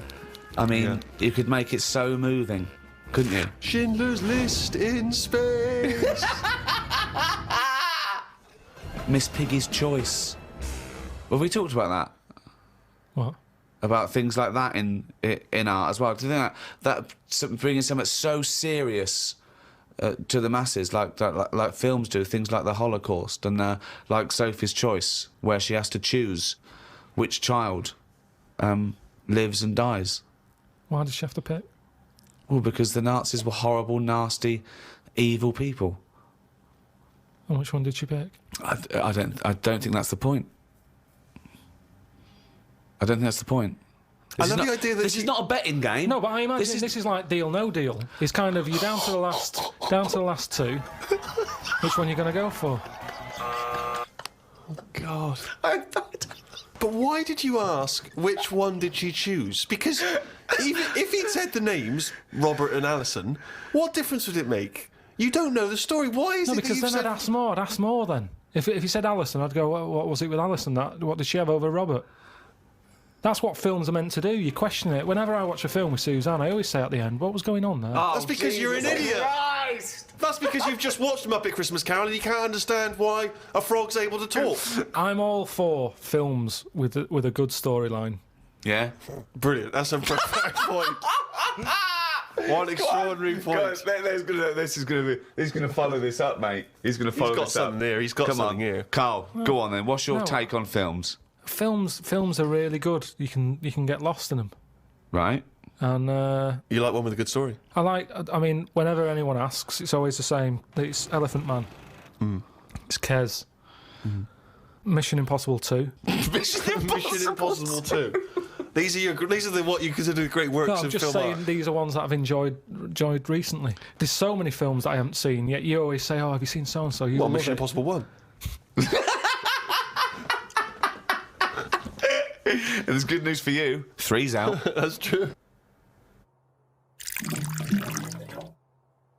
One of the most striking art exhibitions that I ever attended, Karl, was an exhibition of outsider art. Something I'm sure you're very familiar with. Outsider art, of course, is work that is made by people who are often institutionalised for mental health problems, or they are just incredibly, the people who aren't in any way part of the art establishment. Well, right up to psychopathic murderers, clinically insane mass murderers would count as outsider art. I went to an outsider art exhibition in New York. It was incredible, and I bought a painting of this guy. He's a chronic schizophrenic, and he paints in tar, like road tar, that he gets from roads, and he paints in that on wood he finds in sort of skips, and it's incredible because it's sort of like scratched in, and it's amazing. And there's this thing of Jesus being helped down off the cross. Admittedly, I was walking around there going, "This is fucking mental," and James was going, "You've got to stop saying that," because of course some of the people are mental. There was one bloke doing a sculpture of a skull, right? And underneath, it was like a little head with his teeth. Underneath, he'd put a sign that said "real teeth." Where did he get the real teeth from? What I think is interesting about that is how much therapy it provides for these often mentally unstable people, which is another important value of art, of course. People's self-expression, people being able to give a little piece of themselves through their work. Do you not see any value in that? How do you express yourself? Whistle. You whistle. Yeah, I found over Christmas I whistled a lot more than I usually do, and I think that was just freedom. What do you mean freedom? It's like freedom. Expand on this point, if you would.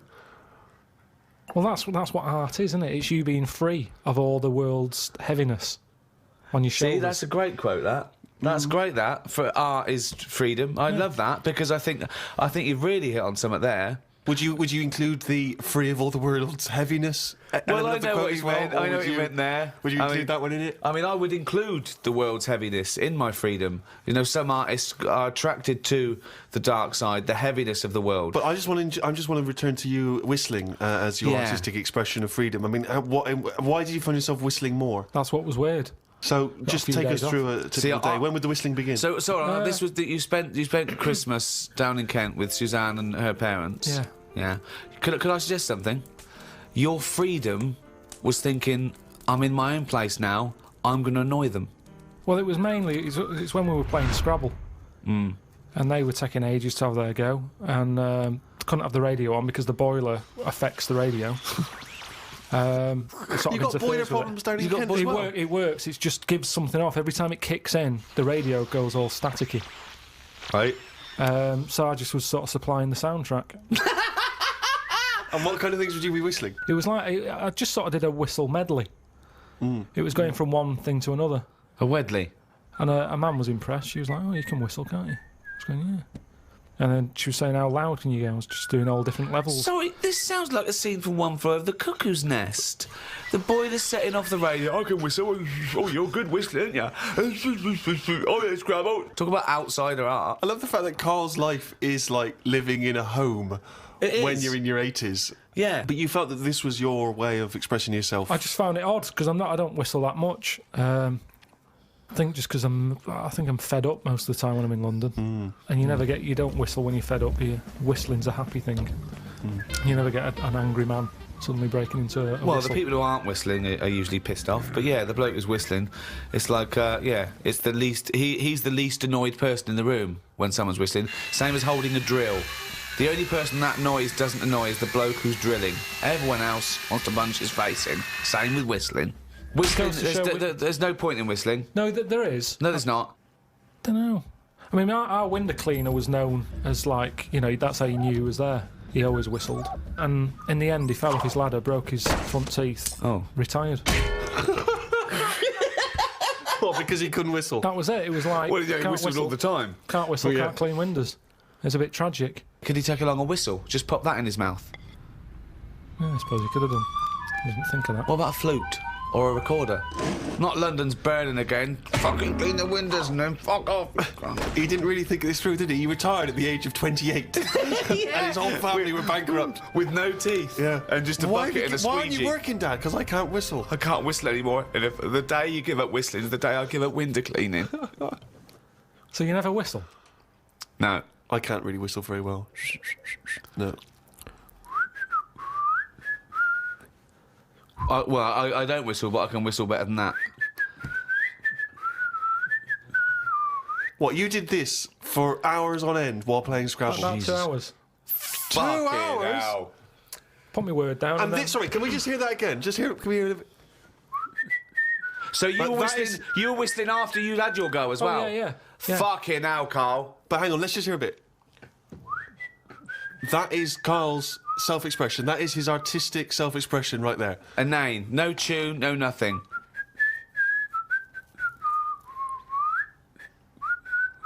There's mental patients who have smeared canvases with shit who have expressed more than you have in that. Yeah, but it's not about other people. I'm not there to please other people.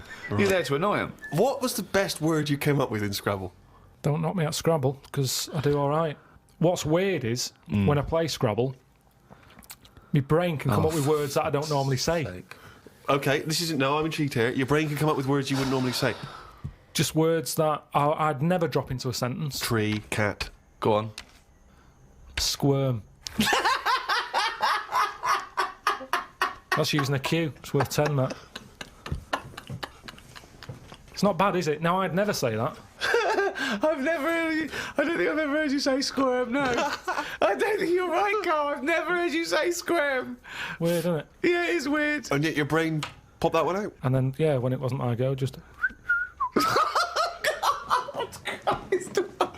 Anyway, so that's sort of doing art for yourself as opposed for other people. I don't think you can count what you just did then as art. Hobby maybe, craft, pastime. I don't think you can count that as art. I'm not being funny. I'm being a bit snobby here. But I think there's a difference between Beethoven and... Squirm. There's a cue in that.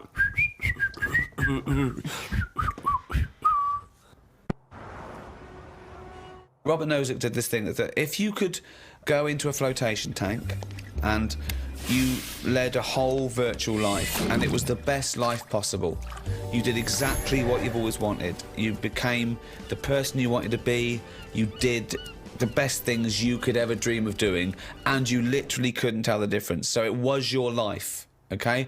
And you lived your biological life out in that tank and died at 80 and had the best life any person could ever have. You could pre-program it.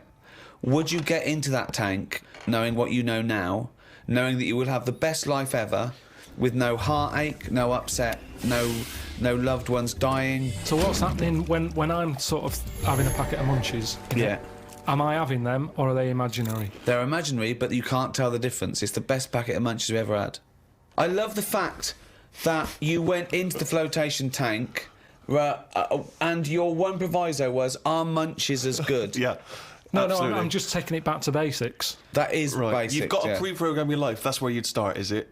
Munchies must always taste magnificent. Well, it's just if you can still enjoy the basic things in life, then that's Yeah, when you can't do. go wrong. You do. You enjoy them. It's the life you'd ever want to live, and Yeah, you're bit living dangerous, it. That. Bit Sorry? dangerous. Bit dangerous. Why? Go on. Why? Just, I don't know, because sometimes I think things don't happen for the best, right? Right. Sometimes you can sort of think, oh, I'll enjoy that if that happens.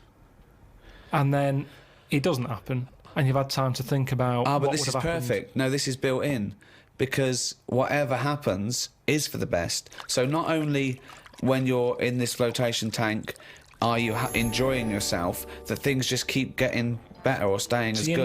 never have a bad day. You never have a bad day.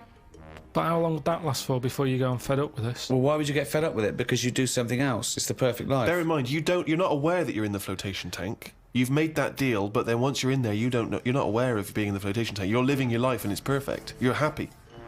Well, we don't know how you would be happy. You just have munchies every day, and Well, yeah, you'd get in it then. You'd get in it if you don't know you've got in this tank. If I somehow go to bed at night, someone injects me in the head, and then they go, right, stick him in the tank now, and then I wake up, packet of munchies there, sun's out. Suzanne goes, oh, it's a nice day, we'll go and do something nice. And I go, yeah, I'm meant to be at work. She goes, no, I don't have to go in today. Right. I go, all right, let's go out then. Now, what's interesting there is that within this scenario, I gave you any life, you could do anything, and you chose the exact life you've got now, except Suzanne's got a day off. Now, I both love that.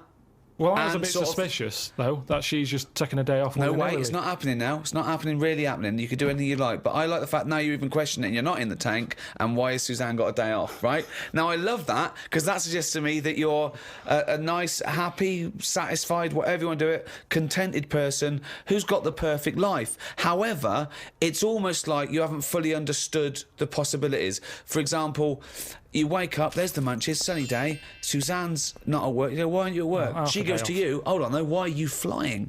And you go, I just can. But you hadn't even thought that maybe you could fly or swim or hold your breath. you just No, gonna no, have some but- munchies for but breakfast. Hang on a minute, this is day one.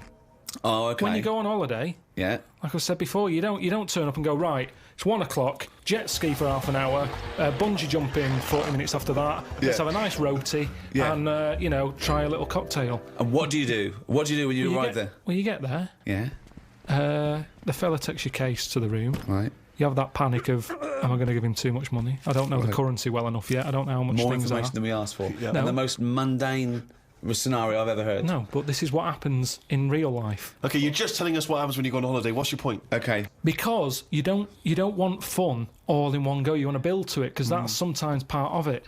Right. Yeah. Right. Okay. So- anticipation. Yeah. Good. Yeah. Yeah, that little bit. Yeah. It's about things taking time, innit? Then looking back at the journey and going, Yeah. how did I get here? Okay, well, Right. can I ask a question? Because sorry, what I'm fascinated to know is if you decided to sign up to the float tank idea. Okay, you can design your perfect life. But I'd prefer not to Well, know I'm doing it. No, You you won't don't. You know. won't. But I You want to won't ask know. this question. Imagine Ricky and I are the doctors. Okay, we can put you in this tank. All we need to know from you now is what your perfect life is. We're going to program it in the computer. You're going to wake up tomorrow. You won't know this conversation's happened. You'll have the perfect life. What, if you don't mind, we're going to take notes now. What is the perfect life? You're still obviously living with Suzanne. We've got but munchies. what else? We've got munchies and we've got sunshine. But what else would you like in your magical life of your ultimate life? Yeah, I don't like this idea. Suddenly Suzanne's never at work.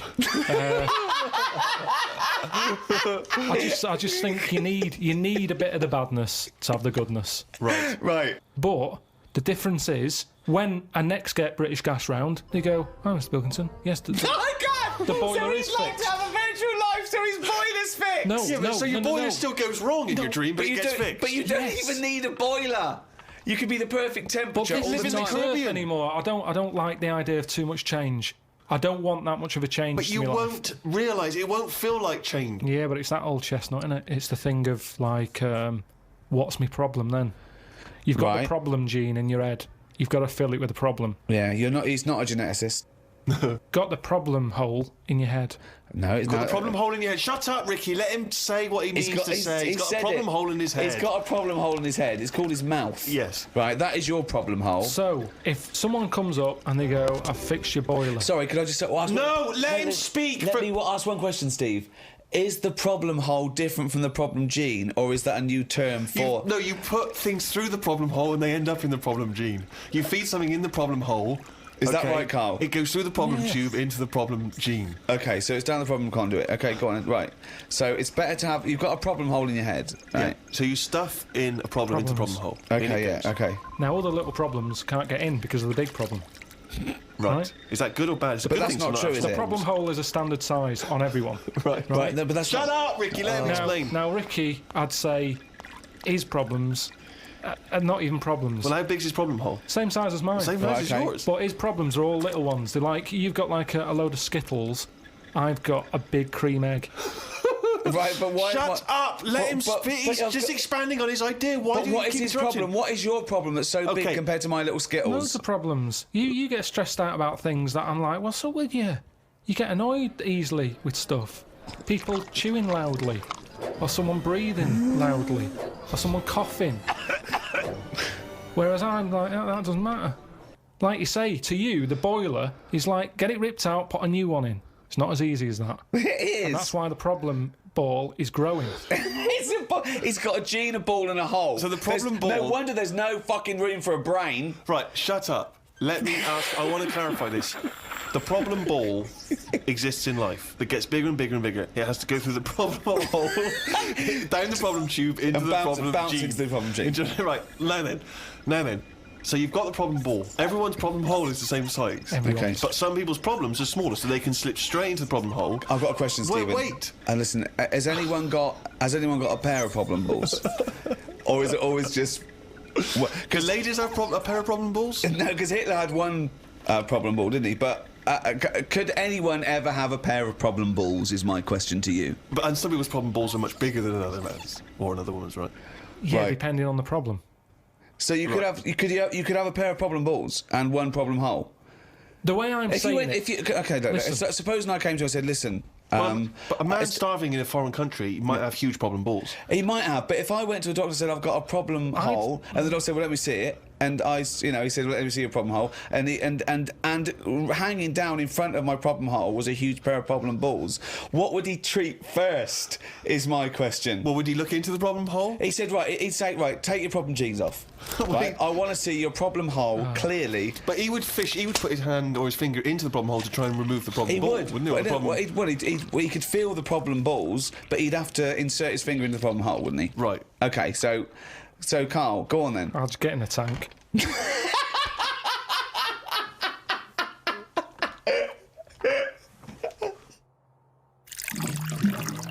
What do you do towards enjoying your life? I don't normally enjoy the thing when I'm doing it. It's after. It's like that holiday. When I What was do you on mean holiday. you don't enjoy the thing when you're doing it? It's after. What's an example of not enjoying the thing at the moment, but you do after? You didn't enjoy the holiday. Say But like you- the holiday. I've just So been you away. enjoyed coming off Hang on. holiday? What? I want to hear it. You enjoyed the holiday. You didn't enjoy the When holiday. I'm there, I had fleas biting me. Yeah. I had mosquitoes biting me. Yeah. There was a funny smell of damp in the bathroom. I was worrying, getting in the sea, thinking, is the stonefish in it? Right? Now, you've got all that going on. Yeah. When you get back, you forget about the damp smell. You forget about you the haven't. fleas because the bites have gone. They're not as much of a problem. Yeah. So then your brain starts going, well, hang on, what did I enjoy? And you go, I enjoyed the dorada fish I had that I've never eaten. Yeah. That's an experience. At the time, I wasn't enjoying it because I'm thinking, when I get back, I'm going to have fleas on me again. Yeah. Now, when I get a menu given to me in a restaurant, Yeah. I go, right, what am I going to do here? Yeah. Right, well, when I came here, I thought I'd have some lamb chops. They've got lamb chops, great. Wonder how much to give you, because I quite fancy this pudding they've got. Right. Now, I have the lamb chops, it comes with extra veg. I eat it, I enjoy it. The pudding I wanted, it's gone out the window, I've got no room for it now. Yeah. But you enjoyed the lamb chops. You enjoyed that jobs. You can only get packed so much. If you're enjoying all your life all the time, there's no point in regretting anything. That's just greed. No, but I was looking forward to the pudding. Well, you shouldn't have eaten all the veg. Yeah, but I was enjoying it at that point. But then you take the pleasure that you had at that point. No, because I wanted a pudding. Yeah, but But you didn't want to put in, or you've had to put in. No, because I would have had it for the sake of having it. And then it's Yeah, ruined. but I don't know what the whinge is there. You had a lovely meal. You had some lovely lamb chops. You enjoyed the hour. Because when I read that they had like profiteroles on there, I Yeah. thought I fancy a couple of them. yeah, and then And the chance has gone. I'm probably not coming back to this restaurant now. yeah, but you 'cause haven't missed a chance. You had the chance. You didn't want to take it because you were full up with lovely lamb. It's What's not the like you problem? didn't. I had a spicy sausage in the Caribbean. Right. Now, the problem was, I was enjoying it, but I thought this is the spiciest sausage I've ever eaten. Right. Now, I could only enjoy that the next day night when I knew that it's The gone next day through my night. body, there hasn't been a problem. So I'd go, that was a nice sausage, I'd have one of them again. Right. That was a nice sausage. But then the next time, surely you'd be enjoying it because you wouldn't have the trauma of the next night because you'd lived through it, and now you're just enjoying But the the lovely problem- spiciness and the sausaginess of the spicy sausage. Yeah, but the problem is, once you've enjoyed something, it's very difficult to replace what you got from that spicy sausage the first time. Then why are you looking forward to having another one? Because let me tell you, Go on. Auntie Nora, I've told you she prepares all her food, right? She's got them all in bags in a freezer, Monday, Tuesday, Wednesday, Thursday, Friday. Right. Now, what she normally does, she makes a big pot of curry. Right. She goes, what I'll do, I'll pop that in the Monday bag and I'll pop it in the Thursday bag. It's the same curry. Now, she has it on the Monday. Yeah. She loves it. She thinks I got the mix just right there. The spices are good. The chicken was tasty. I'm looking forward to Thursday. I'm looking forward to Thursday. I can't wait for Thursday. Yeah. I'll call her up on the Thursday evening. I'll go, how was the curry that you had on Monday that you said you were having again on Thursday that you enjoyed? Didn't enjoy it. Why is that? Dunno. Just want the same. She was expecting too much. And that's the problem. If I had that spicy sausage again, he's never going to live up to it. So forget the spicy sausage. I've had it. I've experienced it. So you if never someone another one? says, well, it depends. So do you have anything twice ever? Maybe not. But this is insane, Carl, because aside from you and your Auntie Norma and presumably all the other Pilkington clan, or all as weird as one another, why you phone her up and ask her what she's having for tea, I don't know. Yeah, that's one thing. What, and that then shows not you only what is happening on Monday, but what you're going to do on Thursday as well. I'll make a note of it in the Auntie Norma food diary.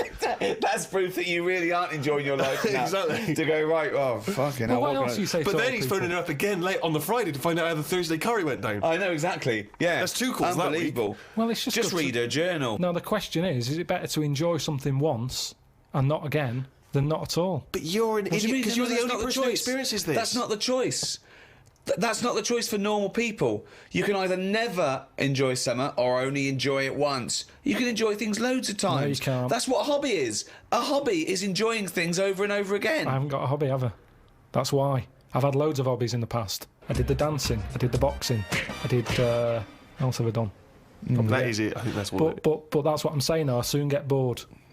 And it's like how you enjoy... You know, I love munchies. Yeah. But I always enjoy the last one more than... Well, that doesn't make sense. That goes totally counter to your argument. No, because it's from one packet. What? It's from one packet. What difference does that make? The So first you- one's surely so- your favourite. No, So it's hold on. not. So if you were to have one munchie, right, I'll go as a munchie, mate.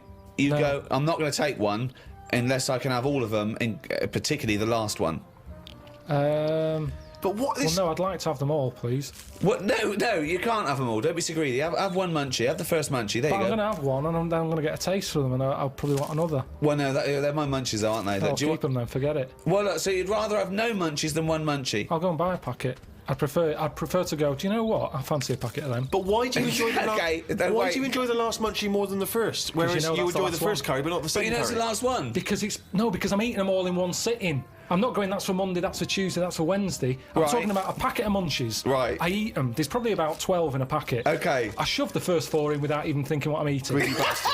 You shoved the first 4 in! Without even Right. thinking about what I'm Right. eating. Now, then when you're getting towards the end, you make them last more. You might bite the top off them. You look what's inside them. You go, I'm liking this. But You know hold that on, last what, one? every time? What, every time you buy a packet of munchies? Yeah. Yeah. So, hold on, though. You must enjoy a packet of munchies regularly, then? Not as often as you think. They have I an don't offer on know. them. Well, No it's not opinion. as I think. I don't know. So tell me how often you enjoy a packet of munchies. Normally after sort of maybe once a month. So, every month, you look forward to a lovely packet of munchies. And the same experience. Yeah, You but like at the first end, one. I like the last one. The only thing you know you enjoy, look forward to enjoy, and it fulfills all those expectations is a fucking packet of munchies once a month. Fuck me. What do you think happiness is? Again, you only know the happiness because of the badness.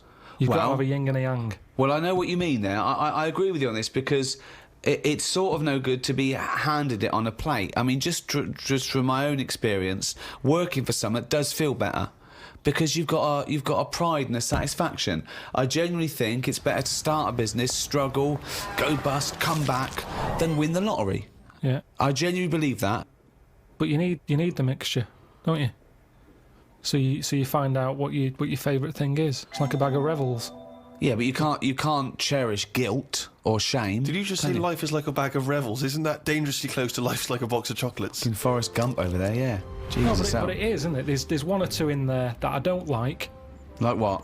The raisin. The No, raisin no. with chocolate. Yeah, no. Now what I'm saying is, metaphorically, what's the Yeah, well, I'm actually using- named what Revel he doesn't like? yeah, well, I'm telling you because it works in life. Go on then. But the Revel You like is raisins? there. Go on. Well, maybe if you have What? enough raisin ones, Yeah. you eventually go, do you know what? They're not that bad.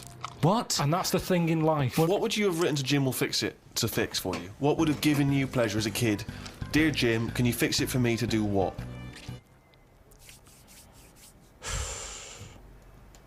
When I watched Jim Will Fix It as a kid, they never really lived up to what the kid wanted, did they? But what would you have requested? But I don't think I would, because I think I saw how disappointed most of the kids were. God, it's A kid exhausting. like whistling, they brought out This Roger is Whittaker. exhausting. Yes, because they look at it and they go, can you fix it for me to go into space? No. Can I dance with Bananarama? No problem. That's the ones they pick. Yeah, so Do you know that's what I mean? why I wouldn't write in, because whatever you ask for, you're always going to get a watered-down version. But if Jim could fix it for you to do anything, what would you have chosen? There's not many things I wanted as a kid. One though. thing. Jesus Christ. Just one thing. To choose one thing, please. That my name was Brett. Oh, fucking hell! It's not unbelievable! I mean, it's extraordinary. There is no predicting that. Okay, you know what? I can make that dream come true for you right now, Brett. We can just call you Brett from now on. Not a problem, Brett. Brett Pilkington. It sounds good. I love the fact that it's the Karl bit he wants to replace, not the fucking No, but Pilkington. that doesn't work either, because like then Why I not, told, Brett? because I told Okay. I told my mum and dad that that's what I wanted. They started calling me that, but then I forgot that. They went along with it. Yeah, So you said, Mum, Dad, call me Brett from now on. And they went, all right. yeah, but then I kept forgetting that I was Brett, so I wasn't answering, so they went back to Karl. It's amazing! So you've had that dream come true. Yeah, and it wasn't that good, and that's what I'm saying to you. Things never live up to what you want. Dreams, what are they? When I was on holiday recently, Yeah. I got talking to an old fella, because where I went, it's mainly for old people. I got chatting with him. You could tell he had a lot of money. Yeah. He sort of tanned. He had that sort of rouge-coloured sort of jeans, Oh, yeah. which is always sort of... Telltale sign. It's kind of like he's got money. Yeah. And, The red jeans are twice as much, sir. That's okay, I've got money. yeah, it's either that colour or yellow. But you Yeah. can carry it off when you're an old man, and especially with the tan, you think, yeah, he's got a few Oh, quid. I'm a millionaire. Do you have any yellow jeans? We've got one pair, sir. But They no are the one... most expensive Yeah, of they're in the back room. Could I just see your bank account first? There it is. Oh, yeah, you can afford yellow jeans, all right, sir. Come this way. So I got talking to him, and it turns out he had a cruise ship. Right. Loads of money. Now, I was chatting to him for about 10 minutes. Yeah. What colour was his jacket? Said he didn't have a jacket on, just a white shirt. He's wearing red jeans and a white shirt. Yeah, sort of leather slip-on shoes, that I can remember. And how old is he? It's hard to tell because he was well tanned. Right. Was he an attractive man? He's a good-looking fella. So he's rich. So you saw this rich, good-looking bloke with just a shirt on. Oh, he had a shirt and his pink Yeah. pants.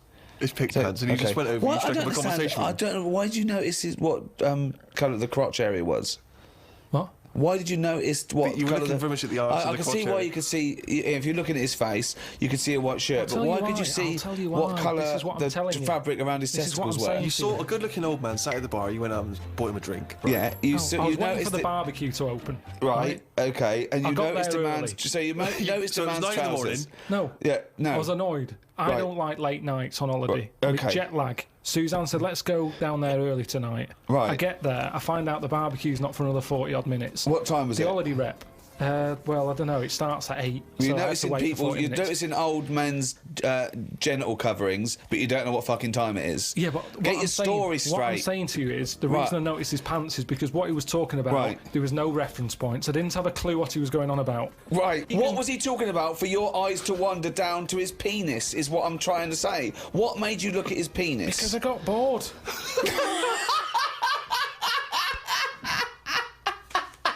I didn't know. What I'm trying to say to you is reference points. I had no idea what what was he was he going on talking about. When about? you're talking to a stranger, aren't you meant to keep it Above the waist, keep it looking at his bollocks, keep it to erect.